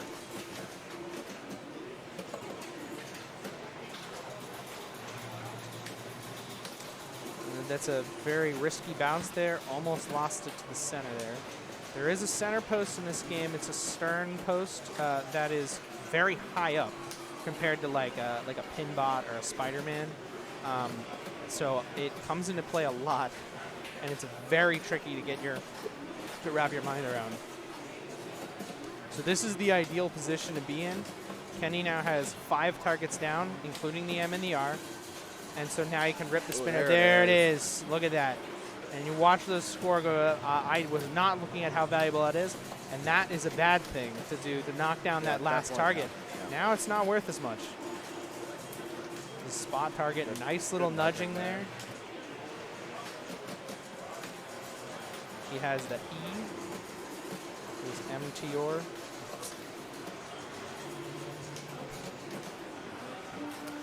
And there's that. That's kind of what those outlanes really act like. They just pop it over. But Kenny really has nothing to be upset about. He has 329,000. Great ball one. It's a really, really great ball one. He's established a very strong score here. Like I said, Josh just looked right into my soul. Yeah. Like I said, it really doesn't matter. Like it's all going to come down to the last ball. You know, this is a game where you can get a huge score out of nowhere. Then one thing, it does save your drop target progress as well. It does save your drop target progress. So it doesn't really help you out that much because at the end of the day, you have there's 3 rollovers in the top left that spot Meteor targets. You have these, you're going to flail into those targets probably inadvertently with that upper flipper. And so here's Josh should take the T here, and that's a little too. I don't know if that was early or late. I don't know which one he was shooting for. Doesn't really matter.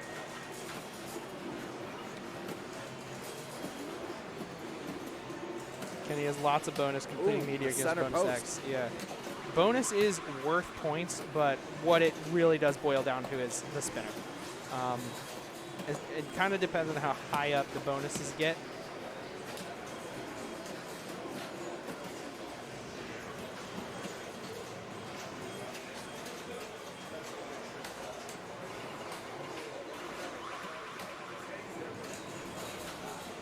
Hitting it, but he's not ripping it as hard. It's not really hitting flush. Yeah, and this is the other thing. Once you have the spinner start to be worth like crazy high, it just does not want to. It just does not want to go. I have the same problem on Flight 2000. You get that spinner. It's like, oh my gosh, the spinner worth 1,500 a spin, and you like brick and outlane. I do believe that these bonus advances are kind of like Quicksilver's and that they're cumulative. So like, let's see if that's how that works.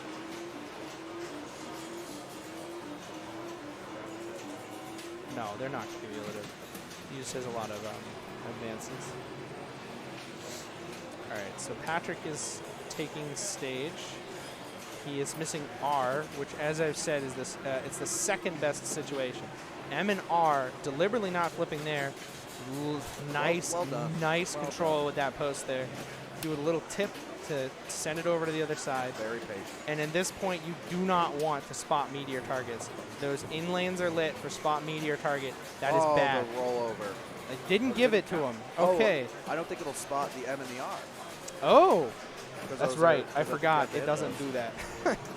So this could be a blessing in disguise to not have it. His spinner will be worth 400 points less than the max Oh. possible value, and that is a I think he thought that it would carry over. Yeah. Like off that dead bounce, and it did not. It yeah. kind of hitting that hinge between the flipper and the inlane rail. Yeah. Still It's a tough solid break. solid score, 90K on that. Yeah, still not out of it. No, I'd say you not can by any definitely means. Close that gap. Joe gets the R, so he is now there. It gave him the M there. Oh, what the? I don't know. What are the rules? It's just a weird game. It's certain games of this era oftentimes have really weird rules. I mean, the classic example being 9-ball, which has a loop that advances in value from 10,000 to 20,000 to 30,000 to 173,000 Yep, points. that's right. Yep. As somebody, I really wish I could hear the backstory behind that. Yeah, I'm sure it's out there. I too wish I could use cocaine and design pinball machines. Yeah. I mean, it was the 80s. Yeah. Oh, and there's the post. I don't think Kenny trusted the post there. I don't think he did. And it And- might have had too much. You know, sometimes the ball has a little bit too much momentum. It'll just be a glancing blow off the side. That post is not very bouncy. It can be, but it's not. Not at that rate of speed. No. Absolutely not. All right, so here's Josh, already clinched the win here. So he already clinched the advance. So he's just playing for score now, and to potentially ruin Patrick's dreams. Yeah. I don't think anyone's recorded a sweep in A. Yeah, we have. Have Yeah, Mike. Oh, that's right. Mike yeah, Korzinski did it. He clinched, So this and then will he be the got second swept in the second round. That's Poor guy. pinball. Just decided he'd split his 12 points up between 2 rounds. Oh, how the mighty fall.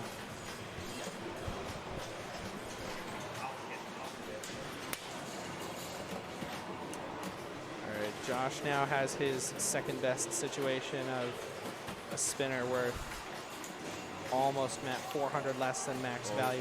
Nice There it nudge is. out, and there's a big On the rip. fly. Oh, that was nice catch. Get another one. Josh now has the lead Another here. one. There it is. So he had 360 Another going bump. into Keep that. that. That rip was worth about 40,000 points. That one was worth about 25,000, and that was not, well, I guess he reset it halfway through.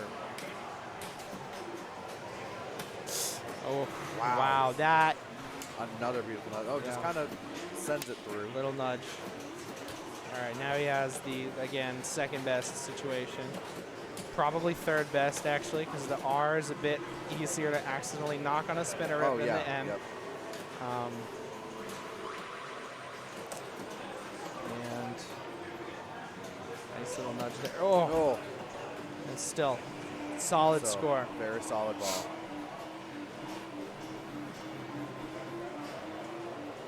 This is exactly what Patrick wants. I'm not really sure about that. Patrick, well, it is, well, I guess this is what Patrick wants in terms of beating Joe and Kenny. Patrick here, so Patrick needs to beat Josh right now on this ball. If he manages to pass Josh, then he has the chance of staying in it. And like we said, those spinner rips can be worth a lot. So just take your time. Oh, tried the ski pass, panicked. Yeah, and a nice regain of control. Little tip backwards. I was worried that would have tilted for a second there. That was a firm shake. And bricked on the entry. Oh, no. No. Man. Wow, that's tough. That, yeah, you hate to Panicked. see it. Thought he didn't have the catch and I think he did. Looked like it. Yeah, you hate to see it. That's tough. That's nerves, honestly. I've been there too many times to count. So Patrick will take a 0, and he will be eliminated, which means now it is down to Joe and Kenny. Whoever can win this game between the two of them will advance. But shout out to Patrick, great performance. Yeah, today. really killer. I mean, it's some great, great WNPC representation here in the top 8. And he really had, like, do not read into his 0 as a yeah, he had poor play. The other play was just better. Sometimes when you play pinball, you don't lose because you did bad. You lost because the other people won. Yeah. You hear Kenny celebrating his advance. Yep. So Joe will take a 1 here and be eliminated, and Kenny will walk it off with the 2 and giving him a 5, which will be good enough to advance into the final 4. That was a fun round right there. That was all right, so what do we have in the other? I don't know if the other group is completed yet. Hey, let me go change it from B to A. All right, I have received report. It is going to be Josh Henderson, Kenny Viner, Daniel Rohn, Brian O'Neill. All right, yeah, that's a hell of a final that is four. a heavy hitting group. Yeah, we're in for some. This is 2 top 100 players. Yes. And Kenny is one of the best in New England, and and Josh. These are really 4 of the best. Josh is a multi-major winner. Yep. Yeah, this is really 4 of the best players in the world. Yeah, this is. They're really we're in for a treat here for those who absolute treat here. All right, let's we're gonna work on getting stuff switched over. Yes.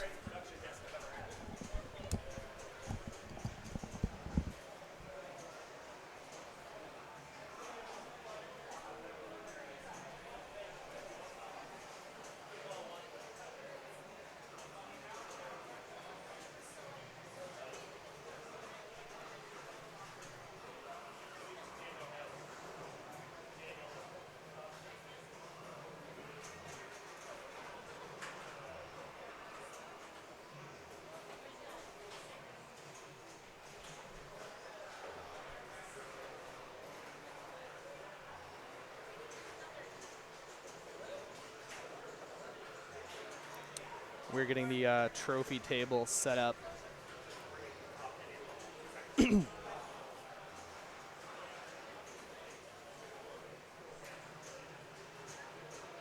As we are preparing for the final round.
There we have our winner of the SummerSlam B division is Zoe Vrabel, with Derek Correa taking 2nd, Augustus Eustace taking 3rd, and Chris Lacrosse in 4th.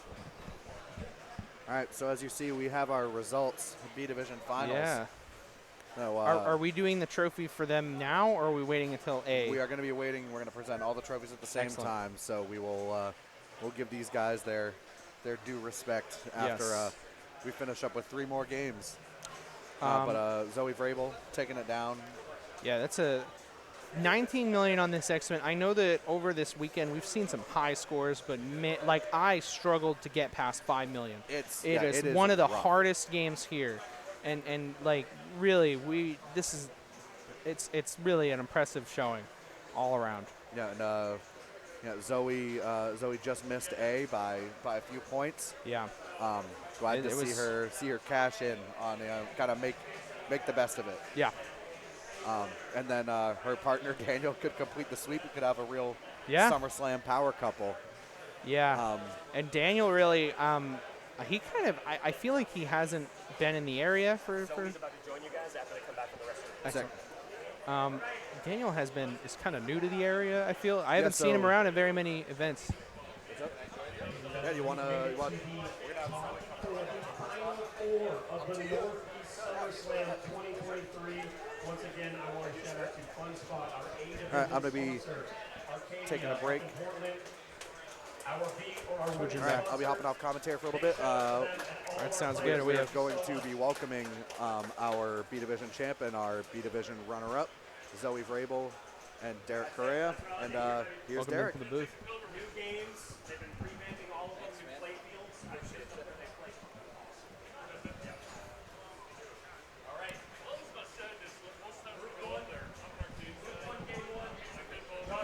Welcome to the booth. Congrats on the silver. Thank you. Thank you very much. Yeah, it looks like that's a fierce group and lots of some pretty intense competition all around. I mean, this has been really a extended weekend of lots of pinball and lots of high caliber play. Like really intense. I agree. You know, we were talking about it yesterday on stream about how the divisions in NEPL don't really mean anything. No, they don't. Anybody in any division is like a Stone Cold killer. Yeah.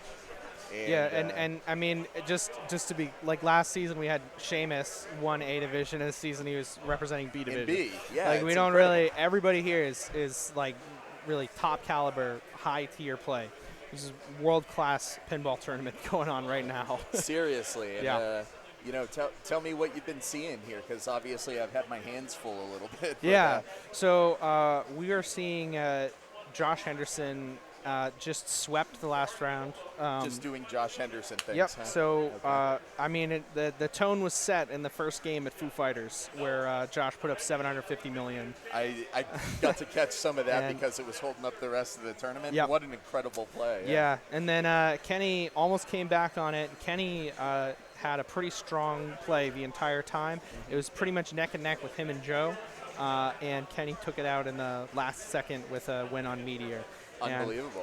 And Patrick took a 0, unfortunately, but as I was saying, he wasn't playing poorly. It's just everybody else was playing spectacularly. Got it. And so it's very difficult to come back on 700 million on Foo Fighters, or we had 18 million on Pool Sharks. Pool Sharks, right? yeah. I Some saw pretty crazy scores. And I mean, honestly, I believe that would have got you by and far #1 qualifier during this tournament. I think it would have gotten you. It definitely would have gotten you top 3. I'm not sure about #1. #1 was high.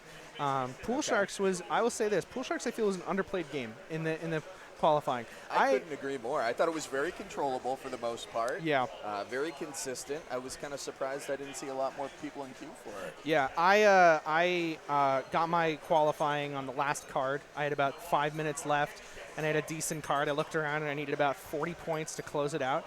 And I looked around for a game that I could play, and Pool Sharks needed about $1.3 million for 40 points. Yeah, I'm totally. Like, all right, I could probably make that happen. That's brilliant. All right, and we are welcoming Zoe Vrabel to the booth, who has just won B division. Congrats on the win. That hasn't really sunk in yet, but super stoked. Yeah, it takes a minute for it to sink in. I'm sure you'll definitely recognize it when you have the trophy. Yes, that will happen after this finals round concludes. Yeah, congratulations, exceptional play all day. Back at ya, second place in B Division. I ran into James the Zoe. is just surrounded by B Division. Yeah. Ran into the Zoe buzzsaw. What can you do? Yeah, go right ahead. We already did a spoiler alert, but Mark's going to show us the standings from B Division so that we can tell you who won. Spoiler alert. So we had top 16 who were not qualified for A and were not ranked 250 or high or better in the IFPA. Yeah. Correct. Which I think impacted approximately 2 people. That? Is that accurate? Yeah. I think Joe Lemire and Daniel Roan are our top 250 representatives, and both of them made it to A finals. So. I see. Excellent. And Brian O'Neill's top 250 as well. Oh, yes. And he's also in A finals. He's also in A finals. So you can see here the competition pretty thick. Just looking at these names, Noah Crable we saw yesterday in A finals. Yeah. Augustus Eustace, former Massachusetts state champion. Yeah. Exactly. We all know about Zoe. Chris Lacrosse, tremendous player from Vermont, who also was in the finals for B. Michael Lupo, up-and-coming New Hampshire player. Yeah. Uche from New York, a tremendous player. Nick Quadrini, I think we talked about him yesterday on stream as well, just a tremendous player as well. Mike Schmidt was a ringer on at Flat Tops back in the day. The Flat Tops. He was regularly in the finals of the monthly pin brawls, and those were, as much as we have like monthly knockout tournaments, those were not easy to win at all. Some real crucibles right there. Oh yeah. And there's also a family connection. We had Mark Henderson in the first round of B Division finals, and his son Josh is in A Division finals, which you will see shortly. Yeah, just after sweeping the first round. Nothing really fierce. Yeah. Yeah. So then we take you into the B semifinals. Zoe and Augustus making it through over Jordan Lovell. Just tremendous play this weekend, actually, from Jordan. And again, helping out with all the commentary, or the scorekeeping, rather. The entire, super appreciated. Everybody doing these volunteer things, running a tournament, playing in a tournament. You gotta just tip your cap to them. Yeah. And then myself and Chris Lacrosse were able to squeak by Nick and Michael to make it into the finals of B. And there you see it. I mean, the story was Zoe deferring twice in the finals, which totally threw me off, I'm going to say. I didn't mean to do it as a mind game, but it was. The rules of this tournament state that if you are picking games, you cannot pick the same game even across multiple rounds of the finals until you've exhausted all of the other possibilities. And given how many machines there were in the finals bank, we were never going to get there. So once I narrowed it down to the games I didn't want to play, I thought maybe Derek will pick a game I do want to play. So did I?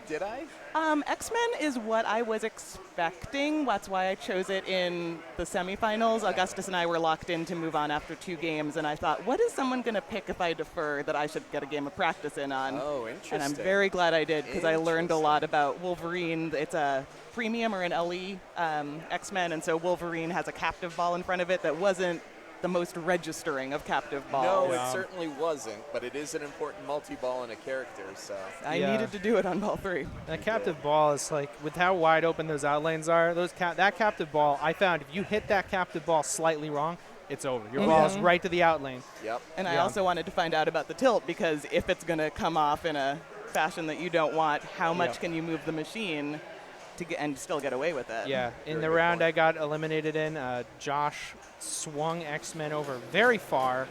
And did not take it. Took 2 warnings. I think he did take a tilt for it actually, but it took a minute. Here we are. Let's get to the real A finals here. So we're looking at Daniel Roan. The real Daniel Roan. Hashtag the real Daniel Roan. And I'm sure we've talked about already on stream in Meteor, you are trying to drop those drops up top, but not all of them, because each down drop is lighting your spinner for extra value. Yeah. And you want to get down, especially the M and the R. Every target is worth 200 points for the spinner value, except M and the R, which are worth 6. There it is. So you want to make sure you get those Nice. nice to the he post. picks up one letter. Oh, it comes through the spinner and then it stops it on the way back. It doesn't look like we have the right 4 players, but just to tell you who's actually playing in the finals, Daniel Roan is player 1. I don't know the order of the other 3, but we've got Brian O'Neill, Josh Henderson, and Kenny Weiner as our top 4. And seeing that Josh was the 3rd seed and Daniel was 4th, it appears that Josh may have deferred his He definitely pick. deferred. I think Josh has gone through the games that he's feeling best about. And so if he's going to be put on a game he's not as comfortable about, I mean, it makes sense to take player 4. Yeah, and I think he may also have heard Daniel whining about how Josh picked Meteor last round and Daniel wanted to pick it. So he was like, if I can let Daniel pick, he'll pick Meteor, which I already like. Yeah, he just put up 600,000 on it. So Nice little wiggle. Yeah. Can't tell how much of that was the camera moving and how much of it was the game. The correct answer is yes, but there's a 5 light spinner rip for Daniel. Oh. Already up to 334. Yeah, that is. He's got to be happy about that, don't you feel? That's a great start. And we were saying earlier that Meteor is a game that we really can't judge how it's panning out until the game's over. Absolutely. Just because anybody can put up a killer score out of nowhere. That spinner rip can be worth easily 50 to 60,000 points on a good rip. Yeah. I would agree with that. You know, that on a very nicely juiced spinner, it can even be as high as 100K. Yeah. Not Look at on that. this one, though. So Brian, just off 2 bumps, now has his entire bank down the way he would want it. Yep.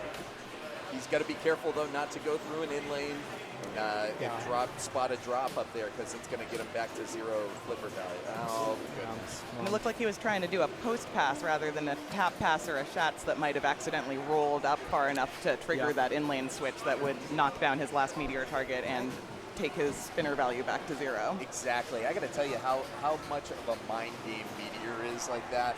When you've got the in lanes lit, you've got the perfect drop setup, you've got the spinner ready to go, and I'm like, well, I can't tap it, I can't try to shots it, I can't, what do I do? And then you freeze. Which And is these one of the flipper beautiful rubbers things. are the least bouncy thing on the game. The in lanes have rubber posts at the top. Sometimes in tournaments you take them out, but this one's already playing pretty mean in my opinion. So you're able to wiggle on there, you're able to trust that center post rubber, but the flippers themselves don't try and dead bounce. Yeah. Which is funny because they're red rubber, and you would think red rubber, that thing's going to go halfway up the playfield if I try to dead bounce. Not on this one. Yeah.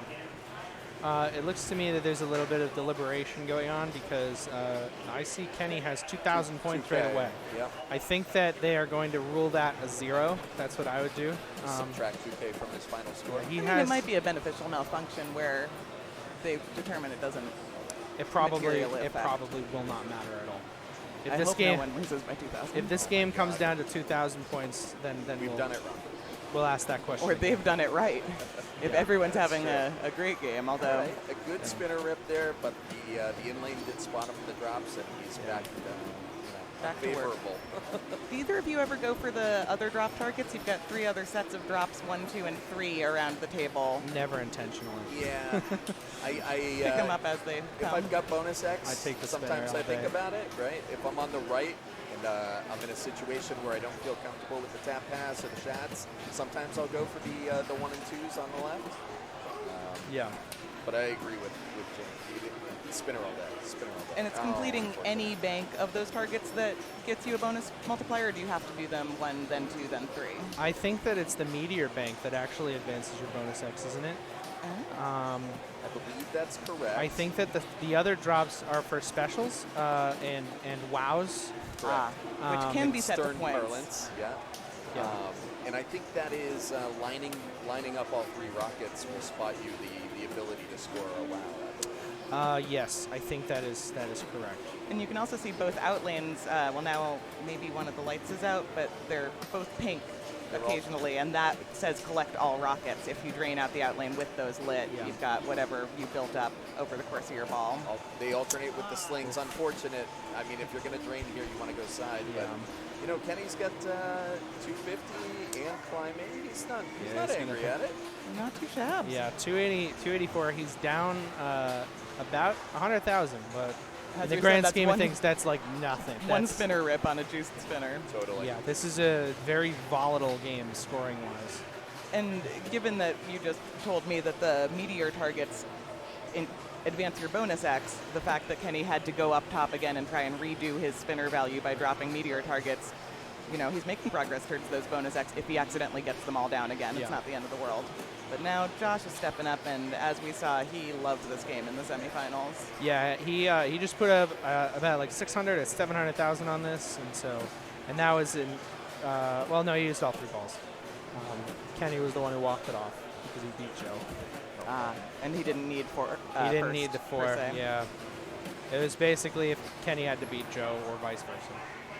Yeah, there's a lot of thinking about the possible outcomes that goes in. Oh man. Yeah, that pop bumper, which I guess actually is the Meteor. Now that I look at the art. Oh yeah, I never looked at that. I never looked at that. I guess it doesn't really look like a Meteor because there's a big star on it, but. Is the gist of the game that you're trying to knock a meteor off course of colliding with the Earth with your rocket? Because I know that's something NASA does. So, I guess. Fun fact trivia about Meteor. This is actually a movie tie-in. Wow. Really? Yeah, we were talking yesterday on the stream, Zoe, about not having played a lot of pinballs, about played the pinball, not seen the movie. I have not seen the movie Meteor, I can guarantee that. It is I believe, Sean Connery? Chat will correct us. I'm sure. Classic with Sean Connery. All right, there we go. Thank you to whoever in chat. Ooh, there's a little tap pass there. Daniel's going for that spinner, hoping he doesn't knock down that O. Yeah, he's got the E standing up. He's happy about that. Is he? Oh. A little interesting. I'm not sure I agree with that flip, but I guess he didn't think he was going to hop over. Nice little tap pass. Double tap. There's a rip. Oh, no. It could have been a center post there. Even worse, he didn't get paid off because it went through the spinner and it hit the remaining drop. Yeah. I will say that Daniel will not be dead bouncing on this game because he's the one who told me about the flippers not being They're bouncy really rubbers. not bouncy. None of the flippers here are very bouncy. They don't have those Titan rubbers that like send everything everywhere. And also he has a great tap pass, so why not just rely on it? I think we've seen it like 3 or 4 times in this game alone so far. So yeah. Likes to get fancy. We have a Harlem Globetrotters at home that is a great game if you're just starting to learn how to tap pass. That's a fun one. Totally. Yeah. Love some Paragon. Yeah, I was going to say Paragon would be my pick for the tap pass game. Yeah, and it just looks so cool when you can build the confidence to do it on stream when you mean to do it. Yeah, that was an attempted tap pass there. I think that he accidentally shatzed it through the lane. Yeah, he made it look cleared good. his bank. Yeah, but he didn't unfortunately, he definitely didn't want that. Making it look good. All right, so this is kind of the go zone. We were talking about this on Meteor the other day. When you've got 4 drops down, it's time to start thinking spinning. All right, beautiful shots. Yeah, it's interesting that he's relying on the shots here. I guess the lanes, the in lanes are very wide. Nice use to the post. Yeah, and as Derek, there's a nice tip.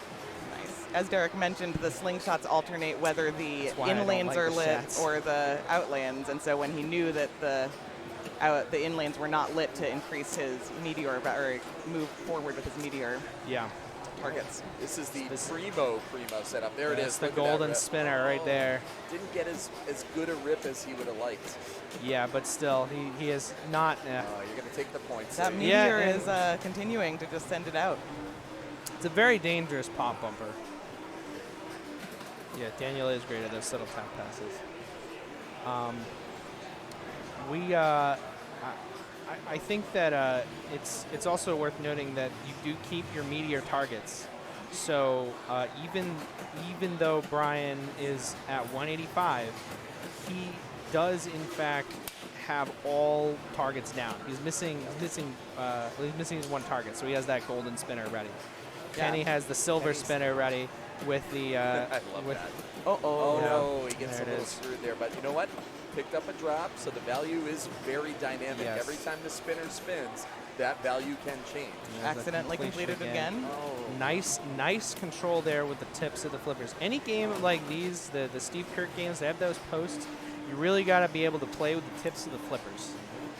Really any game with these big flippers like this. Like Valley flippers are like this too.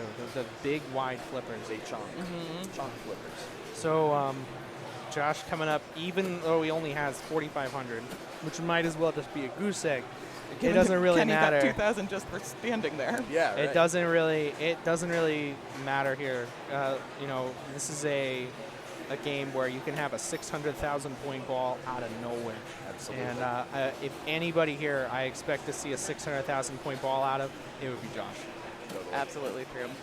And I mean, we saw Brian come from 20,000, 25,000, all the way up to 185 with just a couple of big spinner rips. So if Josh is able to control it for a little bit longer, keep his Meteor targets down. Yeah, then he'll be in good shape. Kenny's got some nerves, I think. Keeps flipping reflexively at those top drops even when they're down. Yeah, that might be the case, but also it's an interesting top area because it's kind of tough to keep the control there. If you just let it dribble off, it hits that bumper, and then who knows where it ends up.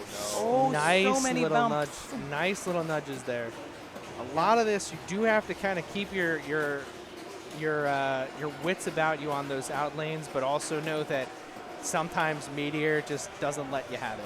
And this one, the tilt doesn't seem super tight. No, we've only seen a couple tilts on this so far, and they were very well deserved. Yes. And there's no danger of a tilt through because it's a stern solid state. So even if the tilt bob is still swinging and makes the next player look like they've also tilted, just plunge that ball and they'll step back up to the ball that they deserve. Yeah. Coming back to that thought about Meteor, though, the Meteor targets, sometimes I find it's pretty helpful to kind of juggle off that rubber that's behind the drops. James, you were kind of talking about it's not good to let it dribble off because it is going to hit that pop bumper. Yeah, that pop bumper is like one of the nastiest. It really just sends, we've seen so many balls off of that pop bumper straight to an outlane. And that part of that is because the outlanes are massive. And part of that is because the pop bumper is very low down, relatively speaking, without a whole lot in the way. So already 100K. Yeah, 100,000. He is two targets away. And that's one target one away. Uh-oh. There it is again.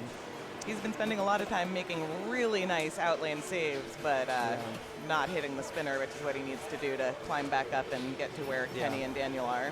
The spinner will be worth 100,000. And sometimes it does make sense to just rip the spinner because you're going to hit some of the targets on the way up anyway. And that is nice use of the post there. He trusted himself in a way that many players would not. And there you go. Now he has his golden spinner ready. And he even did a little bit of a dead bounce on the move, which I would have been This is exciting. Let's see what he does here. I think he's going to tap. Oh. No, passed up. And that rolled over one of those spot Meteor targets up top. Those three rollovers that are in an era of rollovers that you always want to hit. These are rollovers you never want to hit, and, well, rarely want to hit, and you pretty much always hit them. So, I mean, pop quiz, Josh is up to 300K. Yeah. So. And now, like, this is what we're... Is that a quiz or just a statement, Derek? Yeah, it's going to... Didn't really have to answer that. Yeah. Well, if I answered it, it would be a quiz. He's close to Kenny, close to catching Daniel. Neither of them did all that much on ball, too. And this is what I was talking about of how, like, this is a game where really you cannot read into somebody being down. By any number. No, really. Josh went into this ball with 4,500 points. And that was after a ball one where Daniel put up 350K. So let's see what he does. This is the scenario we were talking about. He opts to shoot the target, which is kind of odd, but... Yeah, I'm not really sure I agree with that. Just looking at the IFPA ranks of these players, while Josh Henderson is currently, 14,000th or 1,400th in the world, that belies his talent. He has been ranked as high as 11th in the world when he was younger. Yeah, he took a pretty big break from competitive pinball, to my understanding, too. Yeah. Went to school. Focus on education. Just completed his graduation in comp sci. So probably a smarter move than me. I went to college and then got into pinball while I was there. So can't recommend that's what I did. Can't recommend it. But hey, we're all here sitting on a couch getting to talk to the internet about this game we love. Exactly. And Josh has moved into first place. Josh is a monster. His rank definitely doesn't reflect his skill. Oh, yeah. Saying he's going after bonus X, that is understandable, I guess, but I also still think that spinner is really where it's at. We're also at a position now where Josh can kind of start thinking about playing. Bonus X is also almost maxed. He's at a point now where it's just like, how long can I keep ripping this spinner? Yeah, without an outland. Well, he's going to drain, everybody drains at some point. He's going to be pretty happy with the bonus even. Yeah, this is really, he's in a situation that's kind of like a win-win. Normally, oh, wow. Nice try. Nice control of the post there. Oh, my God. You got to tell what direction the ball is coming at the post in order to trust traps it. up, and he's like, yeah, I did It does look like he is actually focused on clearing those targets. I think he's realized that he can get away with some bumping and nudging and doesn't feel concerned. That's and unfortunate, there it ends. Just underside of the that flipper. is really we can't don't be. even know how big a ball this is yet because we haven't seen the bonus. 667 is where it started. It looks to me like he has 4. Oh man, what does he even have here? He's got at least 100 because there's 100. Wow. 783.40. 120. Before. He has an extra ball. Daniel should not plunge this. Oh, there we go. Whoa, okay. I thought it was an extra ball. No, that was that Stern thing where they show you highest scores to date after ball Right, 2. yeah, I have PTSD from my own plunging someone's extra ball in the women's semifinals last night. I was like, if Daniel and I both do this on stream, I'm going to cry uncontrollably. Yeah, in my first round in the finals, in the SummerSlam finals, we had somebody who went up to play my ball because they thought they were insured on Tomcat. Oh, you are not insured. There is a big sign. There's a big sign on it, but the display says you are insured. But occasionally you were insured. I saw a couple. Yeah, the display will tell you it. Anyway, it doesn't matter. This is Daniel Roan, ball 3. The real Daniel Roan, and he's trying to catch Josh Henderson. He's got down $250,000. Just going for spinners. Yeah, and this is the way I prefer to play Nice Meteor. tip pass. He needs to get it back under control. Just nice. And there's that use of the tip. Like I'm saying, like you got to be able to use the flipper tips tap, here. tap, pass. Yeah. Nice little tap pass. Oh, that's a brick. He's lost the spinner. Nice control there with the tip. That was a fast ball in front of the. And nice job getting it out of the out lane. Nice. Oh my God! I thought he tilted. I thought he tilted it too. Some beautiful nudges though. You cannot be upset about that. He will not take the 4, but he has 600,000 points on the board. Putting some distance between him and Kenny and Brian, but again, all it takes is one good spinner ripping ball.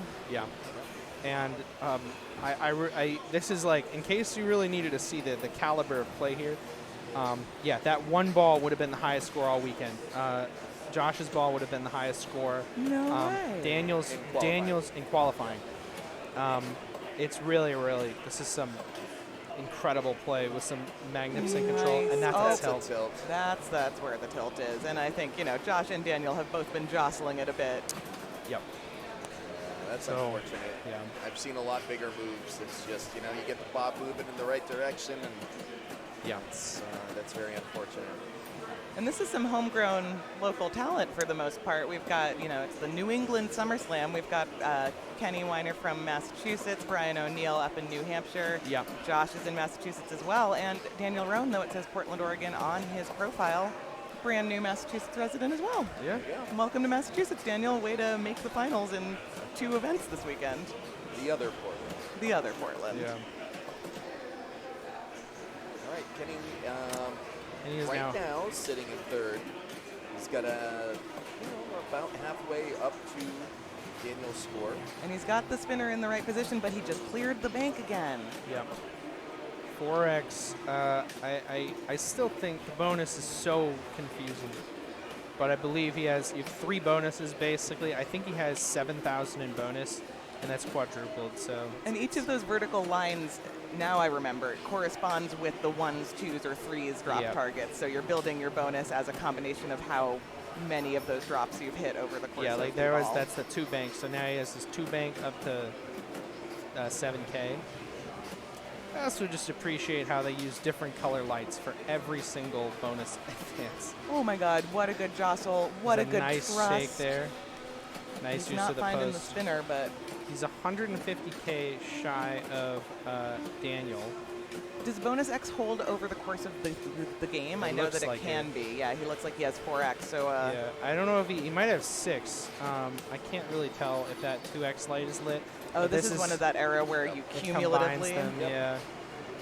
And there's that. It's kind of tough to read, but it says 4X plus 2X plus 1X. There's little red squiggles in between the light that says plus. Oh, I just assumed it was some stars to flesh out it might as well be. It might as well be stars, back up to points. I mean, Kenny is 50K away from looking like he could even just hit a. He definitely has passed. Yep. Oh, there we go. Daniel. So now we are chasing Josh. 180K to go. But then Josh has the opportunity to parlay and show Kenny what he can do on ball 3 after Kenny shows him. And Kenny scored his advantage for a second. And that is, I don't think he has, he won't have it in bonus. He is happy with taking two I would be happy with taking 2 points out of this with 783 on the board. I mean, man, oh man. Yeah, all of these scores are huge. Oh, hold on. He's gonna make Josh wow, Josh has to play. Josh is going to have to do something. He's going to have to hit. I mean, even if the spinner's not lit, he can just shoot that. Well, it should be noted that Josh's first ball, he put up 4,500. So if that would be honestly tragic if that happened again. And that also might lead to Kenny winning by 2,000 points, which we just jokingly said would not be. I did not big think deal. Kenny had it in bonus, but man, I really 795 on this is crazy. Like the fact that we have 2 games just shy of 800,000 points. You'll notice there are no more digits on the display. If you get over 1 million, it's going to go back to 0, and it's in your brain that you rolled it. Yep. So we'll see what Josh decides to do. He just wants to pick up 10,000 points. That could be any target, potentially, any lit thing. But you just don't want to sling drain. I just focus on that M here. Whatever the hell you can. And there's that little. There's the M. But that doesn't give him anything. There 400. It is. Now there we go. Yeah, he has it. A little bit of a delay on it doesn't matter. He has 822. So yeah, he can walk it off. I don't think he realizes that he has it, but I think he realizes because he didn't bump that machine. But what a tremendous game of Meteor to start the A Division Finals here in New England SummerSlam 2023. Meteor is the hot new machine for tournaments. I don't know about hot new machine. It's been kind of used a lot, but it's definitely a tournament staple. Yes, it's a good one that you see in classics tournaments and in this more diverse bank where you've got EM, solid states, DMDs, and even some LCDs in the lineup. Yeah. Do they have any LCDs in? Oh yeah, Foo Fighters. Yeah, we got Foo Fighters. We have a. This is a really eclectic mix of games. Definitely favoring the solid state games, but there are lots of choices, and I believe that Josh is going to defer his pick again. So that we're going to probably go back to something we've been playing a bunch of. If we go back to Foo Fighters, we'll be here for a very long time. Foo Fighters. Everybody's got to do it. Yeah, I'm still just upset that they don't call the Overlord the Foo. You have to fight the Foo. I pity the Foo. Yeah. So, Western Mass Pinball Club is hosting this event. They've got a great, diverse lineup of a lot of older games you don't see anywhere else, not just in the tournament bank, but as you can play the rest of the hall of, 50-ish machines of pinball. It's a great place to be hanging out. A lot of great games here. There's a Time Fantasy, if you haven't played one of those. We talked about the banana flippers on Time Warp the other night. Yeah, we have a... Totem was messing me up with the flippers. They're like crooked a little bit. Yeah. So that was messing me up yesterday. Great game. A lot of Gottliebs. A lot of great Gottliebs here. Yeah, a lot of games you don't really get to see many other places. They just got we now have a break shot here, which is probably the best Capcom game. I would agree. There's a Pinball Magic is really good. It's good. Big Bang Bar is okay. A game. It exists. It's a game that exists. Yep. Speaking of games that exist, Western Mass Pinball Club also has 2 game plan games. And those are a lot of fun. Sure. Blink twice if you're being held hostage. Those are fun if you like randomly accidentally hitting Terrible. 50,000 point lanes. Terrible. Somebody You know, that got used as a tiebreaker yesterday. Oh. Old Coney Island. We're going to Pool Sharks. Okay. Says Mark Patno. Okay, so we've got a bio break, but we're moving the rig. We have not yet moved the rig, but we are moving the rig. There's a lot of important things that need to be done, so give it up to Mark Patno. Honestly, if I could just go on a rant for 1 second. You've been watching probably over 20 hours of pinball coverage this weekend on Backhand Pinball. We've talked about our sponsors, Fun Spot. We've talked about Arcadia in Portland, Maine. We've talked about Betson, the best place to buy a pinball machine. But really, please give it up to Mark Patno and Backhand Pinball, the reason that we are watching any coverage at all today. So please, if you're not following already, drop them a follow. Subscribe on YouTube for sure. Pinball tutorials. Drop them a sub if you're on Twitch. If you are an Amazon Prime member, did you know that you can subscribe for absolutely no cost to you? No cost to you. And that will help support Backhand Pinball, a tremendous amount of support. So if you are able, please subscribe. Please drop some biddies in chat. Please use your Amazon Prime sub to help support Backhand Pinball. And thank you so much to Mark for Mark and Kyle and the entire Backhand crew that's been here all weekend, tirelessly putting this on for you. I'm sure at this point they're a little tired. Tiredly putting this on for you. And, you know, Mark has been doing incredible all weekend as well. He managed to win New England Pinball League's A Division Finals yesterday. Then he put in while running a stream, while then putting in a qualifying ticket for A Division of Northeast SummerSlam. Exactly. I was going to say, personally, that might be the most impressive pinball performance I've ever seen. Putting on the stream, running this tournament, and also playing in NEPL Finals. Really? Yeah. Wild. It's nuts. It's absolutely nuts. Looks like Josh is back, and going into this game, Josh has 4 points for coming in first. Kenny got second. So Josh did did not 8-ball or 9-ball. No, he's still got a choice. Josh did not defer them. He picked this game. You are right. Yeah. I expect him to pick 9-ball. I expect 9-ball as well. But and does him choosing it do it for every player in the game? Yes. Lock it in for the game. I noticed that when I stepped up and thought, I don't know what I'm in anymore. Head fake. Back to 8-ball. And the difference between 8-ball and 9-ball, you've got these drop targets that spell hot and shot on the left and the center. If you pick 8-ball, you've got to complete all of those. You've got to drop all of those drops twice, but in any order, in order to get the trick shot lit. If you do 9-ball, you've got to spell it HOT, but only have to complete that bank of drops once, and then you're working for a 3 million hurry up. Unlike the ambulance letters, I'm backwards here. He does 8-ball. Takes 8-ball. Interesting. That's a curveball. 9-ball is absolutely easier because it requires fewer shots. And he picks off the skill shot on a shot to the left loop. Yeah, I've never seen that. Is it that he didn't hit another switch before? He decided we've seen it. We saw Joe do it a couple times where he let the playfield not get validated. Yep. So a hard plunge all the way around, missing all of the shots. And you can also do this with a softer plunge. There's a hole back where that right red arrow is pointing down onto the playfield. There's a hole that will spot you 3 balls or pool balls, as well as giving you 300,000. Then a little bit further on, you've got spot 2 balls. If you go even further, you've got spot 1 ball. If you go all the way around, apparently you can not validate the playfield, but you don't get a skill shot right away. But if the first thing you hit once the machine knows you have a ball in play is the skill shot that you would otherwise have plunged for, if you're feeling frisky, that might be the good way to do it. So this game is going to boil down to trick shots. When you complete the rank, you pick off a trick shot for 3 million. And in essence, a small move. Small move by Josh Henderson. But it doesn't appear that he took. No, he didn't tilt, so he keeps his 143,000 point bonus there. That game is now halfway to Chicopee. Lovely. Yeah.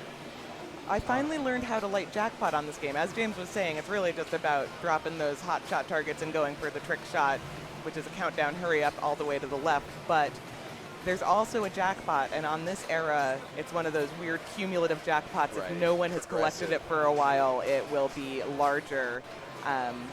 And you can get that by, if I'm not mistaken, you have to spell Q, which is the top in lanes, which typically you can move with the flipper, but this one you cannot change them. No lane change. Then you also have to get the 3 green spot targets over to the right. Brian did not validate the playfield. That's why he's just standing there waiting. That's kind of what I expected Josh to do. You have to make sure he didn't validate there. It's always scary. It can roll up the in lane and get one switch. All right, so It's too firm, but he still has not it. validated, but now it now is. he is. And so he's going to miss. That was a more tilt board in there. Wow, I mean, he got Josh is he got still some swinging it. aftershocks from Josh's. Yeah, Josh moves the game out of the camera view and doesn't tilt. And there's a warning for just a tiny little touch. You know, I was kind of curious how many players would come up to the machine and notice that we're an 8-ball, because I think almost everybody chooses 9-ball levels. Yeah. But Brian, acute knowledge of the game, went right for the 4-bank, which is not what you would do in the 9-ball situation. Yeah, and it really doesn't matter what order you knock them down. The more pool balls you sunk, the more bonus points you get, like 8-ball deluxe or laser Q or really if there's any a of those game with games. pool balls, they probably and help it's super your bonus. Yeah. Speaking of the validated playfield, I can confirm from my man on the inside, Daniel Rohn, who has played this in earlier rounds, that you can not validate the playfield, but then it goes out one of the out lanes, and that's your one switch. Oh, yeah, that seems like a deadly move. It's not fun. You don't want that to happen to you. Is this Daniel Rohn? No, This is Brian. Okay. This is not the real Daniel Rohn. Are we sure? Okay. Yeah, so he's going to go, he looked like he was going for the right lane. He just needs the 8 on the right ramp, yeah. So he will be able to get it on his skill shot, and even though he has 240, his bonus should be pretty substantial here. And no bonus X, but that bonus will carry over every ball. So again, your bonus X is completing the Q lanes up top, as Zoe mentioned. Yeah. It's also one of the factors of getting the jackpot value lit, but not the only one. And he gets the 3-ball plunge. That's the way to do it. 300. And Kenny will probably notice pretty quickly, if he hasn't already, that we're playing 8-ball. He's going right for the mystery. Mystery rewards give an extra ball first, which is worthless. But that's interesting. That didn't happen to everyone. I got 50,000 first, then 100,000, Really? and I assumed it was a competition ROM that had it set. It is absolutely not. I saw it give an extra ball to everybody, and then the second one was 100,000. Huh. Oh, wow. That's unfortunate. Yeah, that sucks.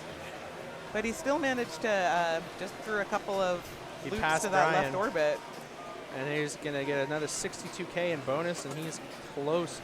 And like we said, this is not, like, honestly, anything that doesn't have a trick shot might as well just be 0. That's it. Trick shots are... These scores mean absolutely nothing. It's effectively just who gets the most trick shots. If nobody gets trick shots, then this is basically a tiebreaker. But I expect to see at least one trick shot from a couple players here. Daniel's going for the something. We are trying to get his beat score. Josh the scoreboard. That's about as good as we're going to get, I think. Oh, there we go. Oh, I lied. Never doubt the technical wizard crew. Interesting. I don't know exactly where it's stuck, but Daniel has managed to plunge to a stuck ball before hitting a switch or validating the playfield. Well, this is going to be interesting. Wait, where is it? Back up by the skill shot that spots you 3, I would assume. I know the tilt's really tight, so I don't want to... Under the plastic. Under the plastic. So it's like a soft plunge that gets stuck on the plastic? Interesting. All right. Couldn't really see the shooter lane, so... So the good news is, though, that he will get this back into his shooter lane. So somebody, he'll get to shoot it again. somebody take a picture. Good thing it's on stream, but you know we've got that. The glass is going to have to come out in total. Oh man, sounds like a ball search. That's not. Yeah. Okay. Good. Somebody is holding the flipper. So if it had gotten stuck after he was already in play, you would put it on one flipper or the other by dividing the playfield in half, and whichever side of the playfield it's on, that's the flipper it goes on. Yeah. But in this case, he literally hasn't done anything. Yeah. Looks like he may have gotten 1,000 points there. Did they validate the playfield for him I don't accidentally? think so. I hope not for his Oh, sake. good. Yes, he's Bo is saying in chat that this is not the first time that a ball's gotten stuck there today. Okay. So this is we've had a few locations where balls get stuck over and over and over again. Kyle in the booth, producer extraordinaire, did pop over the monitor that we're watching and tell us, hey, by the way, plastic. Just so you know, it's on the plastic. So yeah, that Yep. makes sense. We've seen this before. Hopefully this won't throw him off his rhythm. Daniel is going to be stepping up as if it had never happened.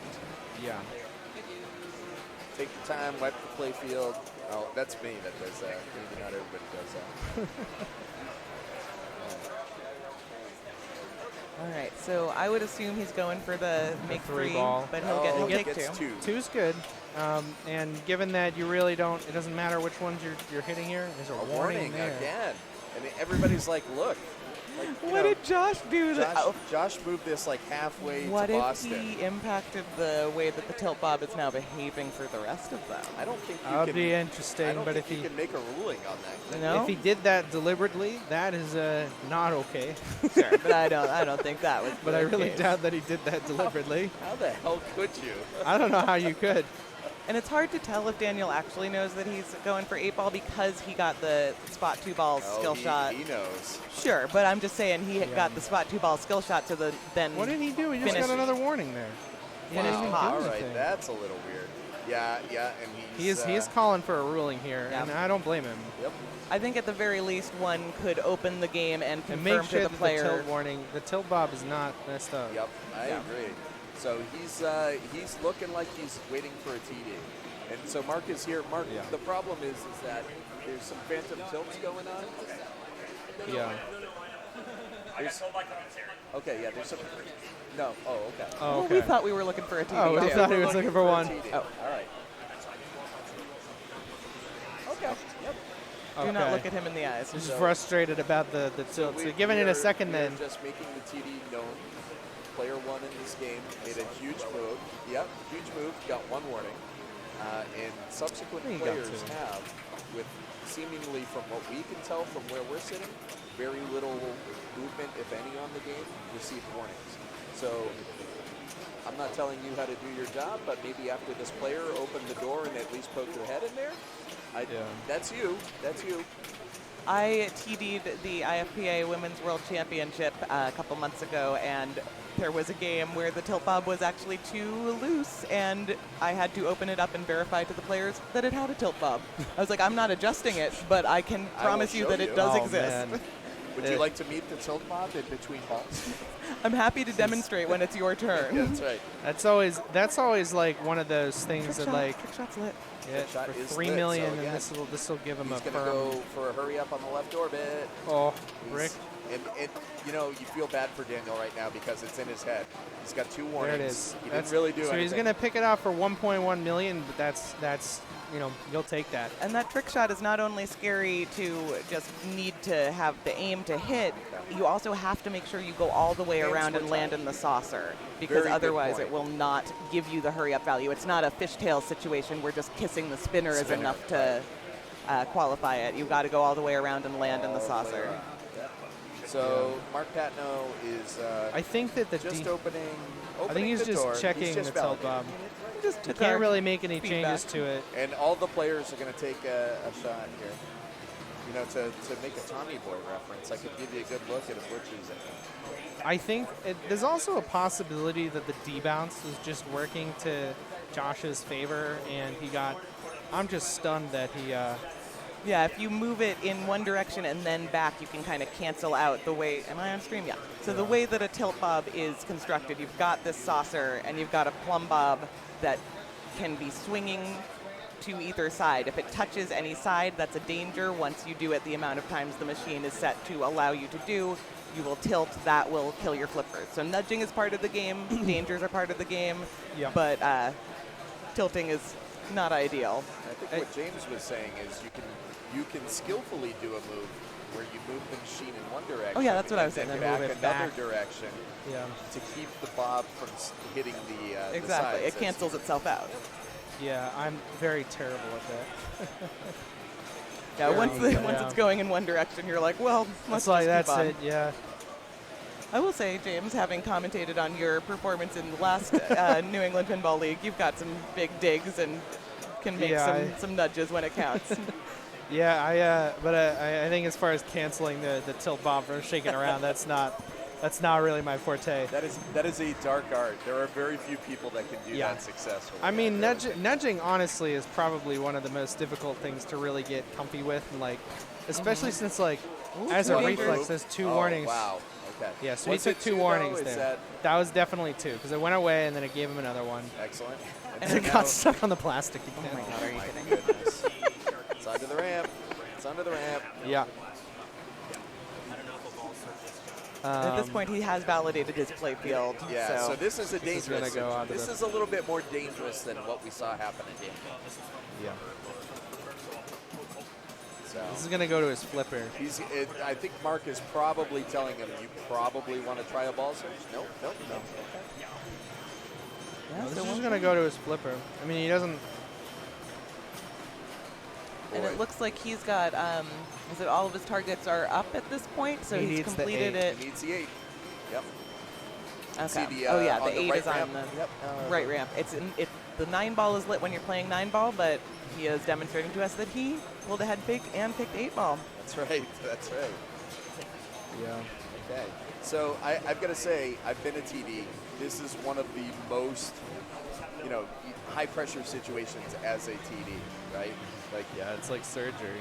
All right. Hopefully he's got a magnet It's got a stick, magic very wand helpful. here, yeah.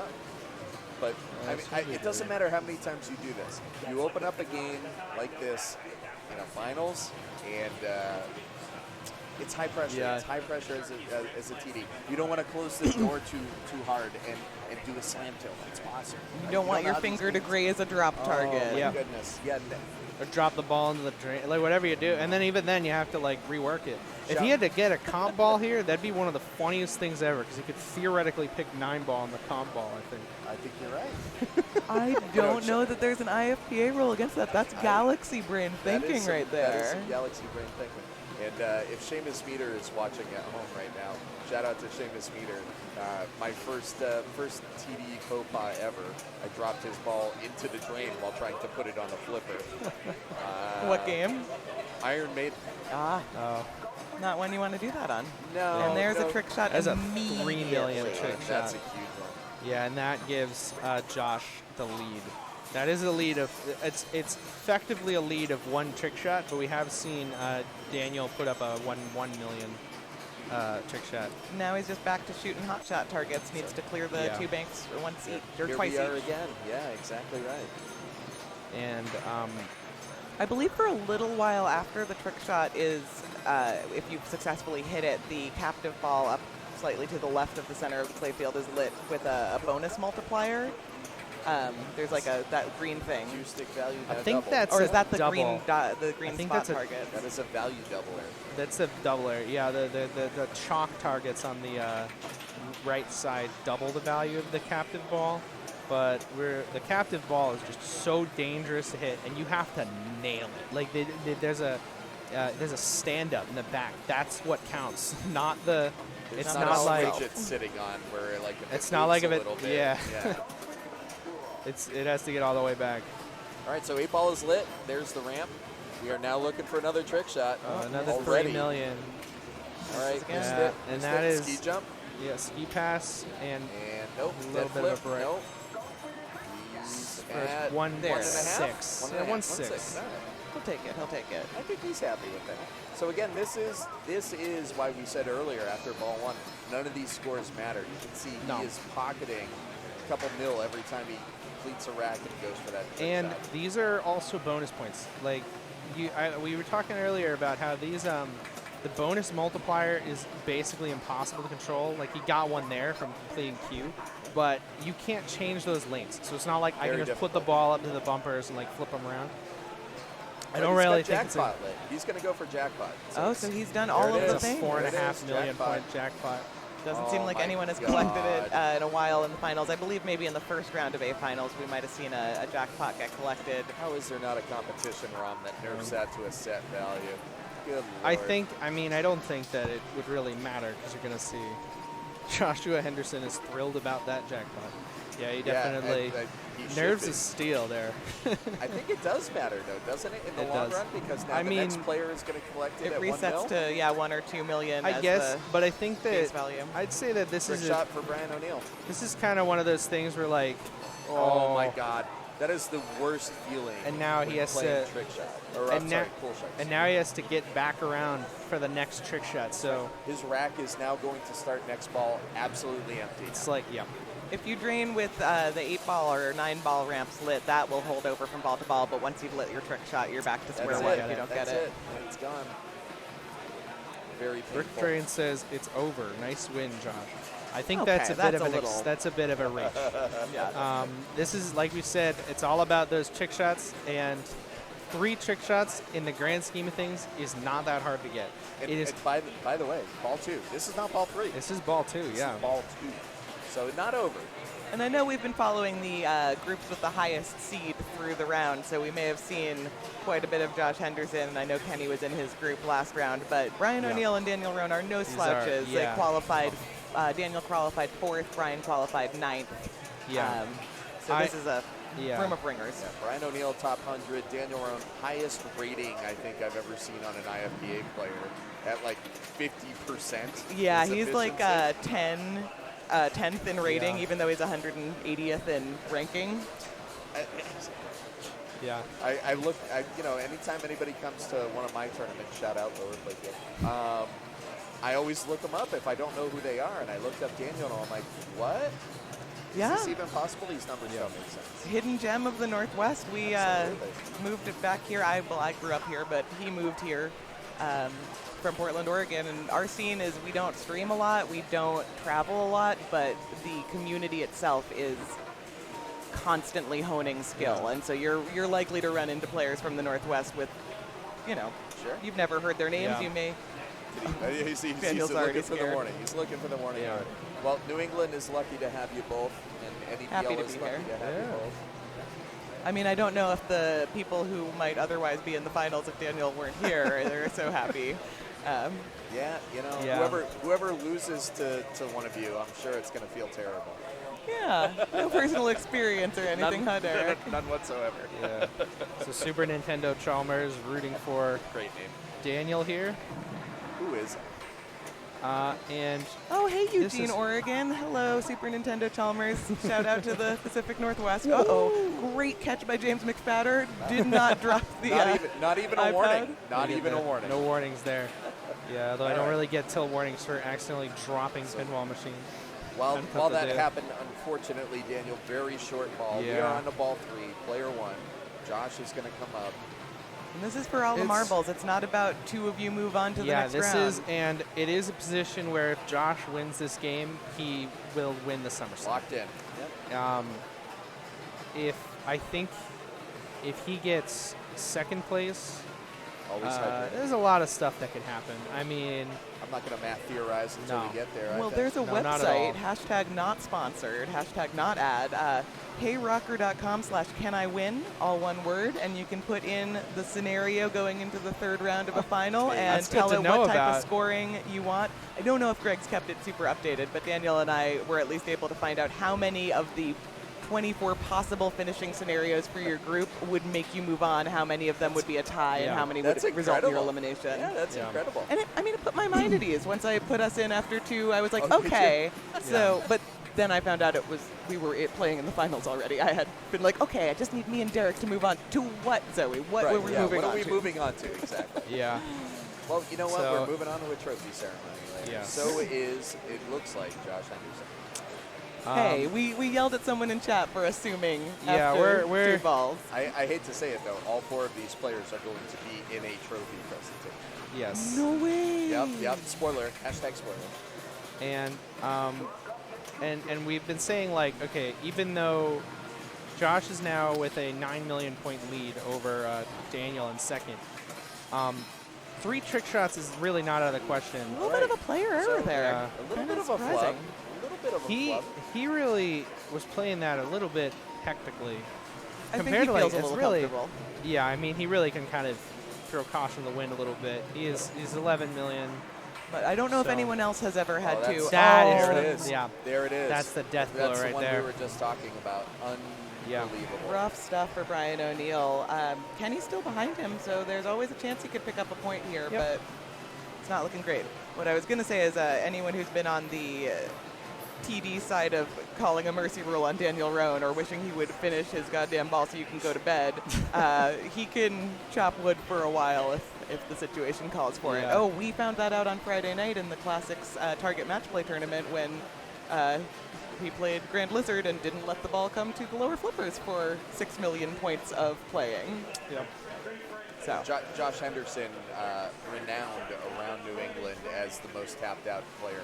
If there was a trophy or an award for that, he's probably gonna. Yeah. Yep. I've only been here a couple months. I've already seen it happen to him at least 3 times. Yeah, just a tremendous player. I mean, Kenny you with should a take it 3. as nothing else but a badge of honor, a pride. Absolutely. And Kenny, with that skill shot, has passed Brian, so he's guaranteed himself at least a point here, and that's all he's going to get. Goodness. And with 2 My warnings, Daniel Kenny- Roan might need to wait a little while. And he's like, well, I'm not even sure I moved that much, but here we are. Yeah, he gave it a little shove. So Daniel is going to need to score 9 million points. No and problem. that is, we were talking about how this discussion in the chat on how the jackpot being missing, it's not going to be easy to do by any means. But I feel like he does not need the jackpot for that. That's kind of my thinking. That's I true, think but this it's a is where shortcut. You know? Josh's choice to play 8-ball comes into play. Daniel is forced to complete the drops twice every time he needs multiple trick shots and to He hit needs them 3. fast. He needs 3 full value trick shots. And so that's 6 So completions This is of each bank. It is not over by any metric, but it is looking very. This is a very steep hill It's a steep for hill. Daniel to Totally. climb. And if he loses by It's 3.5 million, then we can talk about the jackpot. Jackpot. Well, if he gets the jackpot. Yes, that's true. Exactly. Oh, nice Oh, patience, wow. especially Yeah. knowing what Kenny just And did. that was a nice Thank you, little Elaine. tap. Nice little tips. Oh, All right. Let it come down. Keep control. He needs the T. Oh, I was meditating. I know it looked like an Italian hand, but I was like, Yeah. just chill. That's All a right. nice little hit into the T. And now he has to get the whole bank again. Yeah. And this again is No just problem. You yes. did great. Now do it again. Lovely little dead bounce there. Very Nice. Nice job brave. trusting the in lanes and a nice tip there. Is that a warning? Man, oh man, no warnings. I did hear a noise that I sounded didn't like it, see but it. we didn't see it on the display. All right, here it is. Trick Trick shot and Oh, missed the shot early. And oh, that's not good. Nope. Ah, he well, knew. That's a that's very it for this tall game. rainbow. That's it for this game, and that's And- it for this tournament, except that second, Well, third, and second- fourth still yeah, matter. of course. So a little bit of clapping in the background, and I think you're hearing the clapping because, yes, Joshua Henderson is going to be your SummerSlam 2023 champion. But we And still he's need to gonna- hang and around. he's going to put his initials in. But yeah, what is to be determined is who is going to be your second place finisher.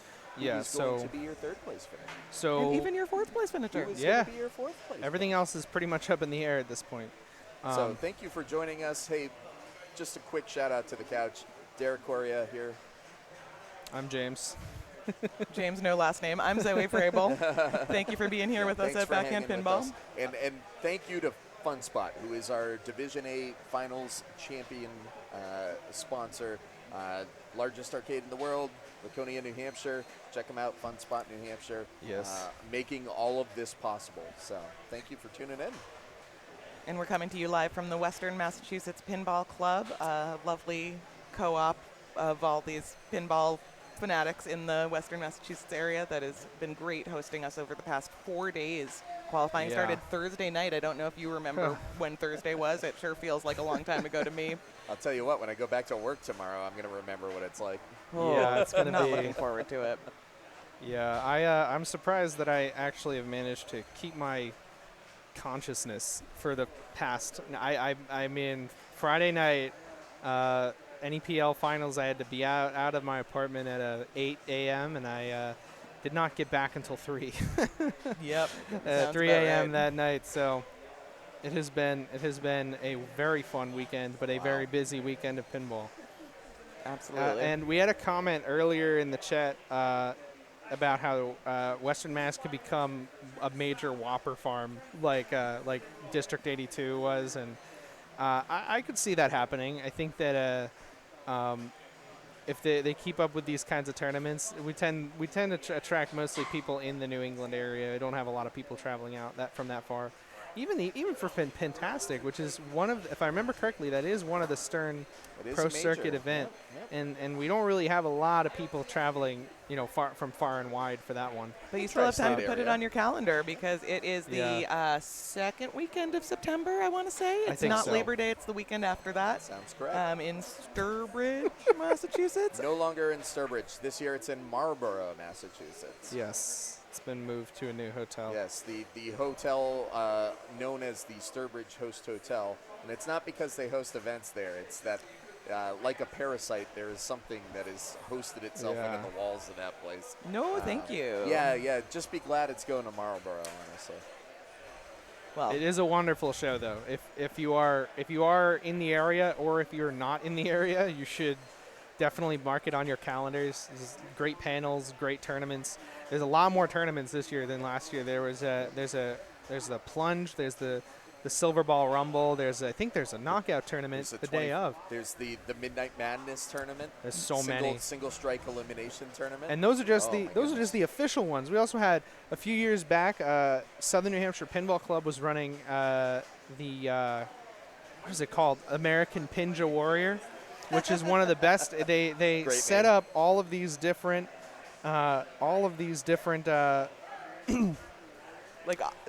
achievements, things you have to get through in the course of. I'm a huge American Ninja Warrior fan, as people may have been able to tell from my face, and I've been trying to figure out how do you operationalize that. It's basically like an obstacle course. Get through each of them fast. You hit the timer, you start the first game, you get multi-ball. As soon as multi-ball starts, you run to the next game.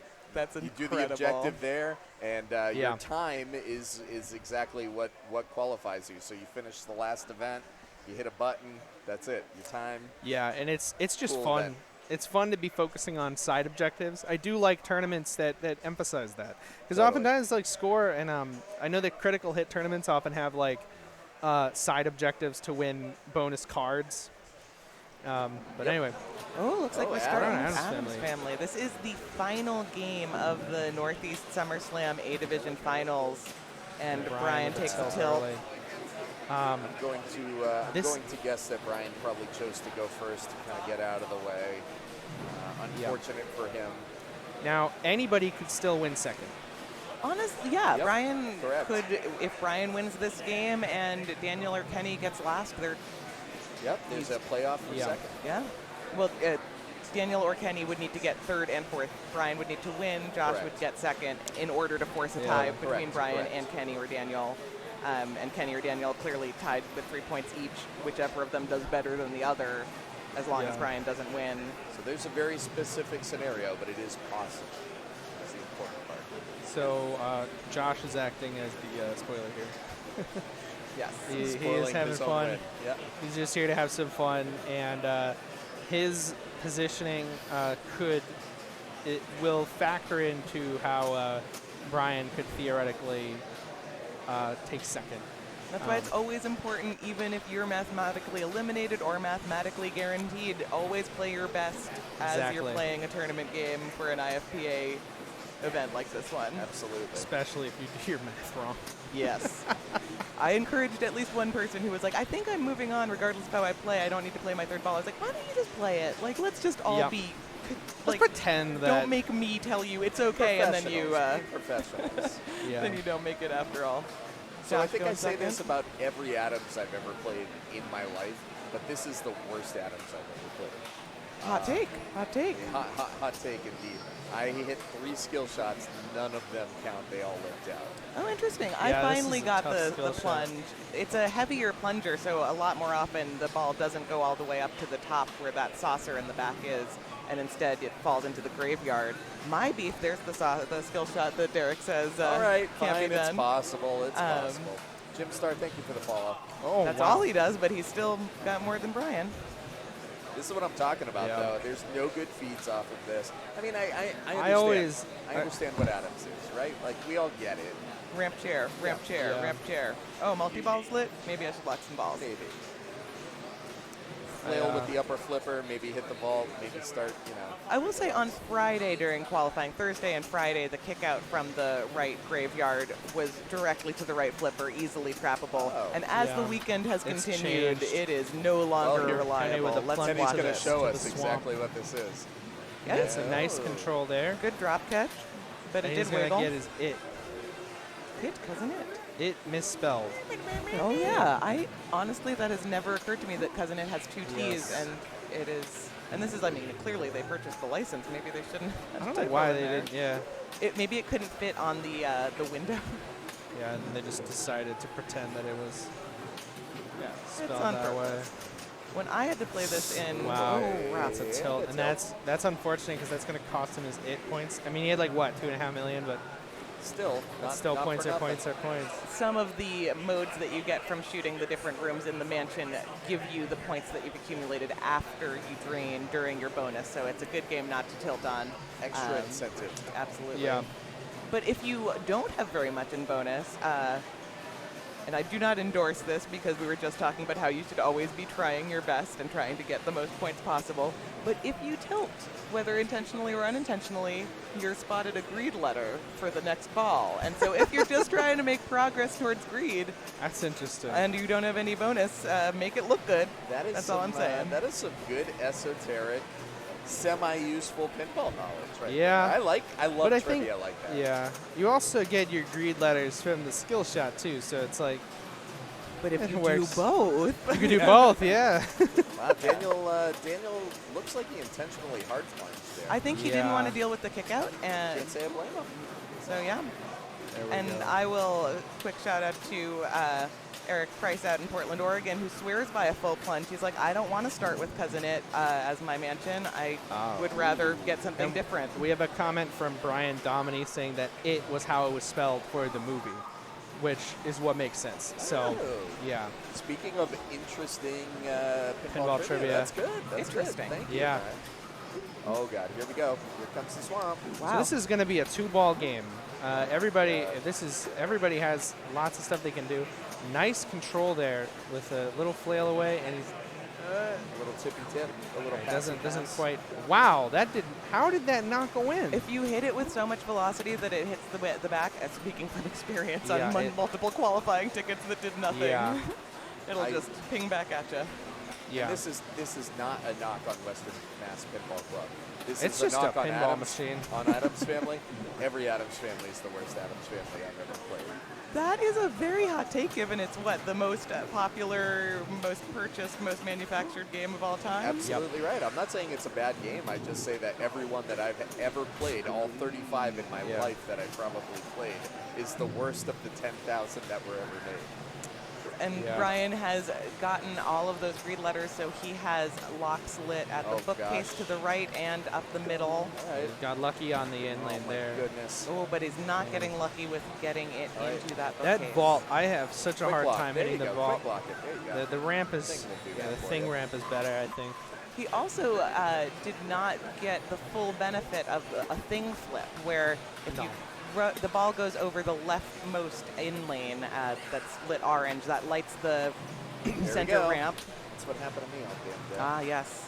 And then the small flipper to the left should automatically flip it over to the graveyard, and it has learned over the course of other games what behavior makes the shot. And yet, when Brian had it, And yet, how many times does it miss? I feel like it always It misses. usually However, misses. it worked for me. I will say, even though this is the worst Addams, and I've already explained all of this, it works really well in this one. Yeah. Really well. My Addams Family game, I honestly just played trains and graveyard strategy. Okay. Yeah, because it's so brutal. If you're going for dangerous shots, why not just go up the middle, hit the upper flipper? I personally like to use the upper flipper to bash greed. That is also a good idea. And that's a great way to keep control. I do that in Maiden too with Mummy. I do that too. If you're wondering why during the power flashing there, Brian was still playing like a madman, that is because this copy does have the power magnets disabled. Thank God. Every Addams Family played in competition should have their power magnets disabled. Couldn't agree more. It's not to make the game harder or make the game easier rather. It is to make it so that players don't sit there for 20 minutes every time they want to do something. 20 seconds, wait for the lights to go off. Yep. Yeah, if you're not hitting anything after 20 seconds, the game says, oh, maybe I shouldn't have the magnets on. But the more you do that, the more the flipper coil gets destroyed over the course of the event. But believe me, if the power did not shut off, it would not be turned off. Okay. So we're going to see this. This is pretty common This is the right multi-ball position. scenario. Yep. Cradle up on the left, up the middle ramp, hopefully to catch that. Oh boy, we're losing control now though, but it's about nice save, both of them. That's impressive. It only kicked out one frame, which is lucky because I think that would have been pretty impossible to get control on. Okay. All right. Trying to tap up one and send the other one back up top because the jackpot and the super jackpot are both the things you have to hit with that right upper flipper. Either the left upper ramp is the super jackpot, double jackpot, super jackpot, what have you, and that's a regular jackpot right there. It's going to be about 11 or 12 million or something. 12 million. That's all he's going to get. And unfortunately, no multi-ball restart once you've hit a jackpot. If he had not hit any jackpots, multi-ball restart would be up the middle and to the bookcase.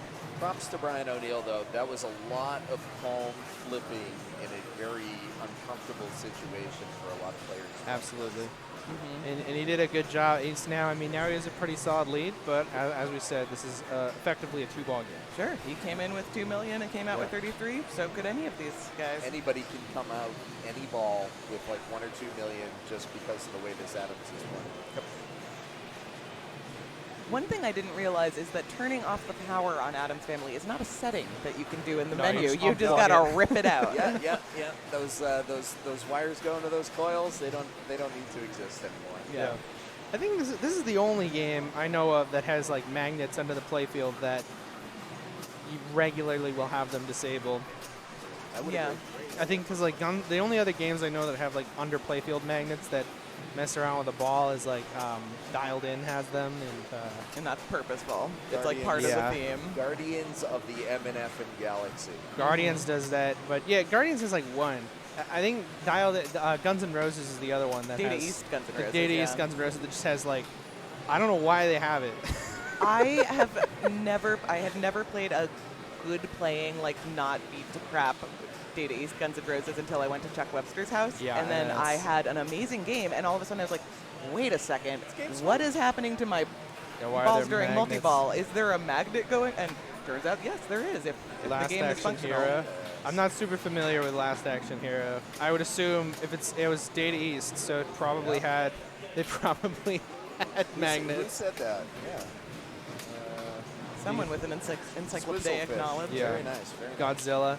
Yeah, I mean, honestly, though, it's like when you look at like Sega and Data East, they really were like, how many things can we put in this game that would be fun? Yeah, I mean, they were manufacturing games at a time when maybe they needed to build up the audience a little more, introduce some new novelty stuff. Video games were really taking over at that era. Josh, kind of hyper-focused on the multi-ball, not really giving a shit about the chair. And when you're as to controlled as him. Axl Rose's magnetic personality. Yes. I threw up a little in my mouth just thinking I can't believe there are 2 different Guns N' Roses pinball machines. Yeah. And on the newer Jersey Jack one, I have to look at all of them as I'm playing. I don't need to. I don't need to see that. So Josh, smartly locking that second ball, you can still pick up skill shots once it's served you a new ball to the plunger, but you can also lock a ball by softer plunging it to the graveyard, and that looks to be what he did. I do think that reduces the value of the jackpot. I may be wrong about that, but I think that you do not want to be doing that. Don't worry about it. Chat will correct you. Chat, correct me, chat. I want to know. I want to learn something. That's a new one to me. I never really concentrated on jackpots. That was almost a very beautiful piece of controlled pinball by Josh. And why not just start it at the chair? Doesn't do instead? anything to the jackpot. All right, good to know. I guess it's just worth the skill shot. Sometimes And it's probably worth it. When we're doing commentary, and I noticed this when I was commentating on a game that I didn't really know, and similarly here, sometimes we make up some pretty interesting rules that could be cool. Yeah, when it's raining on Saturday, you'll notice that the jackpot is actually worth 20. Yes. So he's whereas if already it's out of airy- multi-ball, I just noticed, and now he's got the hurry up There's a going up the thing. middle. There it So is. now he's back. It's a Got the 2-ball restart. multi-ball, but the jackpot and double/super jackpot remain the same at the train and the upper ramp. And Yeah. he has a plunge again. The reason every game had magnets, look, Addams had sold a crap load of games. It has magnets. Let's add magnets to our game. Surefire success. Totally. Yeah, that's basically it. Totally right. Yep. And they did the same thing. I mean, Addams family also had the thing flipper, and then Baywatch came out and they had the shark flipper. Love it. It was one of my favorite things ever in Love it. pinball, where they're like, yeah, we're gonna do the thing flipper, but with a shark flipper instead.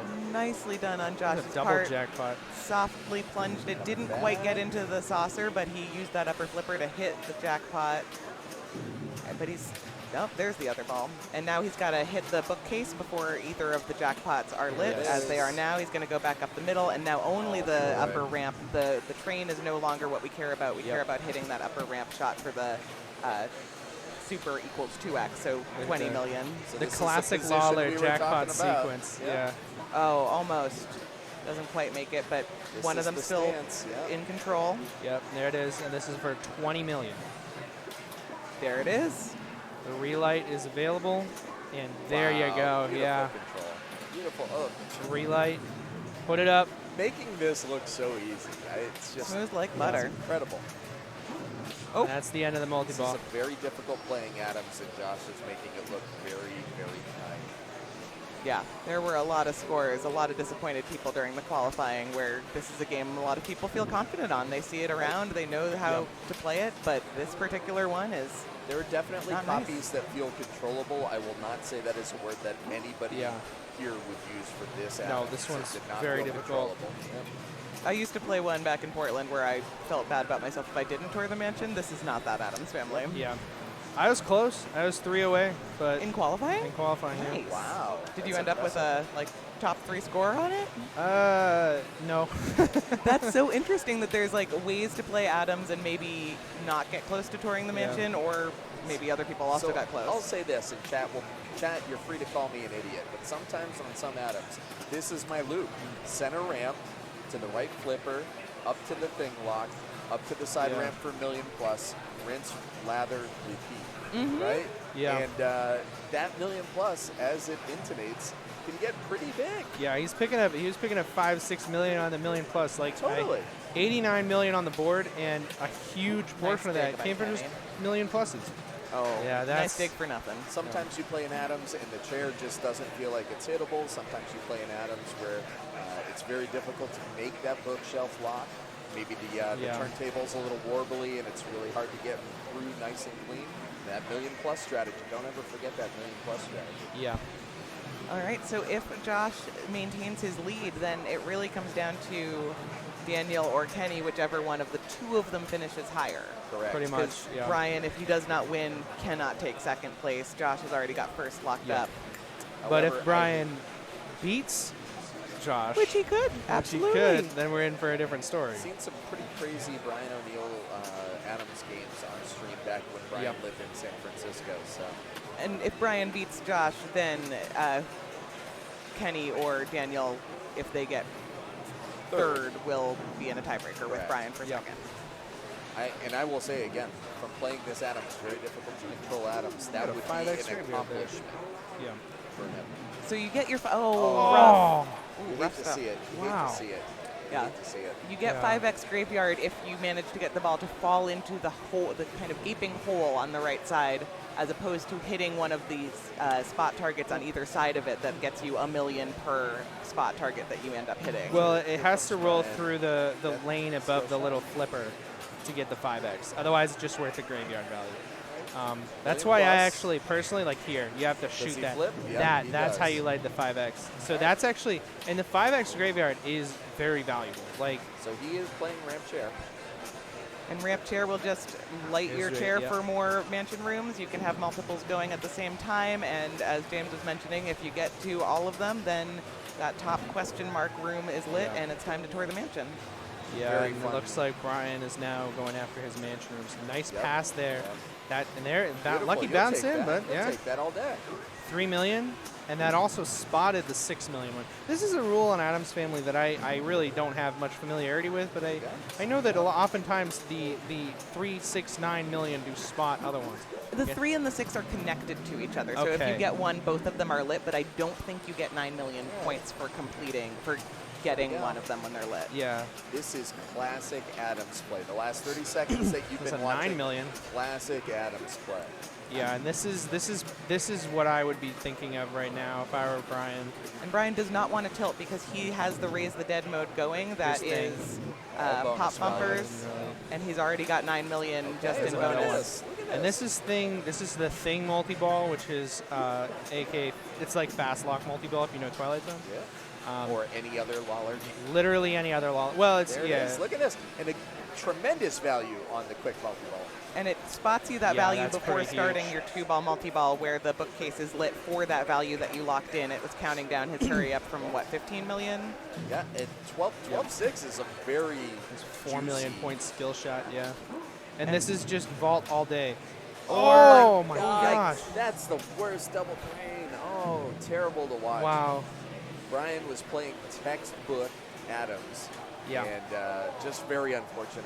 Very unfortunate. Great game by Brian O'Neill. Does not quite make it past Josh, so Brian is out of contention for second. We'll see whether that nets him third or nope. He's going to get he will get fourth because he's only going to get 2 points even if he gets the second. So it's going to be between Kenny and Daniel for the second place trophy. Yeah. Correct. Whether player 3 or player 4 does better really determines who gets second. There will be no bonus pinball after this. Yeah. I was trying to say that loud enough for Daniel to hear, but he can't, and I don't want to collude. All right, Josh is probably very happy to see that Brian did not sneak past him. And I think Josh here could just plunge it and walk away. I mean, he's probably trying to. I think he's trying to lock in the sweep. It would be a good look if he just showed us that this is deserved. His win is the accumulation of not just a great qualifying, but also all the games he's played in the quarters and semifinals. Yeah. So he gets his little skill shot that Derek said it couldn't be done, and then everyone's proven us wrong. The amount of times I get proven wrong a day, it's astronomical. I lose count by like 7 or 8 a.m.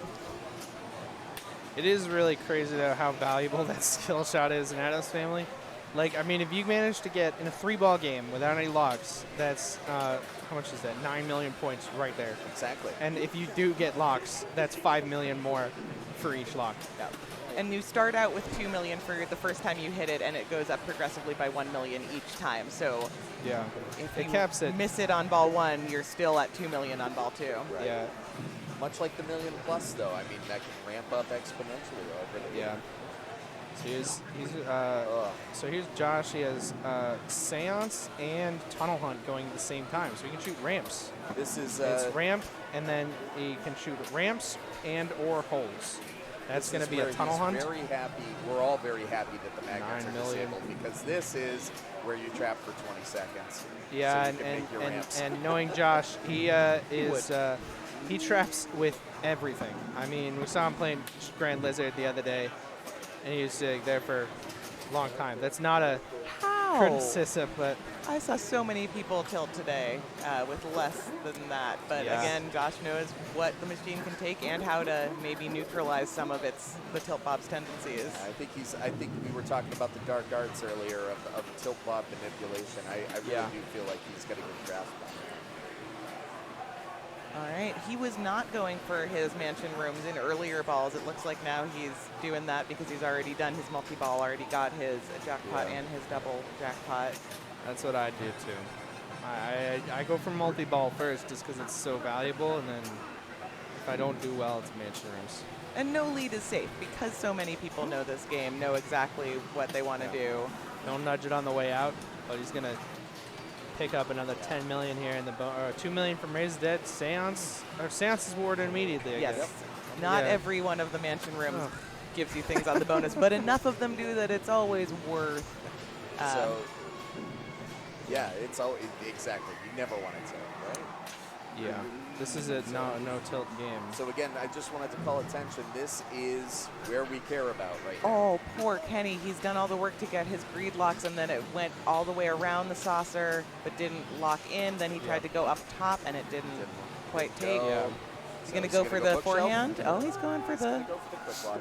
Oh my goodness. So Because this then that is feeds your right flipper, which you can either get up the center, or you could, if you want to do ramp chair, because I don't know why you would, but there's the lock. And so now Kenny can plunge for skill shots, which when you're playing against Daniel Roan, rather than playing against Brian or Josh's score, it's really just, can he put enough of a distance between him? Can he catch up to Daniel? And then can he put enough distance between him and Daniel that Daniel can't catch up to him on his ball three? Yeah.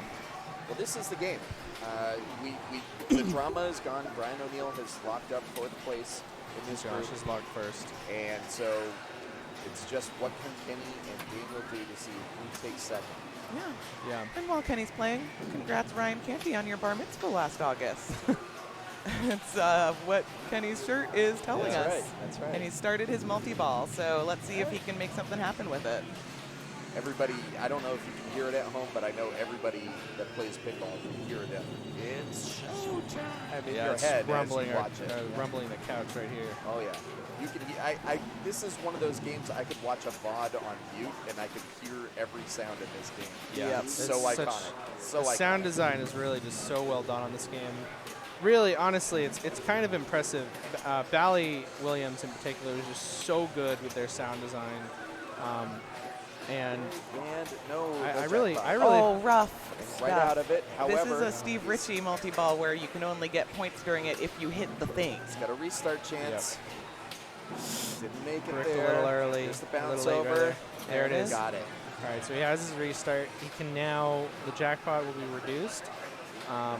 But it's still available both at the train shot and the double jackpot at that upper ramp. And even though it says Thing multi-ball, it is not the same as getting Thing the mansion room. There is no countdown, hurry up. There is no jackpots on the bookshelf. Yep. Multi-ball play. Okay, where is his second ball? There it is. Ah, there we go, and there it isn't. But he did pick up a jackpot. And that's going to close it out. All right, so wow. what does this get us to? It gets him to around 24, I would say, maybe 26. That's what I thought. Yeah. 27.8. So Daniel has almost 8 million or 18. Sorry, I can't do math. He needs 18 million to feel guaranteed. Correct. That's definitely doable, but it's also very doable to get nothing out of this. Very true. Yeah, this is such an interesting game where like you can walk up and not realistically not have that much work to do and not do any of it. Mm-hmm. Absolutely.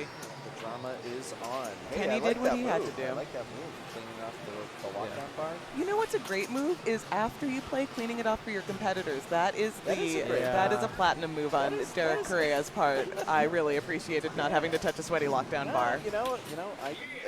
It is still a billion degrees of Yeah. So the seance here is 5. Is it 5 million, 10 million, 15 5, 10, million? then 15. So yeah, he just needs really 2 ramps, and that'll do it. And that is and no much. tilts. Oh no, this is not one of them. You just covered that. And the power is there's one. He saw what Josh Henderson was doing. Nice. That's there 2. it is. He saw that Josh doesn't- was using that upper flipper to guide the ball to the flipper on the left side. So this is not very backhandable. There I it think it is. is very It cute is. that he is doing a little Yeah. Yep. Very nice. pass. That's all he needed to do, and all he really can do. Yep. He can go after. Why might as not well go play it after out. it? But Play it out. Yeah, maybe Josh doesn't need to sweep. yeah. That, a little bit of a point of pride. Yeah.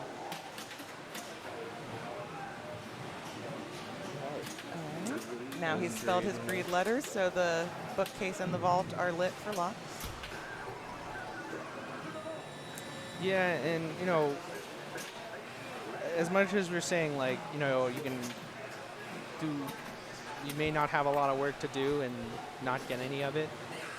it's also a game where you can have a lot to do and manage to make it all work. Yeah, it's really helpful to know the ins and outs of every mansion room, of every how you build your jackpot, because any number of points can be super valuable if you're having a game where you need to catch up. All right, nice skill shot there. 46 million on the board.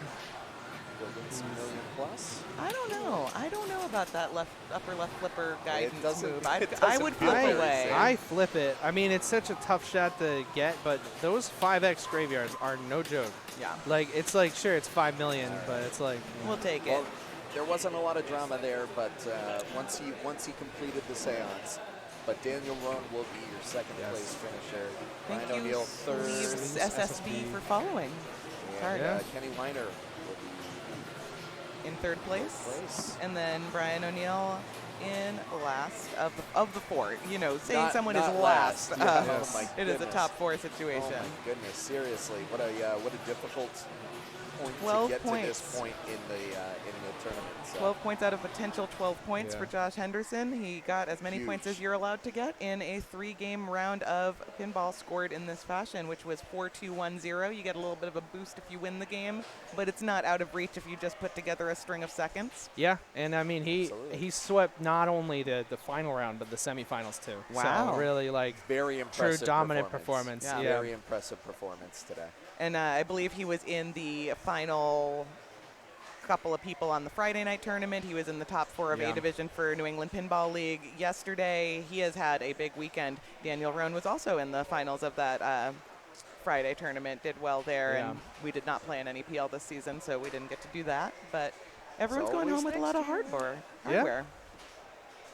All right, so we are going to, I assume, get ready for trophies. And cash presentations. That means that Derek and I probably should leave the couch, as we will Yeah, have to probably accept hop some off things. too. Yeah, Oh, and James, you were in the top 8, right? Is that? No. Oh, you top 16? No, but but it has been a long day. It it's time to pack it up for the day. Thanks for everyone who stuck it out along with us at the Northeast SummerSlam, coming to you live from Western Massachusetts Pinball Club. And you also got to see the New England Pinball League Season 28 finals yesterday.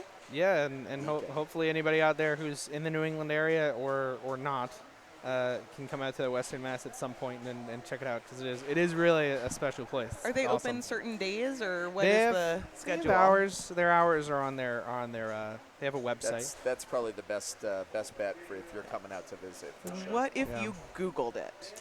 Yeah, I think you can look it up. Yeah, you could also do that. So there is a lot of look at hardware that moving. hardware. Oh yeah.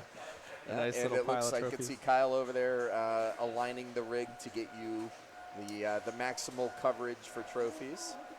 I am going to take this opportunity to step out. Don't let me kill the vibe, but I need to run and do something before I can accept my trophy, and I don't want to hold everyone up. Yeah, I'm going to take this opportunity to step out as well. I wonder, can we use the deck to transition away to the we can. Legowine 23. Thank you for the follow. All right, I'm gonna go hit the deck. Literally. Give me 1 second, everybody. Great. Thanks great for hanging tuning with in. you, chat. Yeah, this Stay has been tuned fun. for the trophy presentation.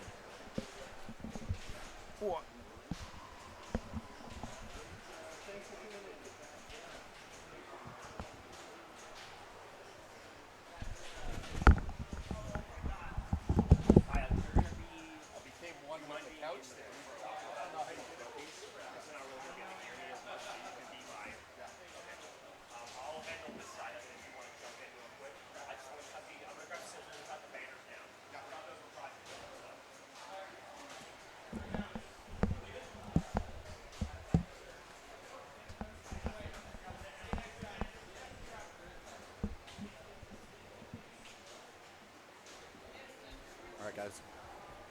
Kyle rejoining you in the booth here. So, man, what a tournament, huh? God damn, we got to see some of the best pinball this side of the Mississippi, if I do say so myself.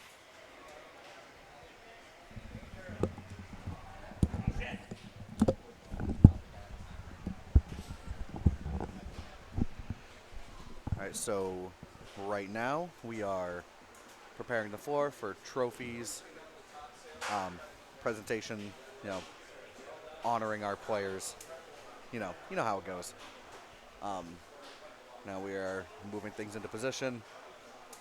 You know, cutting down prizes from the ceiling. You know how it is.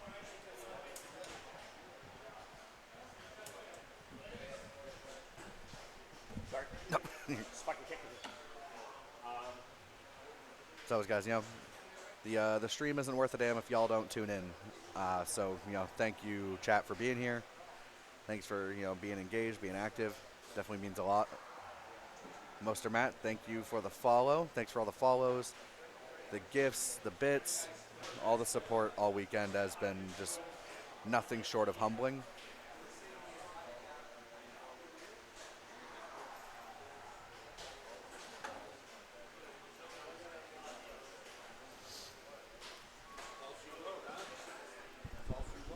That's it.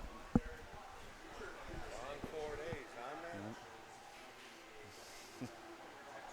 Yeah. Long 4 days. Here we are at the end with your champion. As it was so astutely pointed out in chat, Josh Henderson is back.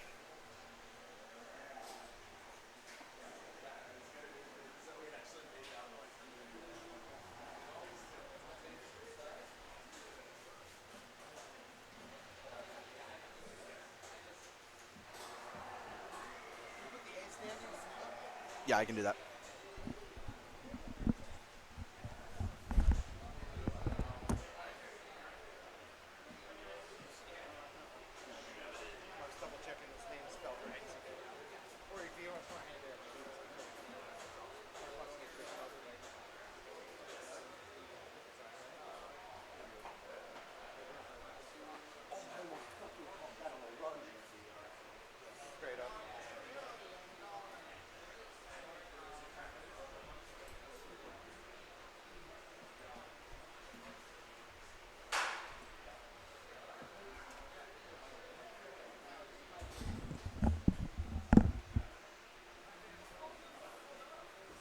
Do you have a scene set up with that?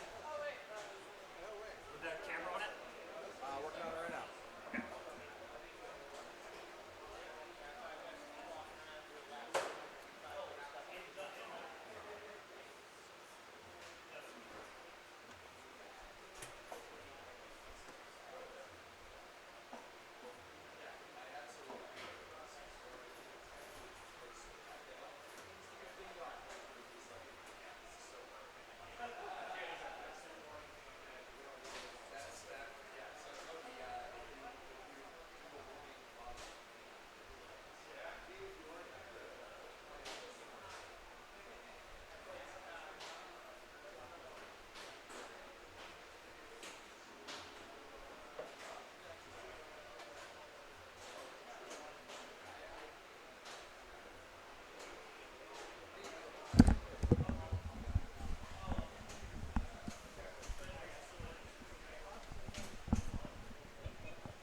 All right, we are just about ready for trophy presentations here.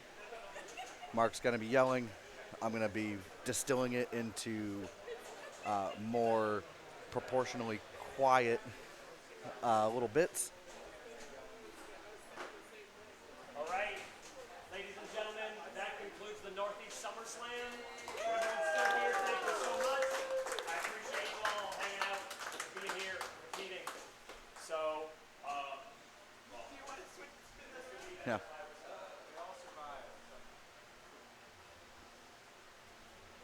Didn't melt. I really thought we might melt. I thought over under with at least one person passing out on the hottest day. Cool. There we go. All right. We'll start with B Division. Again, Northeast SummerSlam 2023. We know it was hot yesterday. We love you all. So, 70 gallons of water. 70 gallons of water was consumed. What a stat. 70 gallons of water. These are some hydrated pinball players here. So in fourth place in B Division, Chris Lacrosse. Chris Lacrosse, as mentioned earlier, a very solid player. Plays up at the Pinball Co-op in Burlington, Vermont. Plays a lot with our women's champion, Jody Stallman, who we met yesterday.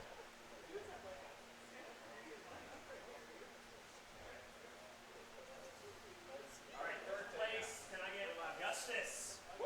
place, Augustus Eustace, former Mass State champion. Like we said, no shortage of talent in all divisions tonight, and throughout the 4 days, it's been killer. In second place, can I get Derek?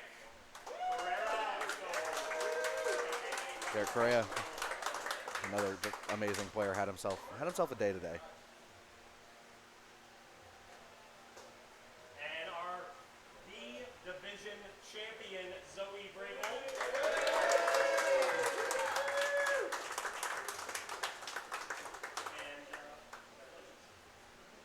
Congratulations to all our B division winners. An absolutely super talented group of players. In fourth place, Brian O'Neill. You know the love. Brian O'Neill, top 100 player.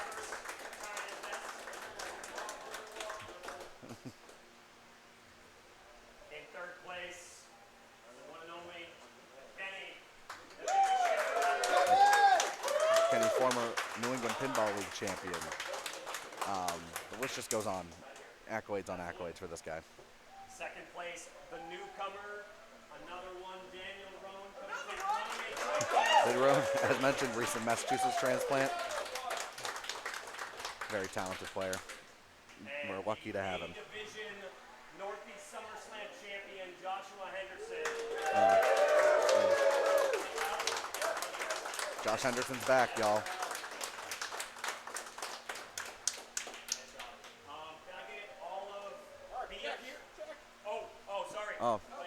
Oh my God. How could he forget?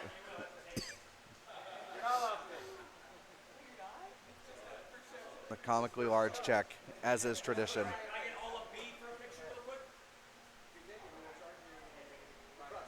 Yeah, definitely well earned. Well earned by Josh. He's such an insane player. Just not much can shake him, Like, even when things are looking bad, he knows how to dial in, and he'll just start chopping wood for as long as it takes. And that does something to your opponent's psyche, too, if you just, you know that your opponent's just going to sit there and just grind and grind and grind and grind and grind. It's hard to play against.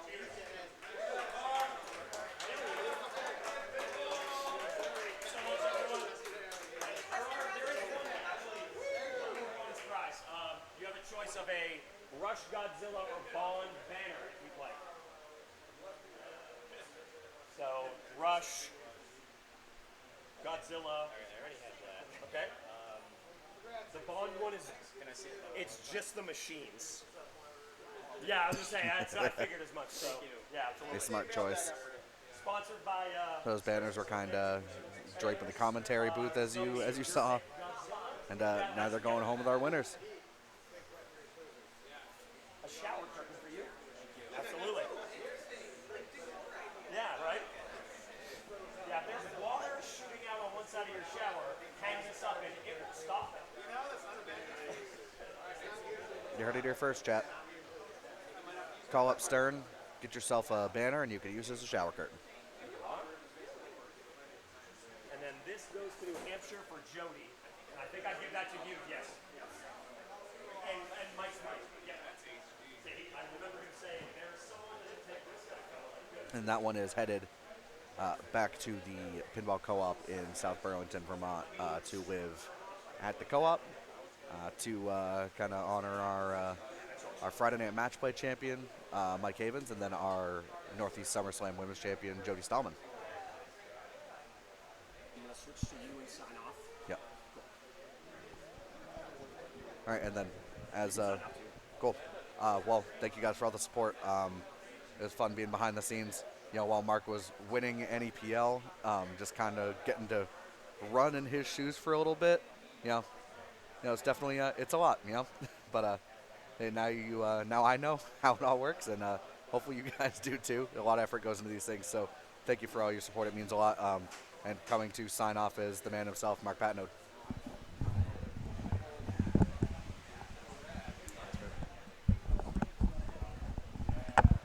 All right, ladies and gentlemen, everyone tuned in. I hadn't been in the booth a lot. so I didn't have the chance to see all the chat and the support and everyone that has been hanging out. Thank you to everyone that's been chilling today, watching finals, watching throughout the entire weekend. Every person that's re-watching or tuning in back at home. If you came out during this hot weekend and competed and hung out, I really, really appreciate it. Yo, Grambo making me take that cursed shot on Friday. Like, there are stories to this weekend, and I really appreciate everyone that was a part of it. So thank you so much for being here, tuning in, cheering on your favorite player, and supporting Backhand Pinball. So thank you very much. Have a wonderful week. And, yeah, I got to go take 10 showers and sit in my AC. So, yeah. Love you all. Take care. Smart signing off.